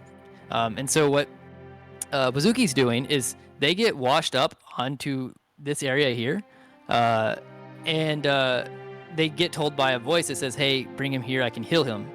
What that does is it does heal Surge, but to do so, he comes in contact with the frozen flame, and what that does is that makes him the quote unquote the arbiter of the frozen flame, and locks out Fate, the supercomputer, from being able to use it as much, which is why you're going to see Fate coming up trying to kill us, because she does not like that she does not have full power. So we don't like Anti-Black and Harl, but at least it was off of a good start. We have strats for this.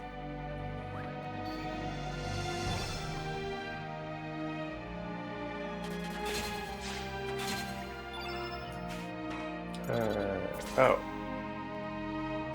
Yeah, you might have to run from this one. I'm trying to think if this is fine. Yeah, you might, because you need to refresh the White Knight. Right. Yeah, very easy to do because you're trying to immediately, like, a runner trying to immediately go into the anti-black hitting on Harl, which is like the worst target. Just forgot to doppelgang. I've done that as well. You have to go, I think, on the backside and actually talk to him.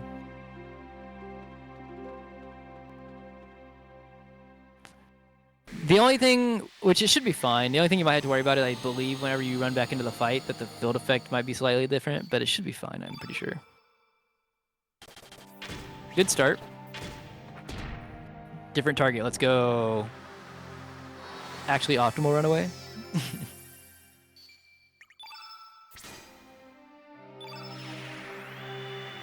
This will also be a fight where Garai and this fight are actually the two fights where Diminish is of major importance. We definitely want it for this fight because you're going to see how much damage that Miguel is going to do even after we Diminish. And he's very quick. He also has 6 AP.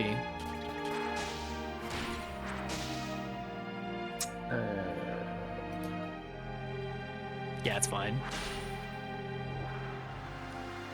So we actually didn't want to do Diminish yet because, like I said, the field color is something that we take into account in terms of our damage.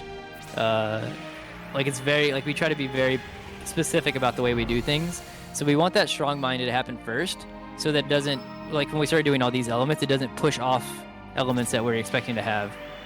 Because I guess we never really talked about it, but when you do an element, you'll see it fill out the bottom one. the rightmost part of the field effect, and it pushes the leftmost one off the field. All right, so yeah, we're gonna see. This is with a diminished field, by the way. 201 damage.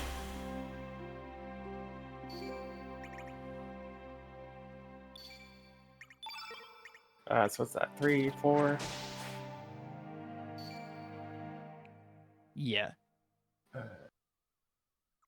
You probably just had to defend once because I think you had to throw an extra one with Harl earlier before he strong-minded.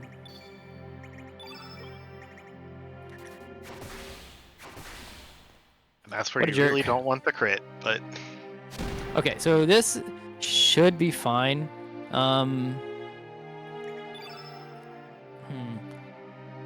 So he just went. Yeah. It might be worth Should I heal? revive. I think that it's not a bad idea. So that's one. You could do like a 2 or something with the White Knight. And then... Oh, no. Well, you have to refresh Harl. This is weird. Who has the heal? Yeah, maybe Link's just heal. This is like... You could play it more... what's the word? Risky. But we're collectively all trying to make sure that the run doesn't die to Miguel for a marathon. And then, yeah, this is a 2. You can maybe do a 2. I don't know. It's kind of risky, but you can maybe do a 2 and it won't push, I think. Oh, okay. Well, now you use 3-3. well, now you gotta send it. Nice. Okay. Okay. Exactly the plan. Yeah. Yeah. Calculated. So the only reason that fight was as monk-ass as it was is because he happened to not only Holy Dragon Sword the White Knight, he then decided to go punch the White Knight in the face and kill the White Knight. So he had already used the revive. Normally, if he does Meteor Shower and it kills the White Knight, it's like, whatever, we'll revive the White Knight, and then you just 3-3 and move on with our day. But because our one revive has already been taken up, we kind of don't want to go into the territory of Meteor Shower Holy Light. But we got through it. Miguel is no more.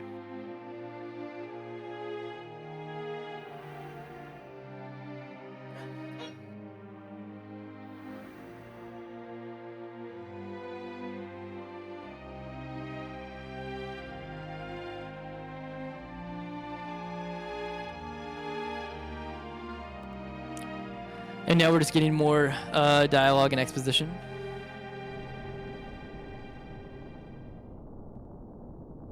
Basically, I don't remember if it's been explained yet who is doing this, but Fate is not happy with this, as we mentioned earlier. Fate's kind of an interesting character in Chrono Cross, I think. It isn't fully explained yet, but Fate isn't necessarily a quote-unquote evil villain. Fate is just a supercomputer that is kind of both controlling / protecting the archipelago, the area that we're in within the Chrono Cross world, because Chrono Cross is actually in the same world as Chrono Trigger. They're just locked inside of an archipelago. And Fate kind of, in the world that Fate exists, is blocking people from invading and blocking people from living. It actually incorporates the idea of the save state, the saves that we're touching, as what do they call it? I can't think of the actual name of them right now, but there's an actual in-game name for them, and they are like you write your memory to them, like it's all part of like Fate and everything like that. But Fate, the reason Fate is so mad is because she's trying to do all this thing with controlling the archipelago and protecting it from invaders, and was using the Frozen Flame's power to help do so. The fact that Surge is now the Arbiter because he came in contact with her whenever Wazuki and them brought Fate Surge there means that she no longer has that, and so she is kind of pissed off about it, and is trying to kill Surge. Well, two-pronged attack: kill Surge, but also trying to switch bodies with Surge, which is what Lynx did, to have the body of the person who is the Arbiter of the Frozen Flame. What a sentence!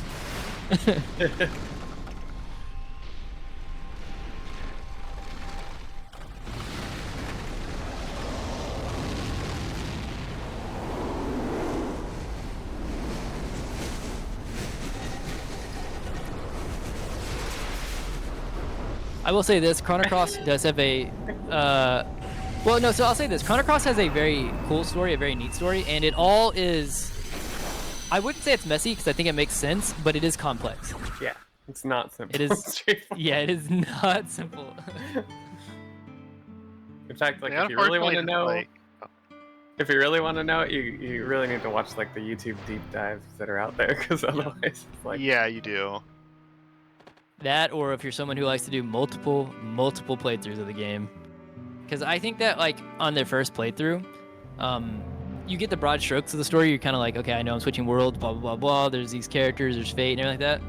I think on the second playthrough, when you kind of already have that in mind, and you're paying attention to a lot more of the smaller parts of the dialogue, it all kind of makes a little bit more sense. And I do think that's somewhat by nature, not to like fully hand wave the complexity of it. Like they maybe could have made it more simple. But I do think that like this game, literally with its new game plus feature and like the fact that you can't get all the characters in one playthrough, I think it's literally designed around meant to be played multiple times. Yeah, I mean they backload a lot of the important details you don't even find out until like the last tenth of the game. Exactly. And without those details, you don't even know what you're looking for in the first half of the game to even figure anything out. Right. A little bit unfortunate in like how the story is actually told, but it's probably simpler than it like kind of appears if it wasn't for the. Oh, did we not get the screwy dress? we Let me did. think here. I just So you don't have a- I sold the I accidentally sold instead of disassembled the So I'm trying to think. So you should be fine. You will just the Giat fight will be very slow. where's the autosave? Should I be able to hit the autosave? Do you know where it autosaves at, Zala? Because I It's don't. before Miguel. Before? It's Yeah. not after? Isn't there another ivory thing that can just be disassembled? There's a vest. I don't know if it has a humor. I don't know if it does. If not, it's not like run ending. It is. No, it doesn't. Iron? That does Sure, have one, nailed but I it. think it's a. Is it equipped? Not if it's there. Oh yeah, no, try yeah, it. they are Oh, all okay. equipped. Alright, You I can guess probably I'll take go. it off of somebody though. but- Oh, autosave applies on every overworld visit, so it might be. You might be fine. Oh, Should I try it? I guess I could always save. but it'll overwrite the autosave when you go out. Oh. Oh yeah. Okay. So yeah, Oh. you might just have to. Alright, we'll just Yeah. go without. That's fine. Yeah. Yeah. You're fine. The Giat fight will just be slow. So we normally make a stone swallow there. And what that does is, as Ala mentioned a little bit earlier, about some weapons auto-critting certain types of enemies, with the heavy attack. And the Stone Swallow would be useful for like Grobik, the boss fight, the Giat fights and stuff like that, for the auto crit. So what this will mean is that like the Giat fight and stuff like that will be a little bit slower, and Grobik will be a little bit slower. We'll be doing less damage. But it'll be fine. We don't use it for very long with Lynx. After that, we will be doing the Dario side quest, and we'll get our actual final weapon. But it's fine. It's not like run ending. I mean, to be fair, we tend to forget equipping it anyway. It's like- Sometimes, yeah. Many a runner has done that. There's a reason that it's bold and bigger in my in my notes. It's like like in this game, Surge goes through not very many changes of weapons. Like we go from the initial starting one, we get the iron one, we use the stone one for so long, and then we go to the Master Mune. Like so, whenever you get a new weapon, you kind of, unless you're making very active and conscious efforts to make sure that you put it on, it is very easy to do the menu and be like, oh wait, I didn't change the weapon. Right. Well, that's a first for me. Yeah, you should be fine because like the thing is, my problem is I've not done that exactly, but I have made it and then forgot to put it on, and I'll be in the Giat fight and I'm like, oh, I didn't auto crit. That's not good. And that's a fight that you can't. I think is it the first one or the second one? I don't think you can run away from it. Maybe I'm lying, but or you can run away from it. I don't know if you can menu. Is what I mean. Right, yeah.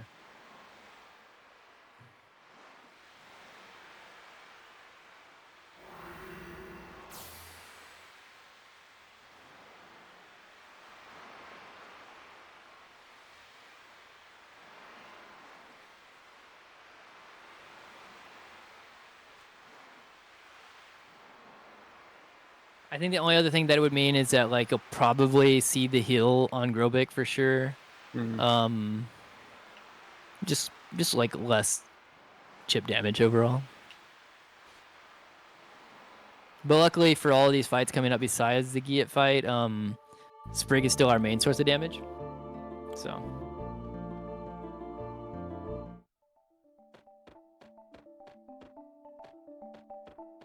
The kitty cat is in a bad place. Nice. Was kind of making it even worse for a while. Yeah. I think the other enemy's in the loading zone, it looks like. I hate when he does that because he'll walk down right at the last second. Yeah. That's just what cats do. True. They're very sketchy creatures. Especially those ones. Yeah. Have you met my cat?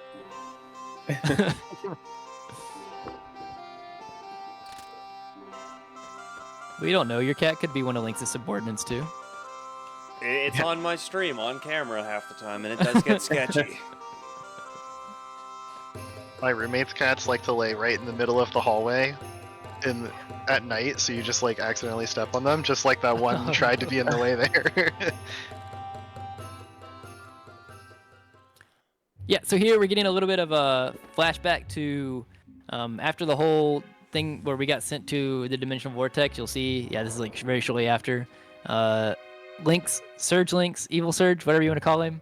He basically took Kid with him. Karsh and the other Dragoons are the Casey Dragoons are finding Viper, their leader, with a knife in his back. Wonder how that got there. Yeah, and then basically we get to make a choice here. They say one of them's going to stay here and blah, blah, blah, blah, I forget what they do. And then one of them's going to go with us. Here, we want to take Karsh with us. Karsh, it will be important.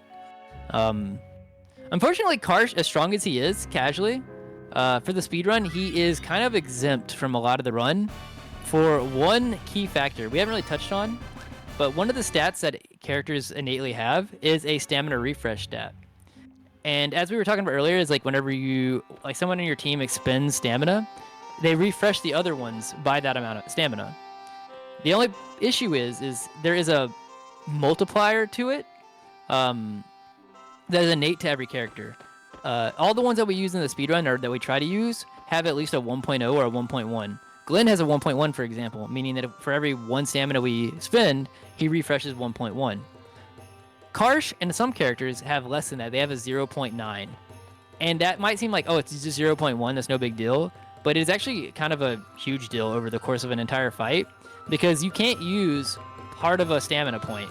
So if it isn't a full one, you're just short. So like, for example, if a boss like Rochester coming up has 7 AP, that normally means that we can refresh up to 6 AP and then do a 3-3. But we haven't really talked about like why you can buffer those two moves together, but just accept that you can.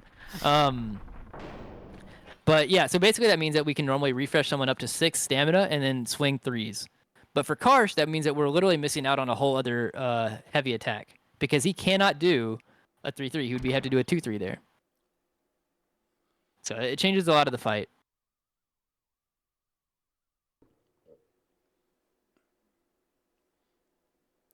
Hey Cosmo, welcome in. Thanks for the GLs. It's so funny. I'll go to explain a mechanic, and I'm like, oh, we didn't explain that other mechanic, and I'm like, oh, there's just no time. Yeah, there's. And you're just gonna have to There's accept so many that. Yep. There's so many mechanics that kind of interplay with each other that like if you kind of did fully know them, then you would already be partly into being a runner anyways. So yeah, it's just that's part of the learning process that a runner has to go through. Which is why I think Chrono Cross is a really neat speedrun. Besides the RNG that makes it dynamic, a lot of the run is not necessarily following the notes to a T. It's like learning the mechanics and why the notes are trying to do what they're doing. That way, if you understand the mechanics at a fundamental level, when things go off track, you kind of know how to work around it. There's a lot of counting and thinking that goes into doing a Chrono Cross run. Well, in that case, I'm out. Yeah, a lot of them you'll hear like whenever, for example, on the Bunyip fight, or like whenever I think actually even on Miguel, Jack Andrew was going 1, 2, 3, counting. We're trying to make sure that we get those full turns off.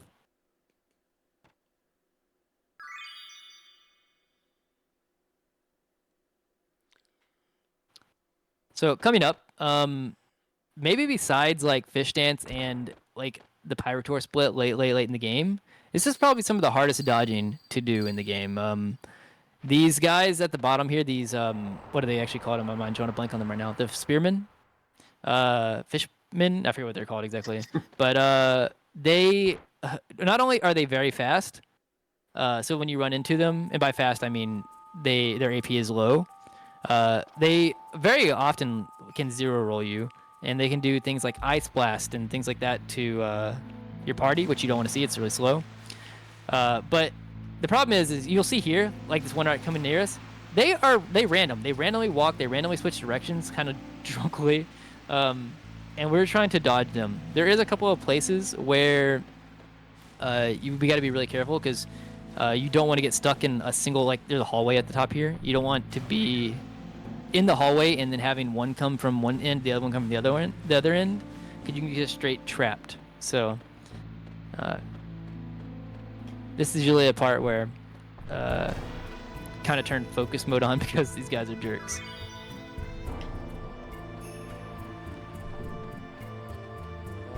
All right. Well, we have this, and Jerk is focusing. What I will say is, although most of the redeems for Chrono Cross here are no longer available, we still have one left called the Glen Dual Enlancers. Sure. Einlander or something like that. Okay. I don't actually know the official name. All right. And I'll let one of the commentators explain about that after, since I have no idea what it is. But there's still plenty of redeems up for the Chrono Trigger run that's happening later this week, and not to mention a few others. So please check out. This is all for Doctors Without Borders, and anything you can give is always greatly appreciated.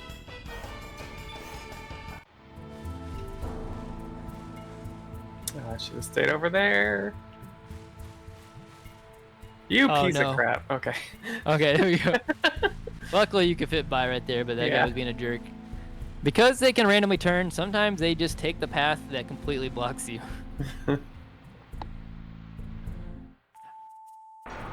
But yeah, I guess briefly for the double Einlander incentive. So normally we only get Glenn's one sword, his one best sword, the Einlander. And because he's not our main source of damage, it's not worth the time in the 80% run to go out of our way to get the second one, even though it's really sick. But this incentive means that we will actually go do the sick thing, even at the cost of a little bit of time, to get both Glenn's Einlanders, and he will hold both of them in the fight. And he does more damage. Cool. It's really cool. Yeah. Hey, Maddie, thanks for the GLs. Did I do that twice? I think so, yeah. I didn't even pay attention.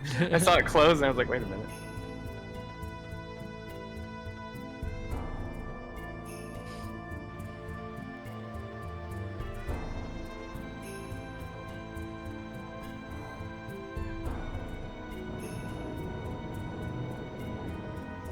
Oh, no. Okay. Ooh. Yeah. Sometimes you just have to do that. That's me the entire time I'm playing here. I'm like, oh. Yeah, I'm always wincing right on this part. I almost threw it. But yeah, I guess technically two more, but normally it's only one more. That's kind of a pain, potentially. Yeah, and here's why. Because you can technically squeeze by him, but like if he decides at any point when you're squeezing by to just be like, I'm turning, then you're just like, okay. Yep. And we are through the dodging section for now. I have turbo on, that's why. Time for everybody's second favorite boss. Rochester. Oh, Surely everybody Rochester? loves I always call him Rochester. Surely everybody loves the giant bug boss. I only know the name because of the splits being called Papa Rochester.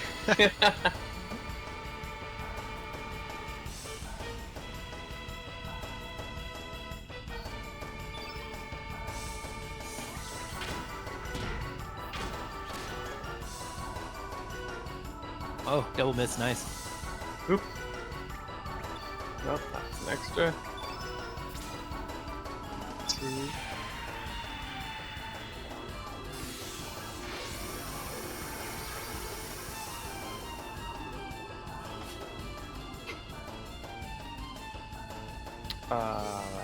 Did I forget a bandana?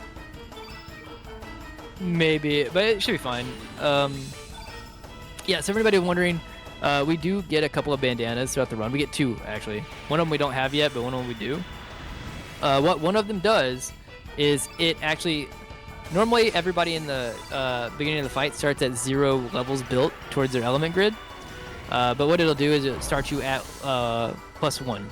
So what that means is that normally we won't have to do 1 turn red for Harl to get to turn red. We can just do straight turn red, which saves an AP, which means that's more damage we can do elsewhere.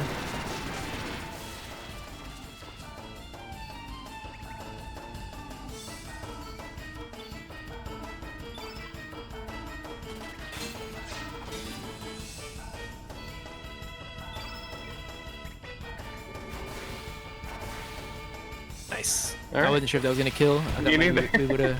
I thought we might have saw what the other one's called, jitterbug or whatever.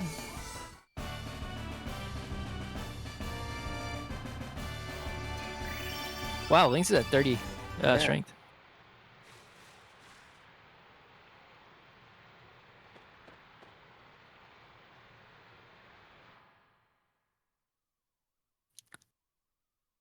I almost wonder, Zal, you can maybe correct me on this. Is it potentially worth, without having the Stone Swallow, to topple to White Knight, Sprig, and Gate fight? I don't know why we don't. I guess it's probably for the speed when you have the guaranteed auto crits. No, I mean like for right now, like I wonder if you ever don't have the Stone Swallow on, like I wonder if it's worth to do. Oh yeah, that I'm not sure. Like there's probably some breakpoint.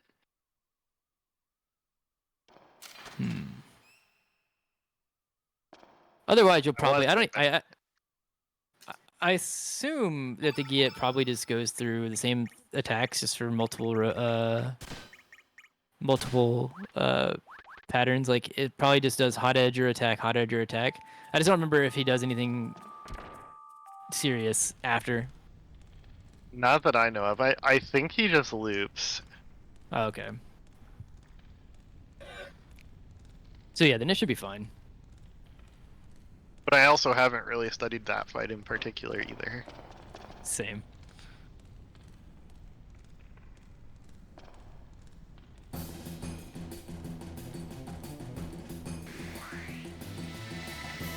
It is a bit unfortunate. We are finally coming up on our last few fights of that making use of Sprig. We'll get to be using the Doppelgang for usually in the 80% run, 2 more runs.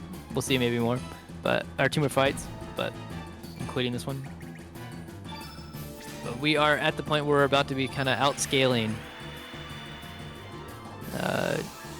the White Knight.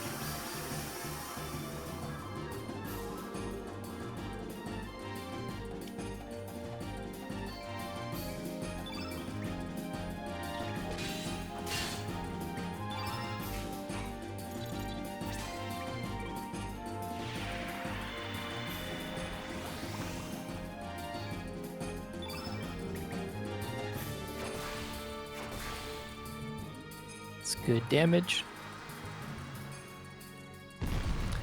Everybody seems to be targeting the White Knight a lot. Yeah. Getting all the aggro in like every fight.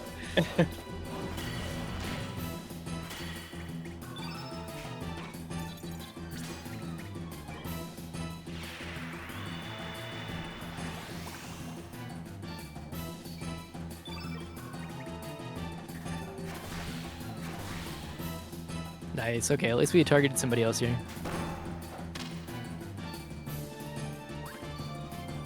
So I believe the next turn, if I was paying attention correctly, will be Fire Pillar. Sometimes you can skip it, but it's very hard to. Oh, well, I was gonna say maybe with the crit.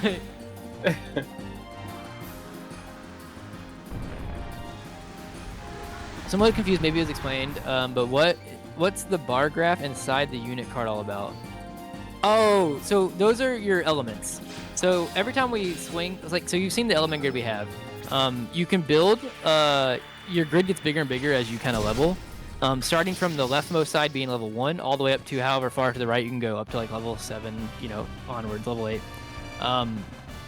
For every attack that you land, you build a level. So like you do a 1, you build a level. You build 1 level. You land a 2 or a medium attack, you build 2 levels. You land a 3, you build 3 levels.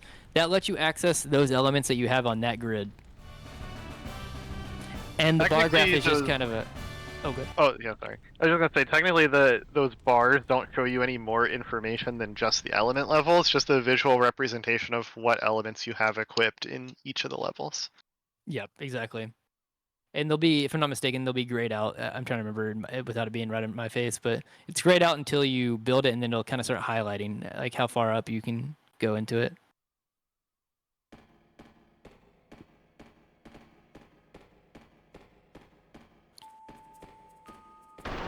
Yeah, it's like all the systems kind of interplay with each other. It's like you use attacks based off of how much stamina you have. It drains stamina from that character using it, refreshes the other party members.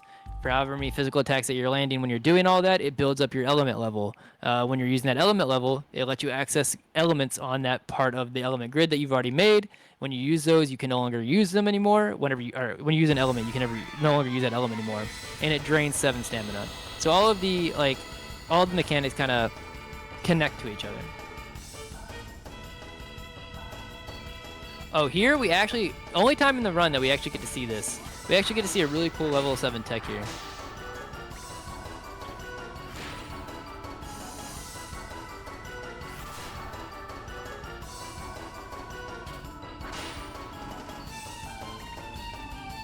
Yeah, I love this ability. It's so cool.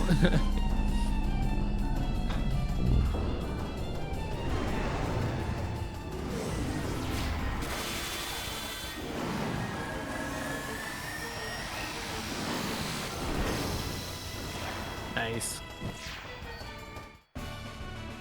If she has low magic, there is a small chance that one of them lives, but she's good.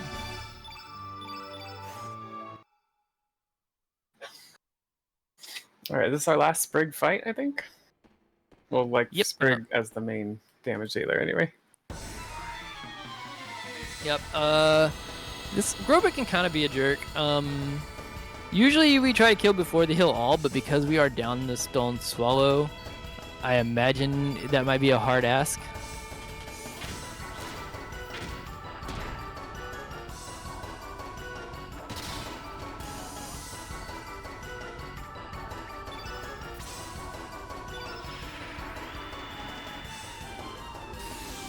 Yeah, he also does have quite a bit of HP. It's like almost He really 3,000. does. I guess Health Cook does too, but yeah, they're both pretty high. Yep. I mean, it's like over double of a jump because like Rochester before that has 1,307. Right. And like most things have around like maybe 2,000, like Miguel, Garai, Right. all have around there.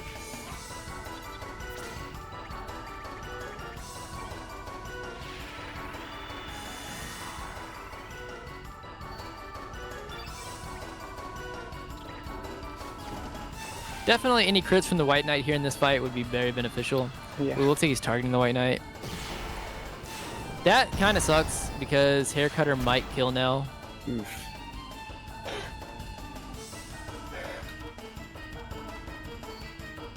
I do wonder if it's beneficial to maybe heal Third, I before think. the- Yeah, it might be worth it, I think. Yeah. Might be a little bit off script here because of knowing that you're going to go deeper into the fight.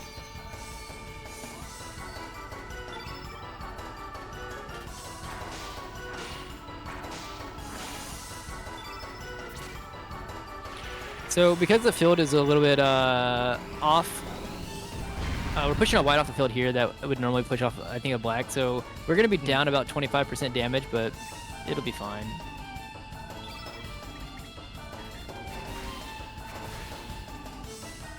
Nice. Didn't attack the White Knight. Spreading out the damage.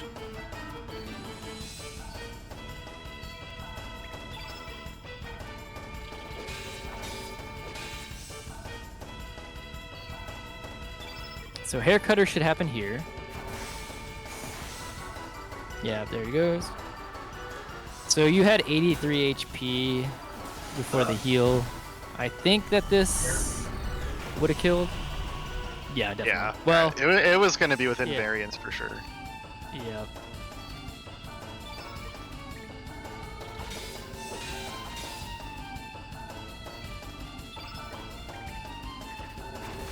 Yeah. So we're gonna see. So there's gonna be this attack and there's gonna be heal all. The reason I think that we still won't kill on this turn is I think that we're probably at the turn where all of the buffs wore off. Yeah, the turn white just wore off.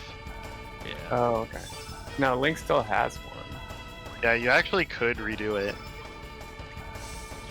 Oh, but It's probably not worth it now. Never I'd mind. probably Alright. just go. I should have Yeah. calculated that in. Yeah, so he's gonna heal.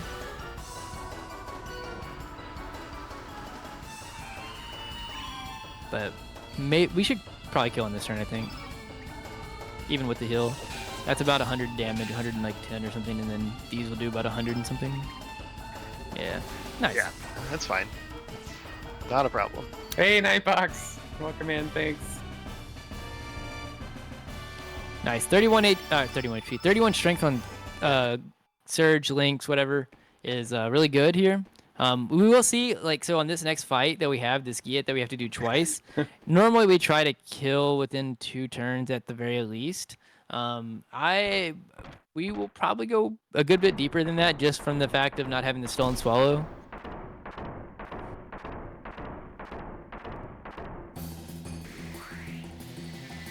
We don't have like a turn yellow active right now, do we? Not equipped, I don't think. Yeah.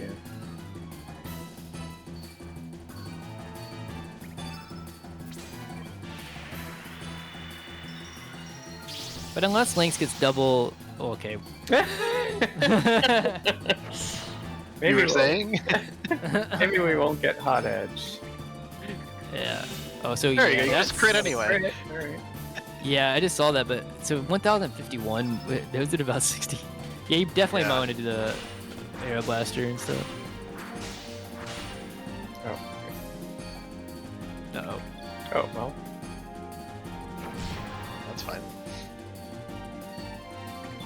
So no hot edge so far. 268, Can that's we good kill? damage. That's the question. Oh no, not on this turn. Yeah, we're doing very low damage. You probably will have to go 2 more turns, I think. Huh. Might even be worth just break 3-3 just to refresh.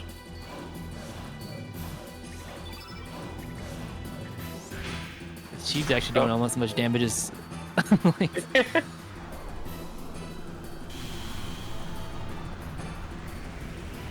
Yeah. Okay.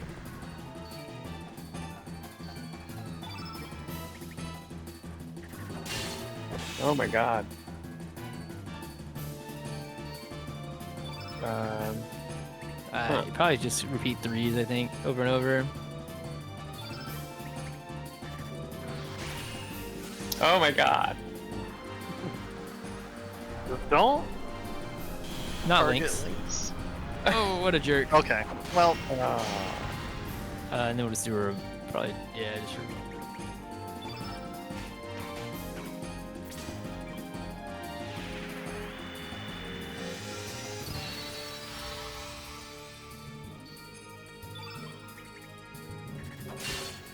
wow.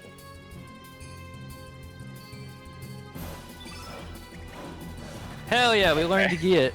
Oh no. oh my god, can you learn that one? No, I don't think you can, but that'd be funny.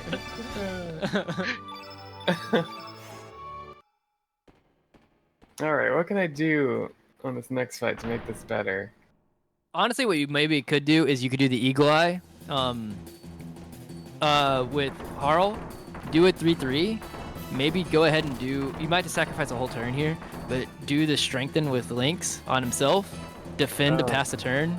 And then, I don't know, because, like, you might see an extra turn, but it might be worth it just in terms of overall speed. I guess the only downside is if he decides to hot edge early. Lynx, like, then it's an issue. Hey Lala Loopy, welcome in. But you'll be defended. That's true. Yeah, I think it's probably worth. So, Well, yeah. no. So Lynx won't be defended Yeah. because Well, he'll be strengthening himself. Oh, so Eagle Eye, and then strengthen. Well, so I would Eagle Eye and just initially just 3-3. get the 3/3 off if you can. And then strengthen. And then strengthen, yeah. That's the only way you can buff the damage even more. I I think. was also thinking, what if we brought Sprig in, but then that'll put a green on the field, right? I mean, that is another that is another thing you could do, but that's what I was asking about Izal about earlier. If it maybe it would be worth, but I'm not too sure. I maybe would just go 3/3 here, and then you're probably gonna get attacked. Maybe make you. Oh, that's nice. And then Yeah. Nice. That's the play. Okay. If he doesn't go here, don't defend. I think you would throw a 3/3 with Harl just to kind of get him back to 0. Wow, Yeah, very sure. high. Wait, what? Yeah, I would just throw Yeah, threes just to refresh. Because then you can for sure get Got it. yeah. And then you would just do the same thing with Sprig and repeat the process. You didn't have to give him a full turn. No You rolled Air really Blaster, high. you think? Oh, you actually could. Yeah, my bad. I didn't. Yeah. I was just thinking about getting him back to 7.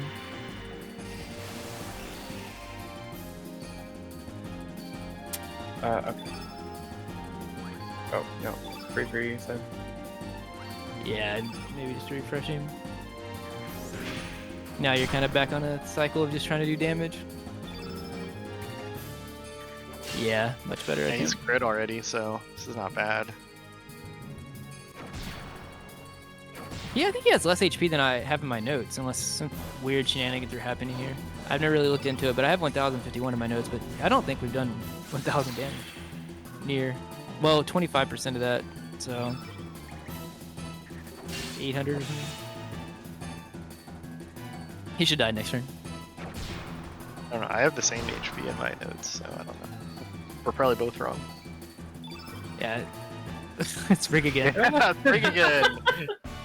MVP. Alright, we're back on regular schedule now. Those are the fights where the Stolen Swallow is of key. Because after this, we're going to be doing a optional side quest that we can touch on a little bit as to why we'd be doing that in any percent. But afterwards, it will give us a weapon that would replace the Iron Swallow anyways.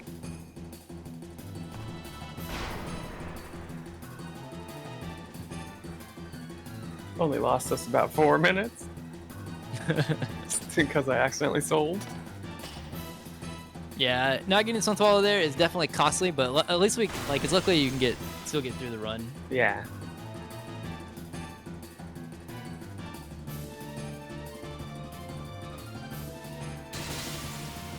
I like to say in Chrono Trigger, Marley jumps in through the window, and in Chrono Cross, we jump out. True.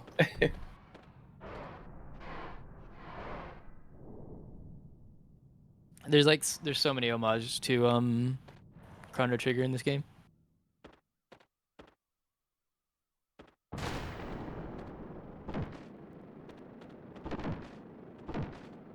Aerobic dodges like a boss.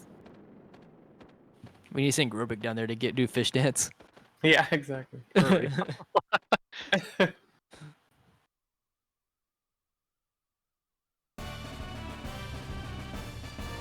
Yeah, so here we're gonna put Karsh in the party. 31, pretty good. I've seen as low as like 25, I believe.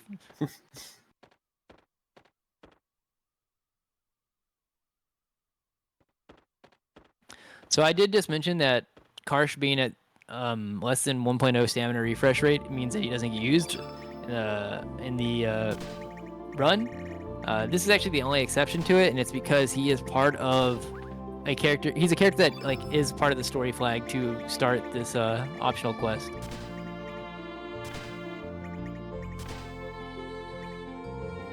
Which I guess we can go ahead and touch on. Do you want to touch on Azala, why we are doing Sure. Dario?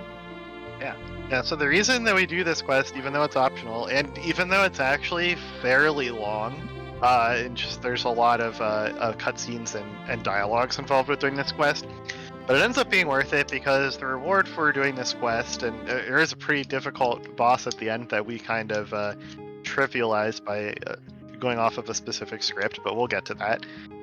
But the reward for all of this is the Master Mune, which is a weapon that Surge and Lynx will equip. And it is not the best weapon in the game, technically speaking. However, it has one property that is particularly useful to the speedrun route, and that is the number of enemy types that it will automatically crit on. It will basically cover almost every single enemy that we fight through the end of the game, but most importantly, it will auto-crit against dragons, which we will have to fight quite a few of in the sequence that comes immediately after this quest. Yep, and all of those factors combined are, and losing out on Sprig here, well, not losing out, but part of it as to why she gets taken out is basically bring us back to when we said way earlier in the game that after the ghost ship, Lynx would not be the main source of damage for several hours, and after Dario, we're finally heading to that point again where he kind of comes back to being our protagonist. Yeah.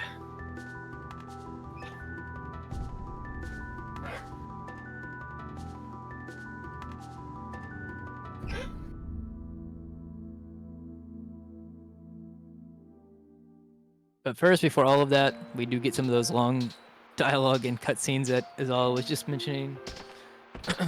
We get to see Dario. Dario is such a cool character, by the way. Dario, Karsh, and Glenn. And Riddell, who will actually be put in the party soon to basically be the Pierre of the party. Yeah. I kind of want to cosplay her. That would be cool. That'd be kind of nice. Yeah.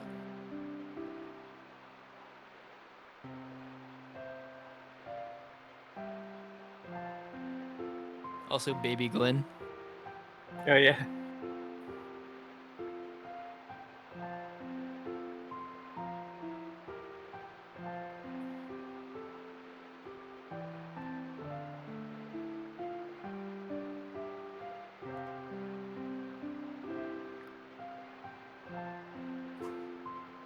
We're getting a whole backstory here on, the connection between a lot of what would grow up to be the Acacia Dragoons. We see Dario. Well, first we see Karsh kind of expressing that he might have feelings for Riddell as they grew up with all as together, including Dario and them as kids. But we see that Riddell ends up with Dario, and this kind of sets up some thoughts that Karsh is gonna be having after some events play out here.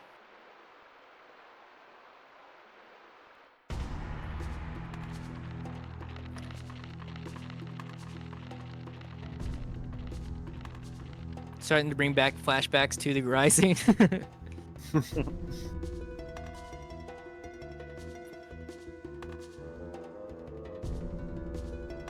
My favorite part of the dialogue here is when Riddell mentions that they were going to get married on the Isle of the Damned, which, that doesn't sound like the best place. Yeah, exactly. But there is some, clues that, it wasn't always as, overrun as it is now, but they just didn't give it another name in the flashback, which I just find funny. Yeah. Mm-hmm. I think in the scene before, we see, I guess, I don't know if a better word besides poisoned, but it's like the sword, the evil intent of it kind of poisons the area. You see flowers and stuff everywhere, but yeah, so basically we saw a little bit of a minor bit of a flashback where apparently Karsh and all them came here to this island to do a mission, and we saw a little bit of a snippet of, it looks like Karsh maybe killing Dario. Ooh. Those were low rolls, by the way. We did not like that. But it can be worse. I can tell you from experience, it can be worse. You don't say. We are fighting Salt and Pepper in their kind of final form here, and they are quite dangerous, especially compared to their earlier forms. Yeah, they do not play. So we'll probably end up seeing a couple, because they rolled too early. After this 3-3 from Karsh, we're probably going to see Salt do Strengthen, which sometimes you can't avoid, but if he rolls really early like he did, then it's kind of, oh, well, he rolled really high. All right. Wow. So no Strengthen. So he rolled really low on his first roll, but then rolled really high on the second roll.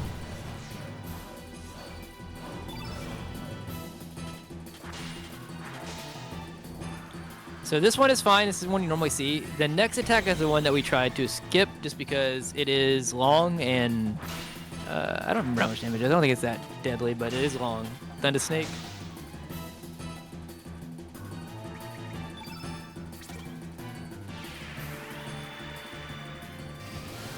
It's a lot of damage from Harl.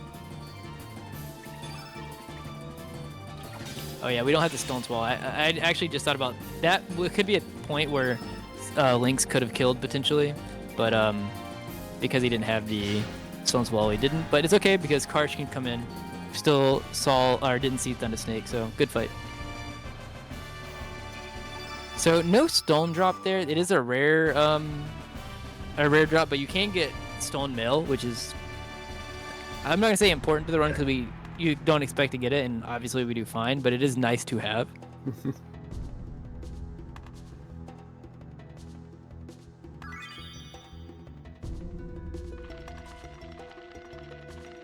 But yeah, Salt and Pepper were kind of angry because they thought that they, knew what happened between Karsh and, well, I guess kind of did know because Karsh did do it, but they didn't fully understand the reason as to why. And the same reason we saw with Radius kind of holding on to the evil sword. He kind of betrayed, he did betray Garai. He stabbed him in the back. And we saw the same thing kind of happen between Dario and Karsh. But Karsh, with the stuff that we saw in the cutscene before, he thought maybe that even though the sword is kind of what caused him to do it, that maybe the sword doesn't make new feelings, it only brings out hatred that you did have. He thought maybe he had some hatred that he was holding on to from the fact that Riddell married Dario. So he was kind of struggling with his own feelings there, and that's what that whole thing was about. But now we're going to continue that storyline through here by going to meet up with some characters and then going to meet up with Dario.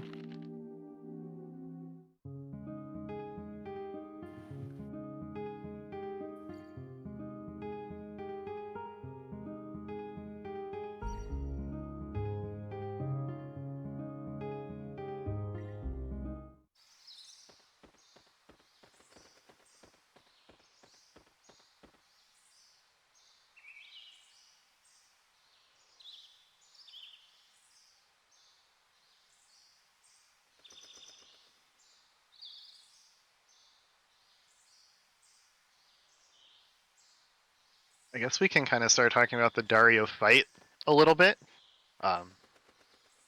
He is kind of like maybe casually might be one of the most difficult fights in the game. But due to the way that he's programmed, he has some specific responses to using elements of a specific color. Well, he will have like a fixed element that he does in kind of response to that, which will be exploited quite a bit. So even though he can be quite a threatening boss, we have it routed out.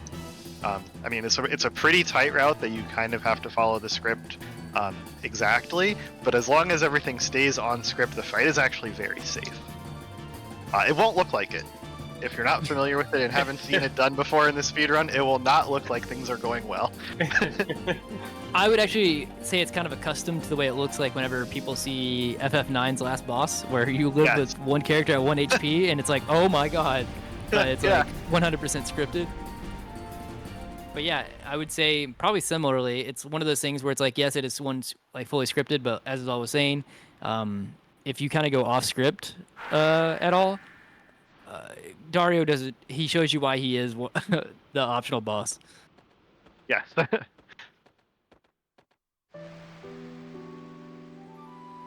But yeah, I might have missed it maybe whenever you were initially, but basically the whole idea is that we just don't want Dario to get any free turns. Oh, so I take that back. He gets one free turn at the very beginning. But after that, we want to control all of his turns by controlling his AI, because if he gets to go, he will do what he's going to do to Riddell to all of us. Yeah. And I guess just to kind of get ahead of the curve on that, because the question might pop up as to why we are sacrificing some characters. You're going to see us kind of intentionally use things like white elements on Dario at some places to kill off some of our characters. And can't go too deep into the whys, the intricacies of the whys, because you go into formulas and things like that. But it has to do with the stamina that we were talking about earlier, where it is much easier for us to get appropriate stamina refreshes after his turns if there are less allies on the board. So a stamina refresh means basically if we go, say that Dario's got full stamina. He is at 7 stamina, and he just went, but no one on our team has any stamina either. So none of us can take a turn. It's not really his turn to go yet. What the game will do is it will sometimes be like, well, I need somebody to go. And not sometimes, because it depends on his AP, but like the way it's routed out, the game will throw free stamina at our party and be like, okay, someone in the game has to go. It can't be a stalemate, you know? So it's not his turn, but we're out of stamina, so here's free stamina for y'all. I feel like that's like the shortest way I can explain what stamina refreshing is. Yeah, I mean, you'll see it in action because at the end of each turn, especially when we're down to only one character left, you'll notice that we try to go as negative stamina as possible, and that's basically to ensure the game has no choice but to give us all the stamina back. So yep. It'll be different than kind of the other encounters where we might run up on another character and do like a 3-3 or something to refresh stamina. In this case, we just try to be as negative as possible when Dario takes his action. And that is actually why the fight is so specific and why you want to stay on script, is because the difference of being sometimes like, for example, like in phase 2, if Lynx is at 5 stamina to start versus like 6, that's much safer, because if you're at 6, that means you're not going to go as deep as you probably need to into the negatives at the end of the turn, and you can get a bad refresh.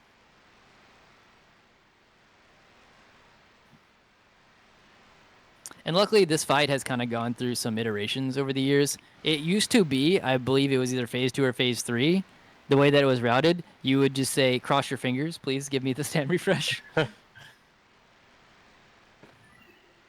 So whenever I first started running this game, this run was literally labeled in my splits as run killer, because not only could you just lose time based off of how you can lose time now, which is Marcy's magic, you could lose time off of just being forced to run from a bad refresh.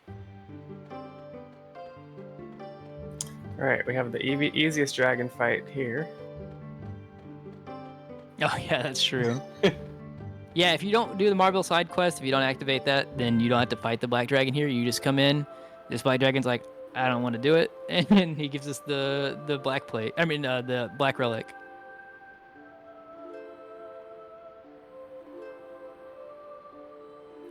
As well, maybe I missed it. Did you explain why Marcy, or how Marcy interacts into this fight as to why it plays out the way it does? I did not explain anything about Marcy specifically. Yeah, if you want to go and do that? Why do we use Marcy? Yeah, like, or I guess, so we bought all those ice blasts earlier. Yeah, the reason we use Marcy is basically like she has a good magic attacks, or magic stat, and she's an 8 blue. The blue element is of particular important because Dario's response to blue is to just use weaken, which lowers your, I don't remember if it lowers strength directly or lowers attack, but either way it's the same effect. But since we're primarily just going to be spamming Ice Blast, that doesn't really matter to us at all. So Marcy is just kind of a good character to put that on, and you recruit her without going out of your way. Yeah. And actually, the way that the fight works out, the way it's routed, I should say, it's actually pretty neat. We're able to still get Frog Prince off, and Frog Prince does like a hefty chunk of his health all at one time. It definitely won't kill him though. He has quite a bit of HP as well. Yeah, and then once we get past that point, the only way that the fight is deadly, it's weird because the fight is really safe at that point, but it's also like you're one missed or extra input away from death. Like if you overmash and accidentally do 7 ones instead of 6 ones, and he gets to go, well, bye-bye. Your Marcy's gonna die. But once you get down to a one-on-one with him and Marcy, we're basically in safe territory. It just takes, a certain amount of Ice Blast. Yeah, I guess that's the other important thing. The weaken doesn't actually do damage, so by throwing blue elements at him constantly, we're basically ensuring that he won't attack us. Exactly.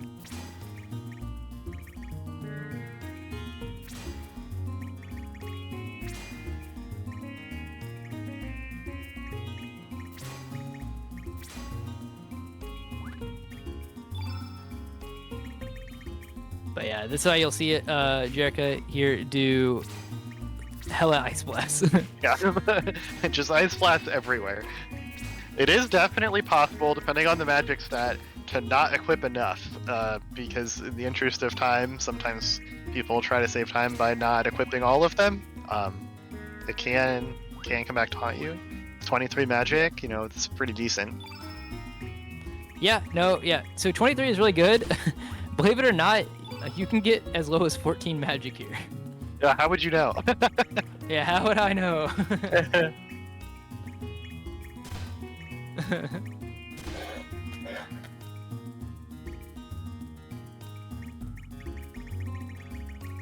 I almost wonder, I didn't do it because the one that I got, so normally the way it works, especially in my runs now, is under a certain threshold, like if I get I would probably reset, right? Like, or if I had a Marcy that was that low. Luckily, the time that I saw Marcy at 14 magic last was in an all characters run where we can use a supplementary character called Irene's, who is also blue and 8, had a 21 magic. But I do wonder if at 14, if you could, I assume that because we have like the whole like level 3s and stuff like that, so we could probably get through the fight. I just wonder at what point the magic is low enough that like you're not gonna kill Dario.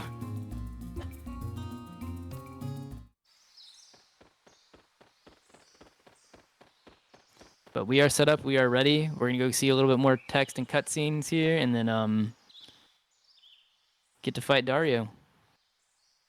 Fingers crossed.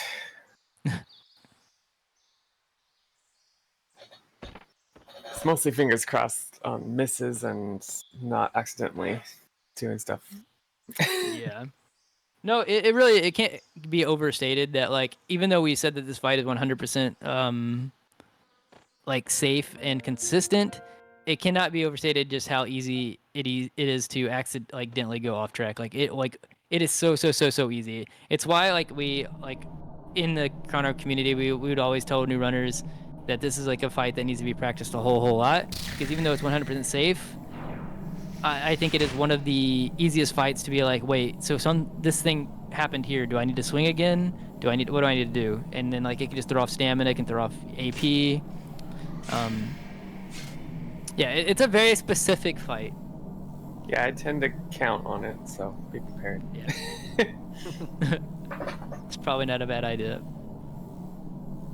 Was it a PH that used to say going into this fight, slow is steady, steady is fast? That sounds like a PH thing. Yeah, I believe that.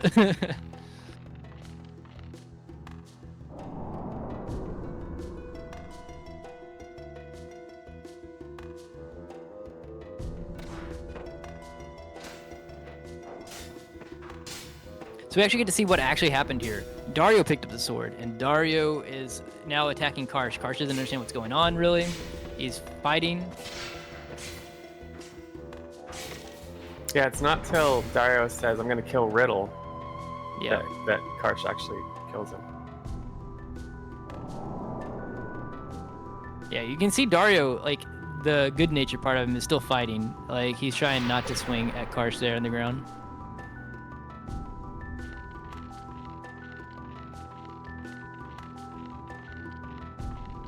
And then, obviously, Link's, the drama stirrer, comes up at all points or his drama and says, let me try to intervene. Yeah, and then he's like, I could use this thing.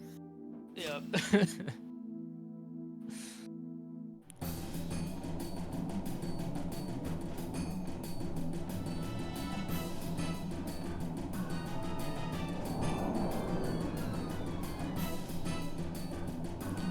And away we go. Yeah, so here on this first turn, we're going to defend Riddell because we don't want her to die, because you can technically die if he runs up and attacks her and she's not defended.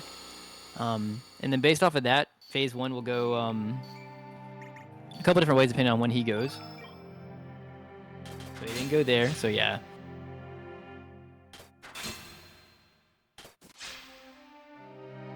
And see, that's why we defend her. Yeah. All right. 1. Yeah. 2, 3, 4, 5. Also coming up right here, we are going to control this first turn using a. I didn't see if we got Inferno or Fire Pillar. Oh, did we not put it on? Oh, we did. Okay, at the top. I usually have it at the bottom. I was a little bit worried. Oh yeah. But so this is going to make him do a counterattack, but it also has the secondary, and depending if it hits, primary use case of applying burns. It's only a 15% chance. It did actually get it. So burns actually helps do damage. So I'm gonna let they count here. I want to let you focus. Yeah. Sorry. 4, 5. All right, and so now we're sacrificing Redelic. We mentioned this will take the second turn. But the burns, because Marcy's at 23 magic, you can kind of almost say she's like at basically 25. Burns actually do help a good amount of damage. We also have a Skygen and a magic ring. Yeah. Oh, yeah. and you're so you're. It so should be pretty good. Yeah. Yeah, and Alright, so 1, we have 2, 3, 4. Link's at good starting stamina there, so we're on track there.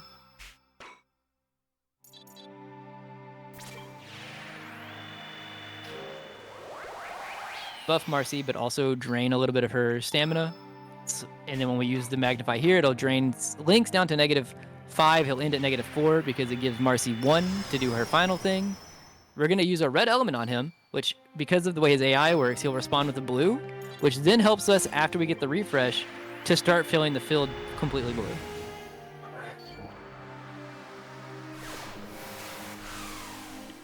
And there we go. We got our free refresh. You saw it there, as we were talking about earlier. There's 1. 23 burns and a Skygen. 2, I'm gonna 3, say that this 4, 5. is gonna do almost 2,000, or I'm gonna say this is 2,005.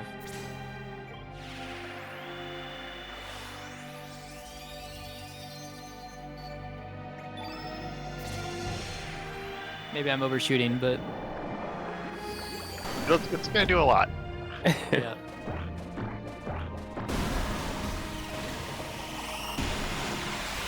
Oh, pretty I was close. somewhat close.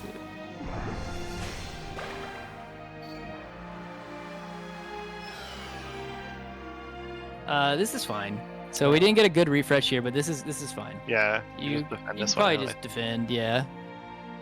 1. You could Oh. yeah. Probably just get links to level 2. Oh yeah, this is fine too. Yeah. This is probably safer.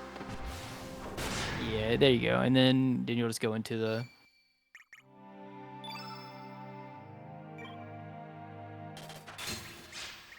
Oh, right. I didn't need it. It's Alright, 2, so that's 3, 1, 2, 3. 4, 5, 6. Okay, you'll have it perfectly enough. Yeah. Because you just went. 4. You still do weak-minded, right? Or Yeah, Yeah, you have to- you'll have to do 2 more with Marcy, and then it should be perfect because Link's already has yeah. Yeah. So it will work out. Yeah, there you go. And then And then back to normal.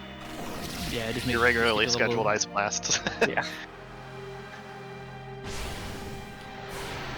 Just because it's a little bit weird right now, I would make sure you do all 4 of the ones here before you do Yeah. Ice Blast, just to make sure you sink in.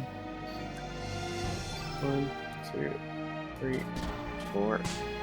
Yeah, but now you should be we're okay on track. Yep. Dario is now in the Ice Blast blender, so He's in He's great already health in already. 69. So. I think the next one kills. The next one kills. 1, 2, 3, 4, 5, 6. It won't happen in this run, but it is possible to kill with Marcy slaps, which is always lovely to see. Funny.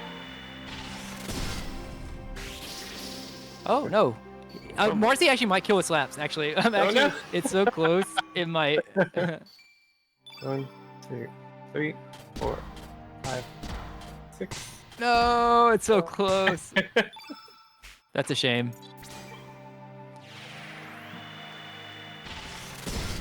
He's like overkilled by like so much. All right, got through it. No stress. Always stressful.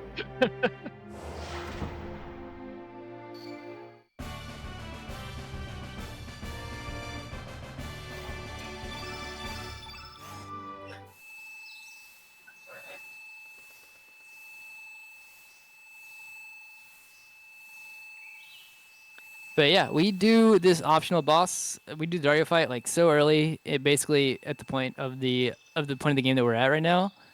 So he is not. Well, I'm not gonna say he's not easy because like it's consistent, but like he hits hard. The Master Mune.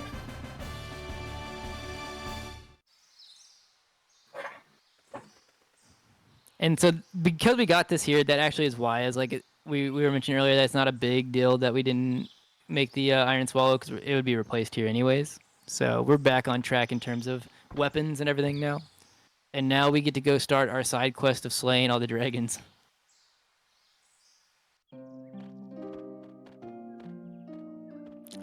Well, I guess technically right now we're just being tested by the dragons, but Yeah.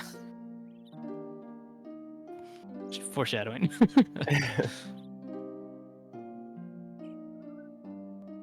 And when we get to the dragons, we'll definitely see why it's worth picking up the Master Mune. Yeah.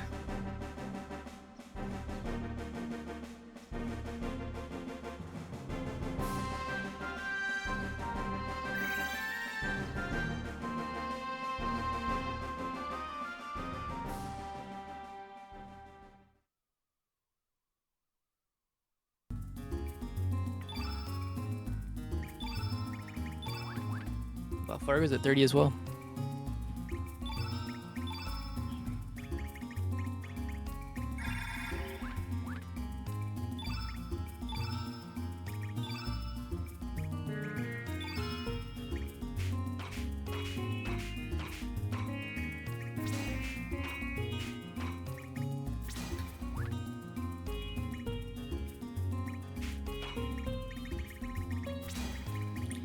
Also worth mentioning, well, so from here till the very last dungeon of the game, we have our next to final party, so we'll be stuck with these two for a little bit, and then we will only have one more character switch for the rest of the game, unless you count Link's turning into Surge. Turning back, yeah. Yeah.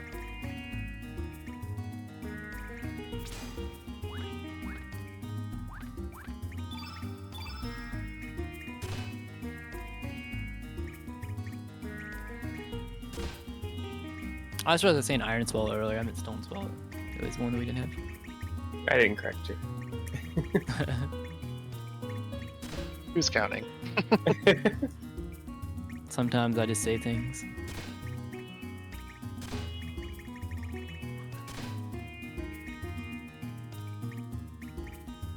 It's weird enough adjusting to it being renamed in this version. Yeah. Oh.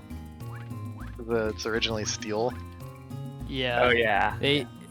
They changed a couple of names from the PSX version to the RDE. Like, so the Dreamer Scarf, the Dreamer's bandana in this game was called the Dreamer Scarf. Steel weapons were, or iron weapons in this game were steel weapons. Copper. It was actually and, mixed before, because some of them were steel, because like the Iron Dagger was still the Iron Dagger. Oh, true. But it was Yeah. the Steel Swallow, so it was not consistent. Yeah, and then copper, and I believe in the run that's it. All bronze. can't think yeah, of- bronze to Mm. copper. Yeah.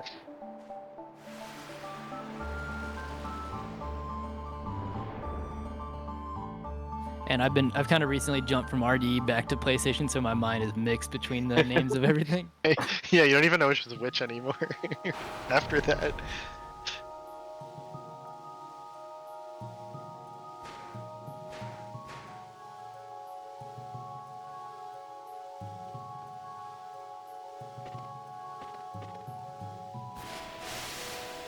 In the kind of dragon rush section here, as it's sometimes called, each of the dragon fights has some kind of like mini game or puzzle type thing that you do before you end up fighting the dragon. In this case, it's kind of just jumping down there, coming back up, and leaving the zone again. But then there's also a couple not random but mandatory encounters that we have to do that are non-boss encounters, and we're not really looking for anything in particular here except to get some favorable encounter rolls, so like hopefully fewer enemies and good AP that we get to go before they do any of their slow elements. Yeah, I actually find this area is kind of surprising in terms of like time lost, time gain swing, because like I feel like there's a lot of places you think of RNG being heavy, like Ghost Ship or like Gaia's Naval that'll come up a little bit later, and then it isn't until you start losing time here a couple of times consistently because of getting bad bad Rocket Roach encounters, because the element that they use is so slow. And not only that, like every time if like they roll early and they do it, not only is it slow, but it puts the opposite color field that we want on the field, and it can makes you do less damage. It can kind of snowball really quickly. So this actually has these formations and encounters can have a good amount of RNG into them. Yeah, it's deceptive, actually. Yeah.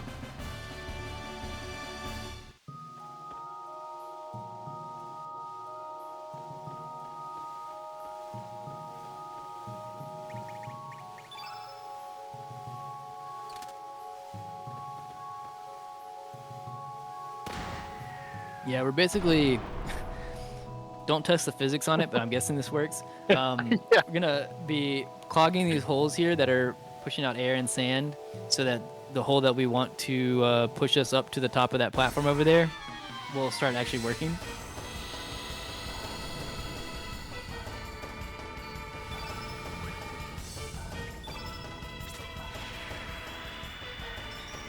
You saw Jarracandra check to make sure what formation we got. So 2 is fine here. You can get a yellow belly and a rock roach, which is actually probably the best. Damn, they went early. Yeah, this is what we don't want to see, but but we would run from 3 enemies.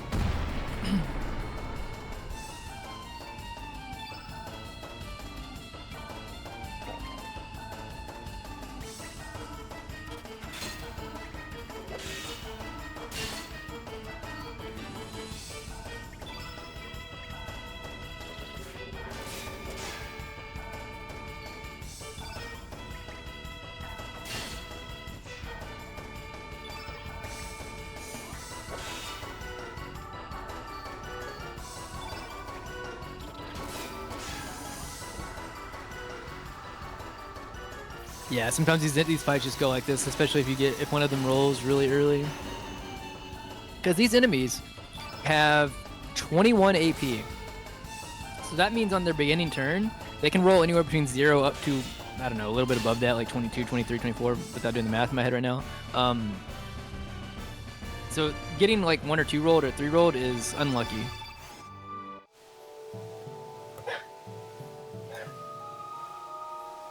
fights aren't dangerous though. It's really just extra time. Yeah, as most of these fights are. Even the dragons, most of them are not that dangerous. It's like just time sink potential.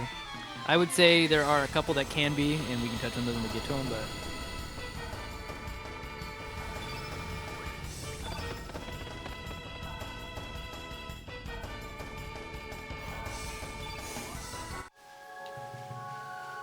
We definitely run away from those encounters with more than 2, just because it's like basically guaranteed you'll see at least 2 spin-offs. Well, this is... or you get 0 when you come back in. Yeah, or this happens anyway. At least That's it's the marathon first, luck. you can push it off, but...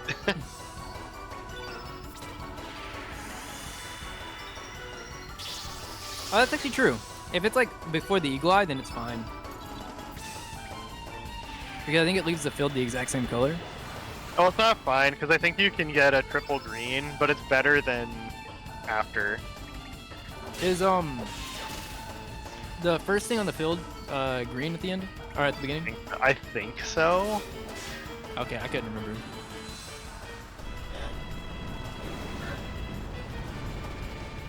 I keep meaning to like note the starting field effect in my notes, and I haven't added it everywhere yet. Yeah, I need to add it in the places that I think it's like very important.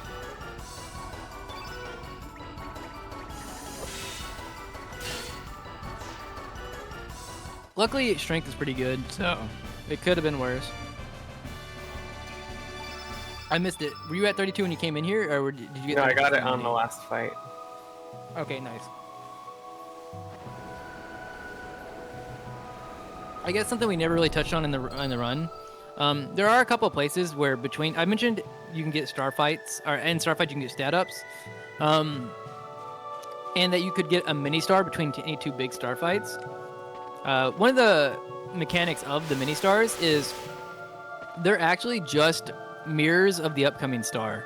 So because we got that last mini star there, that means we know for sure on this dragon fight coming up that we will go from 32 to 33.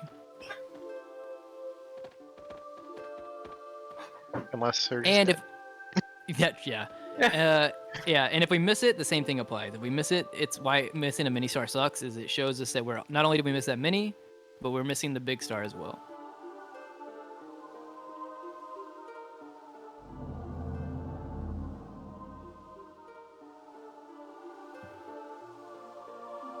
We got a chonker.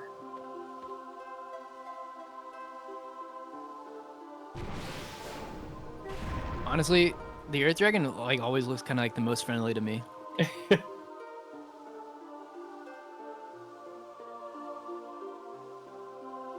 The creepiest one is the green one, I think. The green for one is sure. creepy. Yeah.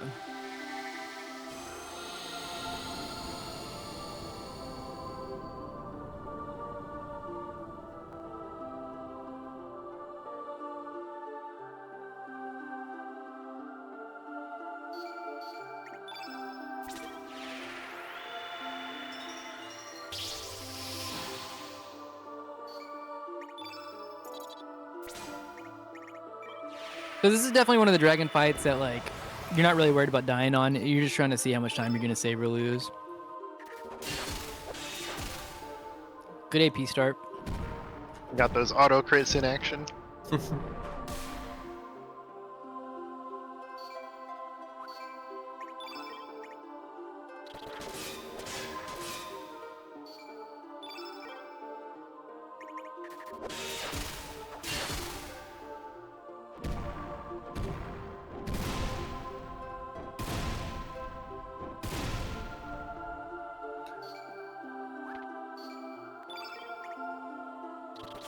Probably not gonna kill on this turn, but we should kill on the next one, I believe. Well, maybe. Might kill this turn. Yeah, okay. I didn't know if you're gonna have to glide hook or not. Right.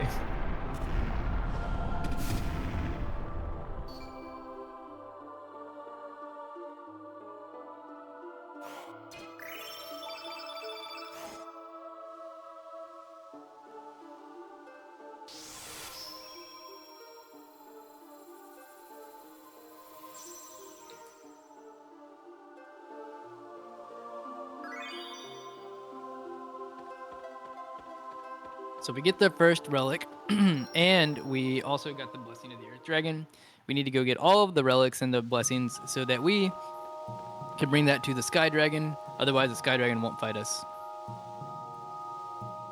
And we won't have passed the test that they're trying to do for us.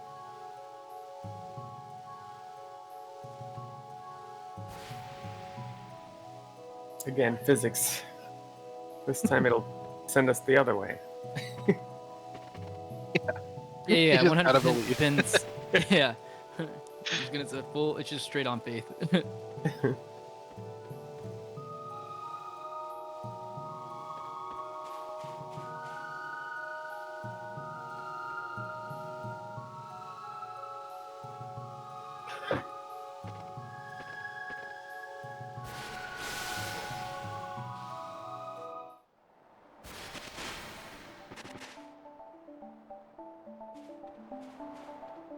Enter Sandman.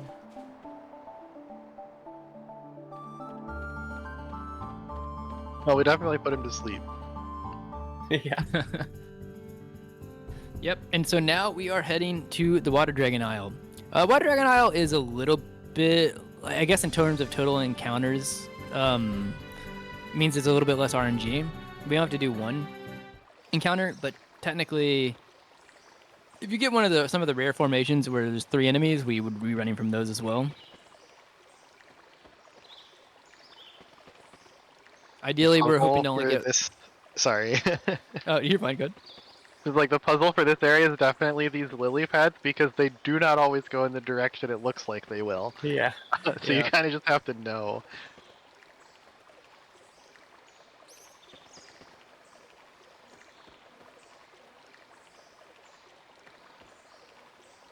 I still have it in my notes because I'm like, what if it'd be really embarrassing to lose a really good run to jumping on the wrong lily pad. Yep. Yeah, I've done it. Yep. Oh no. Yeah, that's why it's in my notes now too.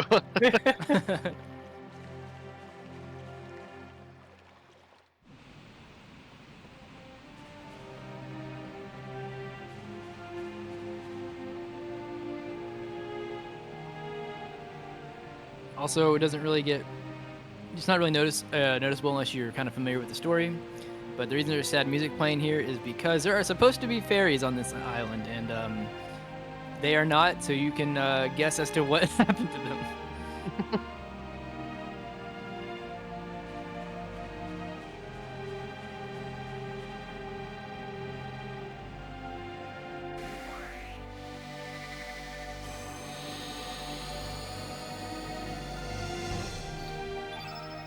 We only got the one side step here.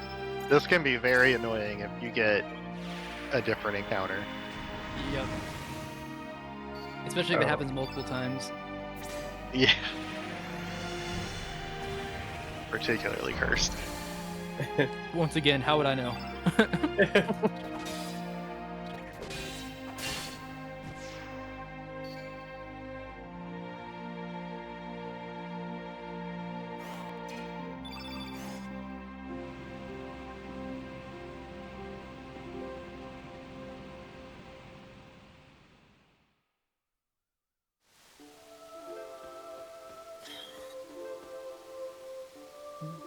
This fight it's like, this fight is not difficult, but this fight can surprisingly go sideways a little bit. I Yeah, a lot of forget the which reason- attack it is. Go ahead. Yeah, well, it's mostly because like we don't really have Eagle Eye routed into this fight, so with enough misses, the fight can go longer. And I don't remember what it uses either, but it can be. It's like Tsunami or whatever, and it can give you like Yeah, blue yeah. status elements. And Deluge, I think. Deluge, yeah. Yeah.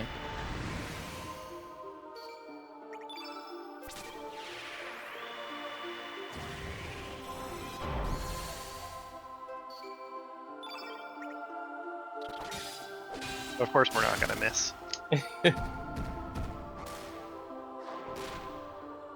Honestly, a very good AP starting roll. Got all the way through the 2-2-3.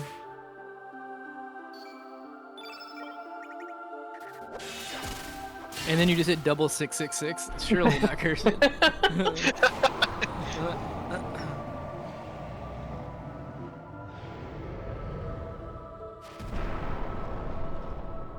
lowest HP of all the dragons, so pretty quick when everything goes well.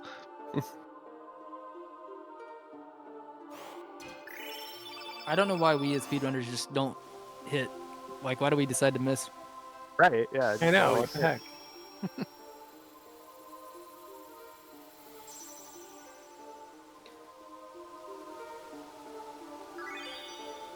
So, actually coming up for real in this section is probably one of the biggest RNG lottery hell areas in the game. So we've been talking about how annoying it can be and cursed it can be whenever you have to get a bad formation on one encounter, or in the past split 2 encounters. Well, in this next section, we have to do 6 to progress. And that RNG factor applies to every single one of them. If there are 3, we have no choice but run away. Well, I guess we do have a choice, it's not a good choice. Yeah. The choice is like guaranteed losing 4 minutes or Yeah. but it's probably the split with the most variance of the run. Yeah, it can go really. I was gonna say it can go really good, but really it's like it can go average or it can go very bad. Yeah.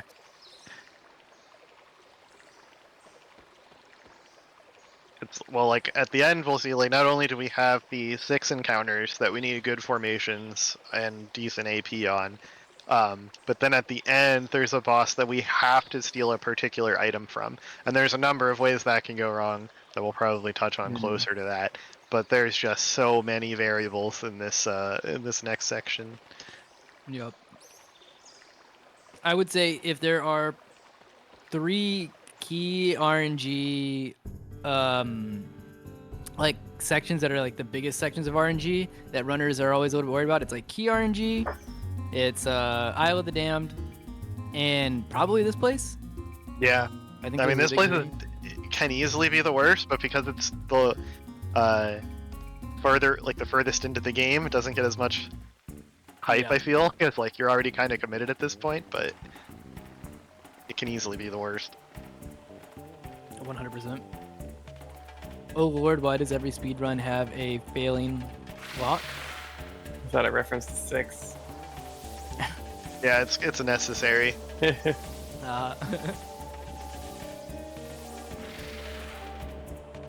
This game kind of hits the whole checklist of like stereotypical things you have to have in an RPG.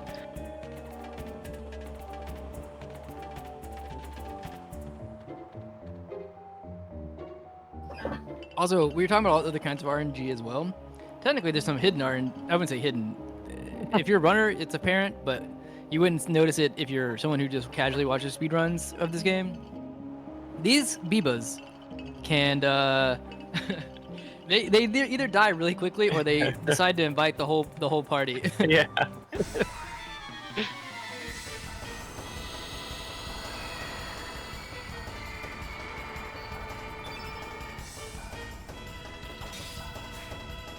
Woo! At least we got a good AP roll.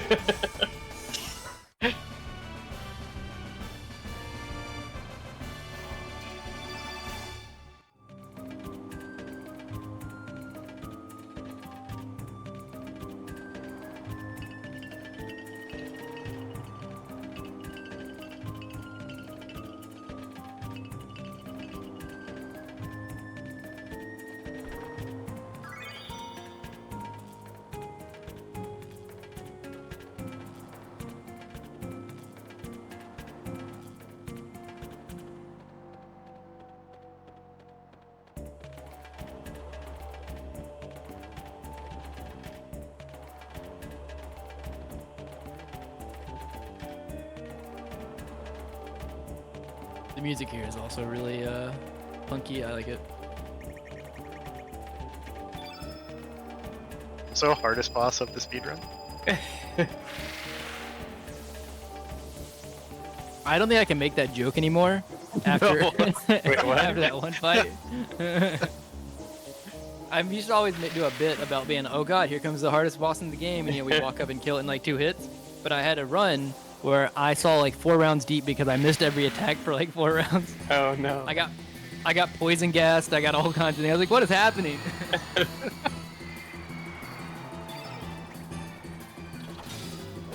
Yeah, see, this is how it's supposed to go. You Yeah, why walk didn't up we and you just kill do it.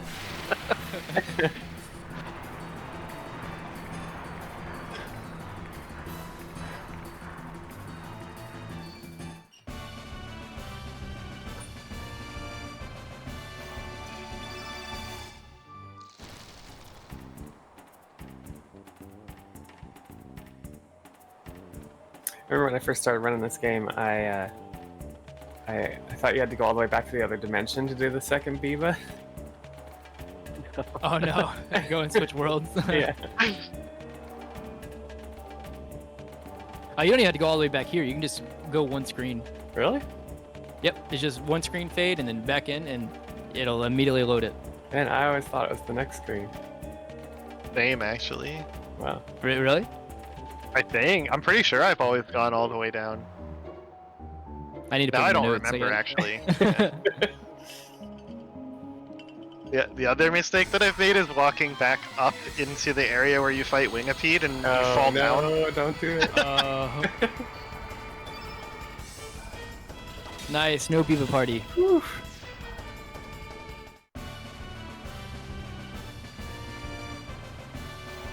Yeah, so we didn't get to see it there. Didn't want to will it into existence. But the Biba party is if we did miss one, but if the Biba gets its turn, it says Biba calls a friend or whatever, and then another one pops into the fight, and that can happen a couple of times until there's just like It's a 3 or party. 4 Bibas on screen. Yep.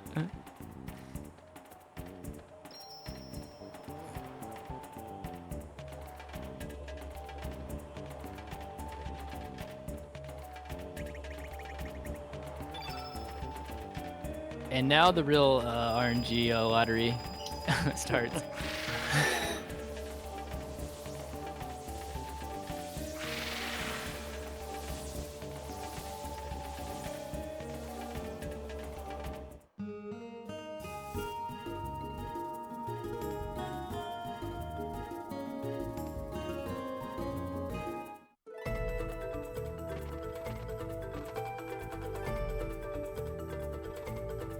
I feel like if I explain who this character is, I'm just gonna have to go to a deep dive about why and how. But a lot of people think this is, I mean, it is an homage to Chrono Trigger, but they think that it is what is her name? I'm drawing a blank right now. Holy Ayla?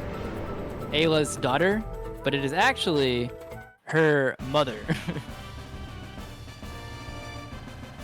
There's been a bunch of things, and we'll see it, especially like it kind of got to touch on it in the Dead Sea, but like a lot of things get kind of flippity flopped in terms of like things that got dragged from the past to the future and from the future to the past. That's why like Chronopolis, that's why well we haven't got to it yet, but like Terra Tower exists, like timey-wimey stuff that gets explained, but not to go too deep into it, but.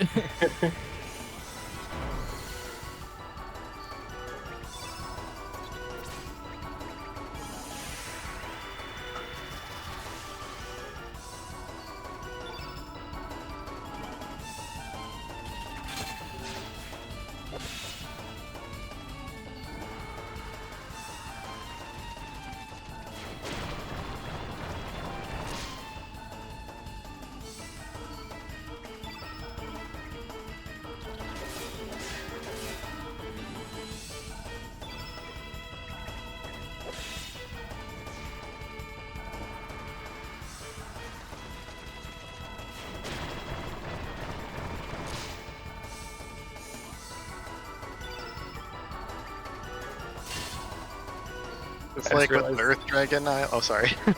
Sorry, I just realized I was doing the one mantis strat on accident instead of the 2 mantis. Oh yeah. Fortunately, they're not too terribly different. Yeah.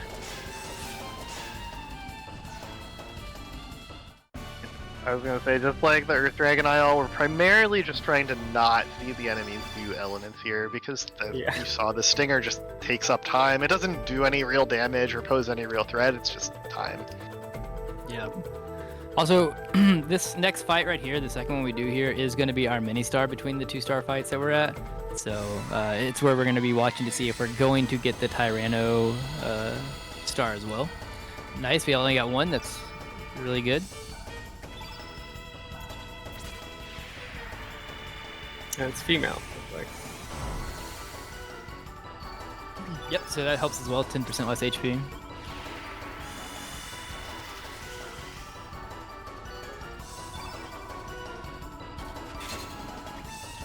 It doesn't help whenever Lynx can't hit, but... or Fargo, apparently.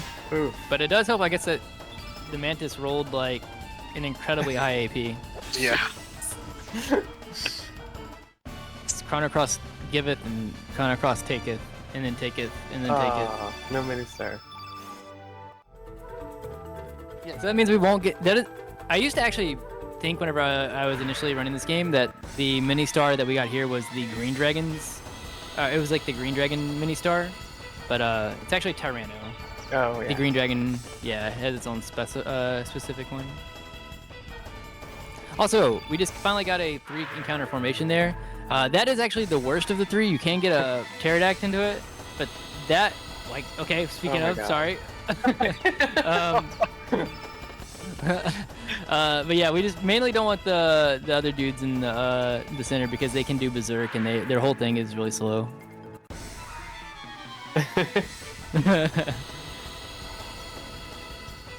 All right.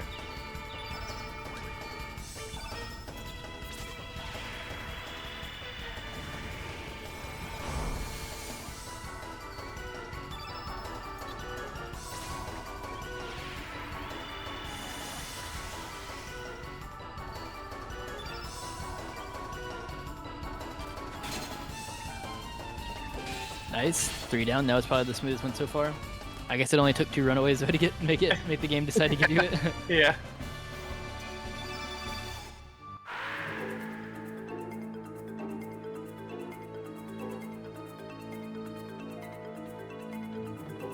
I do like that Leah, whenever you don't put her in your party, just kind of like chills, Yeah. just Wanders roams around, does her own thing.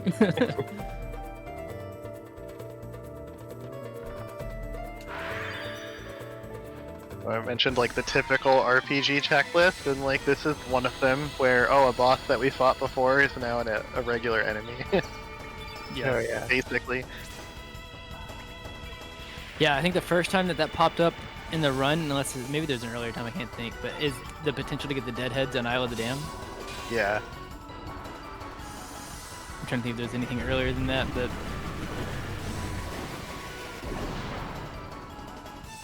No, I think that's the earliest one. yeah, I can't think of anything either earlier.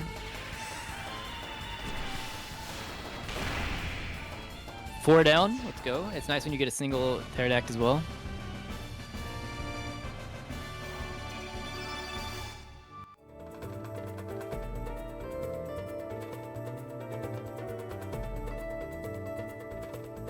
Yeah, so as we go through these next 2 fights, which is going to be more of the same as for the other 4 that we just did, coming up, as I had briefly mentioned, we do have a little bit more RNG after these fights.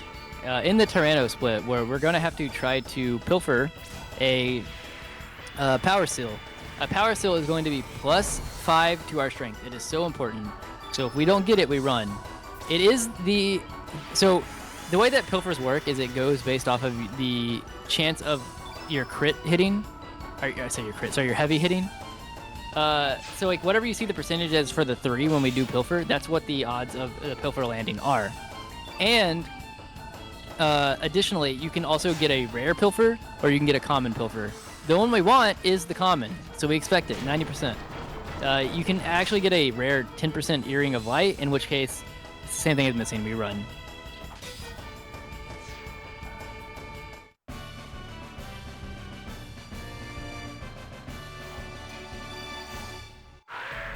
The other thing with the pilfer probability is if you are attacked after you've built up the element levels, but before you use pilfer, it is guaranteed to miss, which hopefully will not be relevant this time.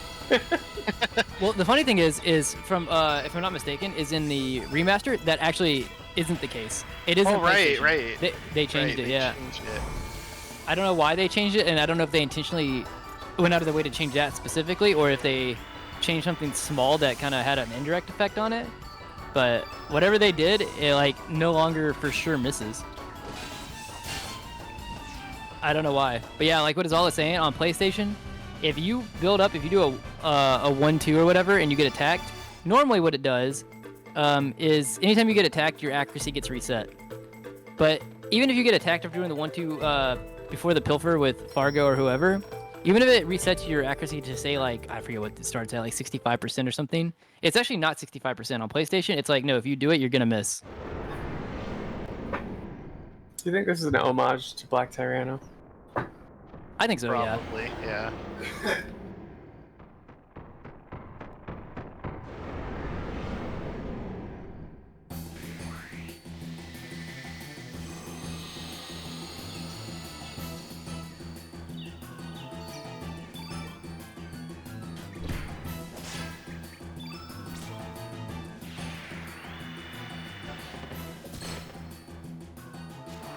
Oh no. Oh,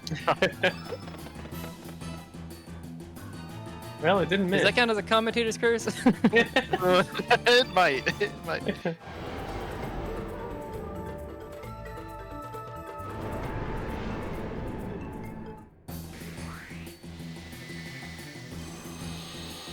I feel like it's a double-edged sword about me commentating anybody's run. It's like I know enough about the game to be able to do it, but then you're also accepting the fact that I'm bringing my luck with me.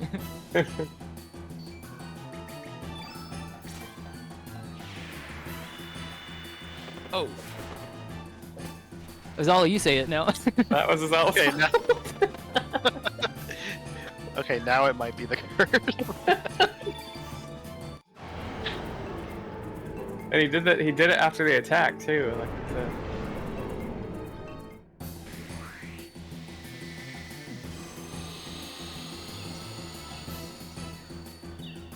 This is the one, though.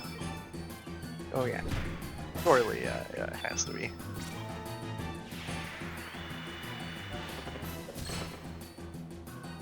Azala, I refuse to say the other thing that can happen. You say it. No. Oh no. It can still happen.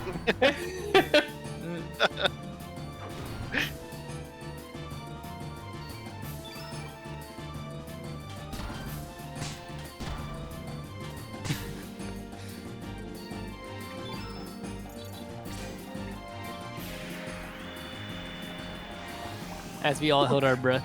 Okay. Okay, we're good. Yeah, now we can say it. There is a very unfortunate thing that can happen, which is right after you use the turn blue, so you've set up for Frog Prince, for the Pterodactyl to go and use Flap and just put a red element on the field and block all of the good work you've just done.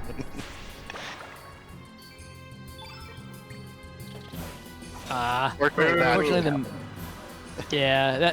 the only reason that really sucks besides just the time is that it's gonna give her whatever it's called. I forget the yellow name of it, but you need to use a brace. Sprain, yeah. Which it's really annoying because it makes you walk on the field. Yep. Sprain and flu are the two that have a physical effect on outside of fight. Well, I guess I don't know if any of them do, but they're the two that we see in the speedrun. There's an ailment for each innate color that has a field effect. But I think they're the only two that we actually see. Yeah. Or that matter, I guess I should say.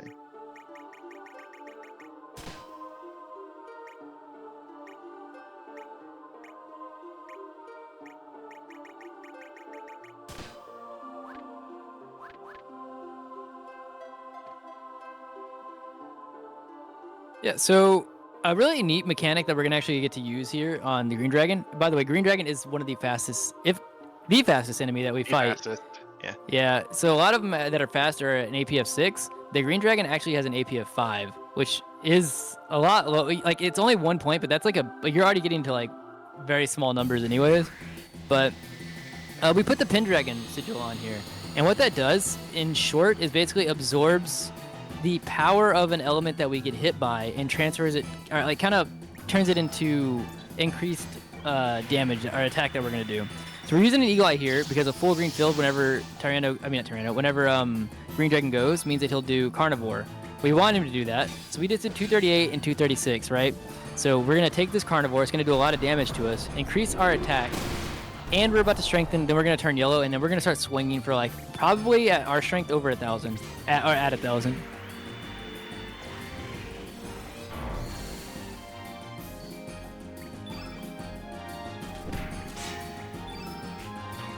Definitely a unique strat that we'll only see in this fight. Kind of interesting though. Right at 1,000.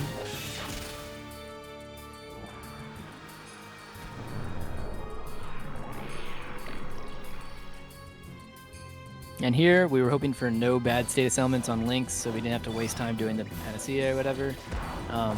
He didn't get any, so that's good. So now at our strength, we should not see the heal. This should just straight kill. Nice. Easy peasy.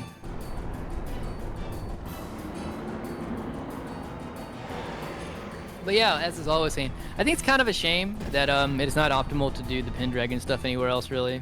At least not in the 80% run. It's pretty neat.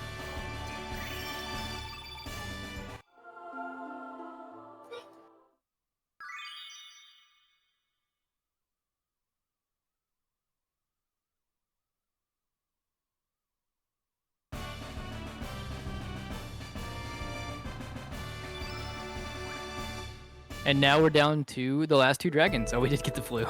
Yeah, you can kind of see how annoying it is there.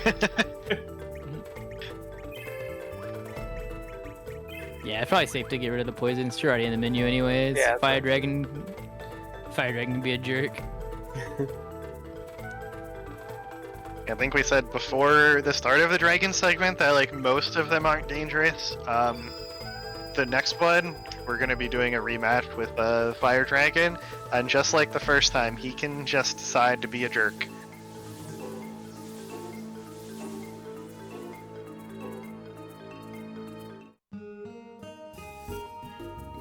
How many runaways did we have in Guy's Naval? Was it like just the 4 or 5. Yeah. Oh, Well, there was 2 from the normal encounters. Oh yeah, yeah. Normal yeah, encounters, yeah. and then the pilfers. I forgot about the pilfer stuff. Actually, I was thinking about just the Yeah. regular encounters. I was gonna say it wasn't was actually too like, bad overall. Yeah, it was like slightly worse than average, but just slightly. Because like the actual fights were pretty good, minus Yeah. the runaways. So that helps.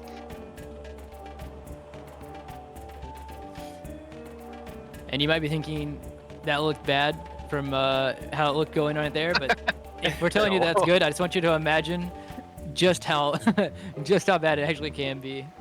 Yeah.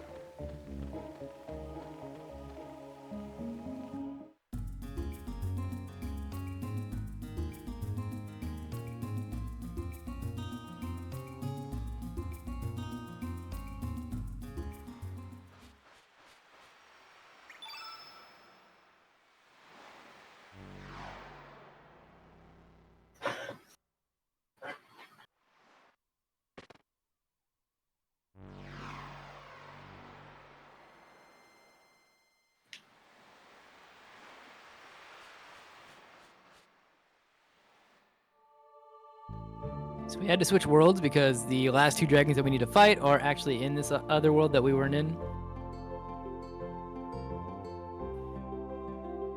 And Sky Dragon will be, I don't know, Sky Dragon's pretty free. I would say, honestly, the last worrisome dragon that we even have at all is the Fire Dragon.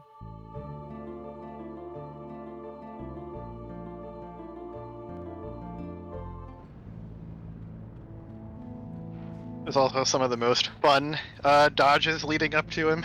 Yeah. Yeah.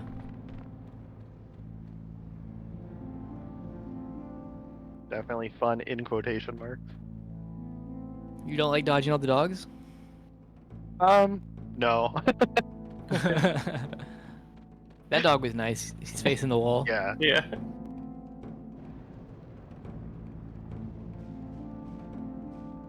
No, personally, I'd rather do the whole like sewer section again than this. Really? Really? Yeah.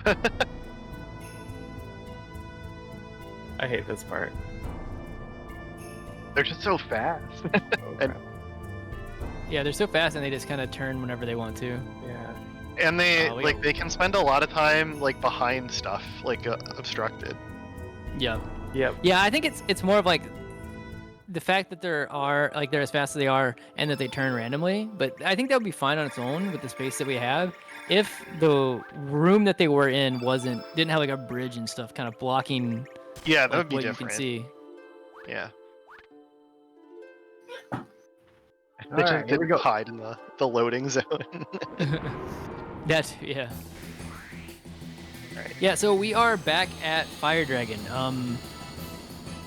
And you're probably gonna look at this and be like, well, okay, look, we fought him way earlier in the game. How bad can this Fire Dragon be? You know, we've leveled up so much. Yeah, we're gonna test that.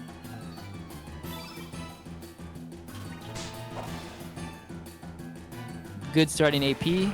We're gonna start setting up. We're gonna start getting prepared to do a lot of damage. Eagle Eye, Strengthen. Another turn, then we're gonna start doing all kinds of blues.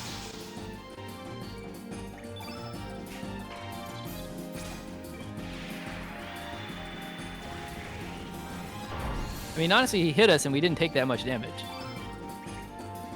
Yeah, so what's the problem? That's what I'm saying. Like, even Fiery Breath, that was doing a lot to us, did what? 88? I mean, that's actually still kind of a lot, but...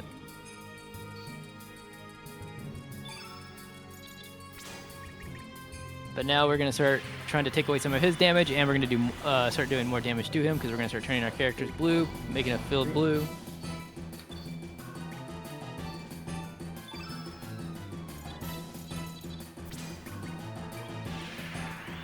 Also help us a bit. Yep. Taking less. And then we're going to do the Cat's Cradle after we'll fill the whole filled blue here. And boom, easy peasy, right? Is anybody gonna sing the song? Which song? Cats in the Cradle. Oh.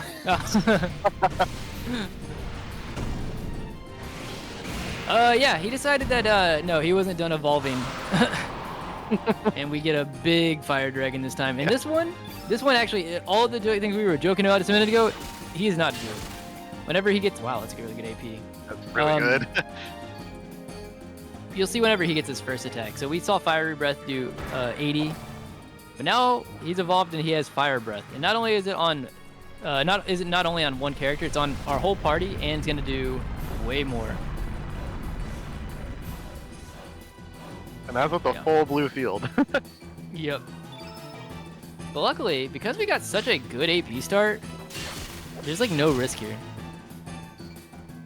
But you can imagine, we talked about it a little bit on the Bunyip fight, that when there's two different, like a phase change boss, that because they're both considered two different enemies, like kind of on the back end, whenever phase 2 comes in there, you can get zero rolled by this boss. And if you get zero rolled into Fire Breath, which is an AoE and does all that damage, it gets really dangerous because it can straight kill one of your characters. Your refreshes become a little bit weird.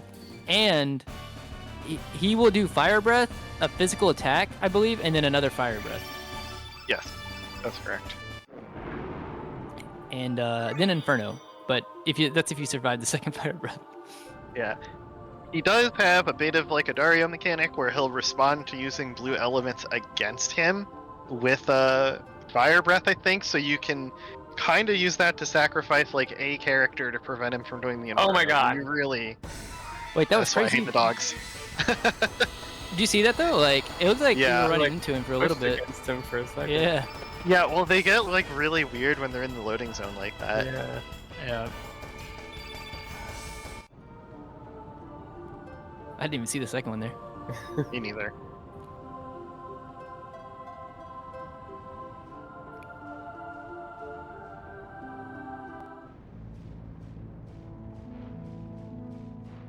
Casually strolling through lava, you know. Yeah. No big deal. As we've done in the past. Yeah.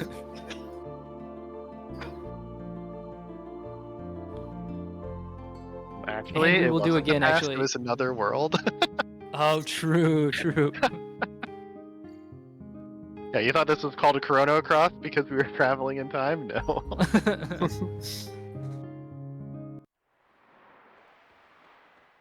Alright, I gotta remember to heal.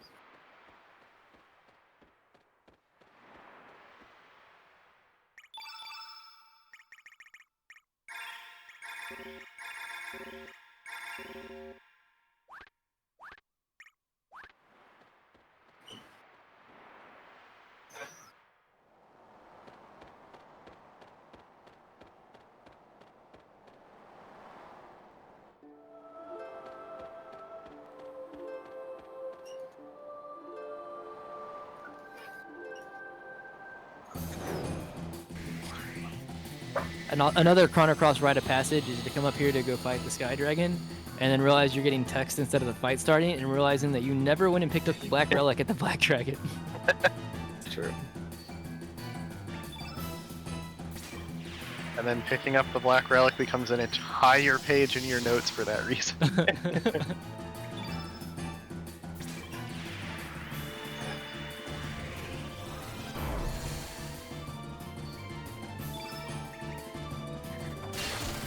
Good AP.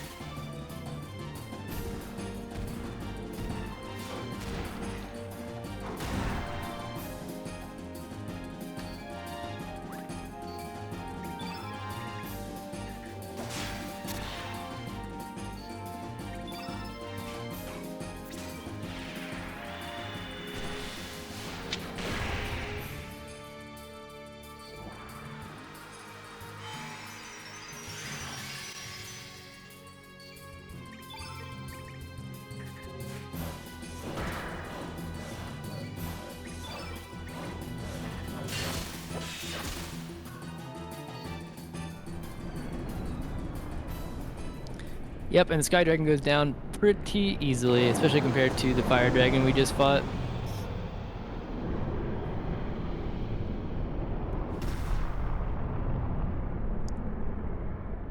And that's it. That's all of our dragon slaying done for now.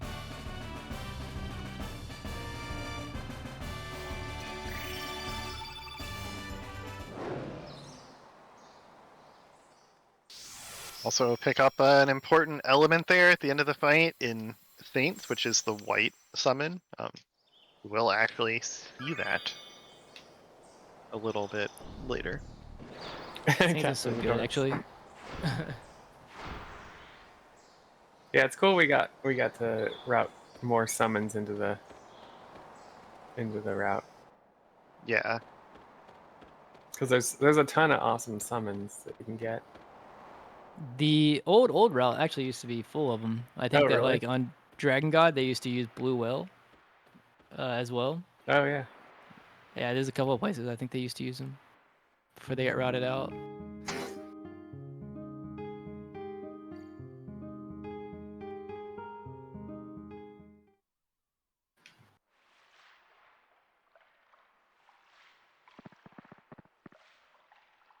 Yeah, it was just a trial, Captain the Dorks. They're not really dead.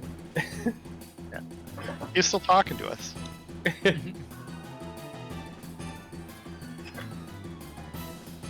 Thanks for the GLs.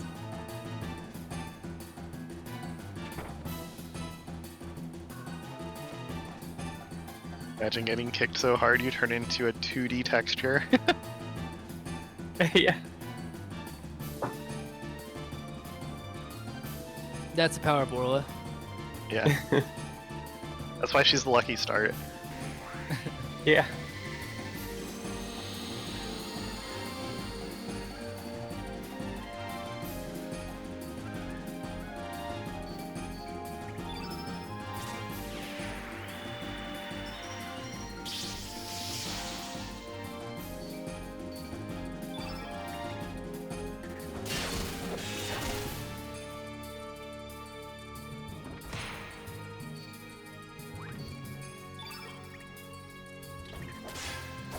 It is unfortunate that Orla does kind of go down so easily.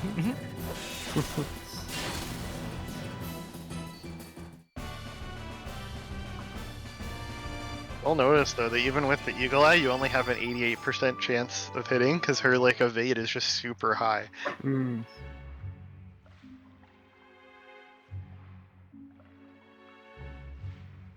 I think only one of 2 encounters that are like that. Is Radius is slower too? Yeah, Radius is the other one. Oh, okay. Yeah.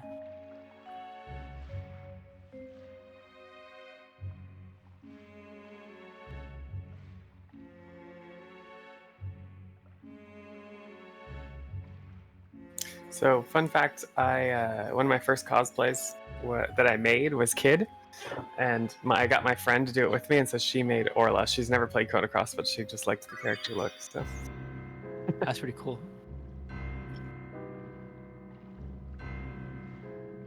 Someone needs to cosplay Stina. yeah. I know how good of a character is Stina anyway. Actually, I think she's pretty cool. She doesn't really. I mean, I guess she's important, kind of, but she like doesn't really do much in the speedrun. Right. Like that's why we don't use her, I assume. Yeah. I think she had, if I'm remembering correctly, it's been a long time since I looked at it, but I think she has like a pretty big element grid.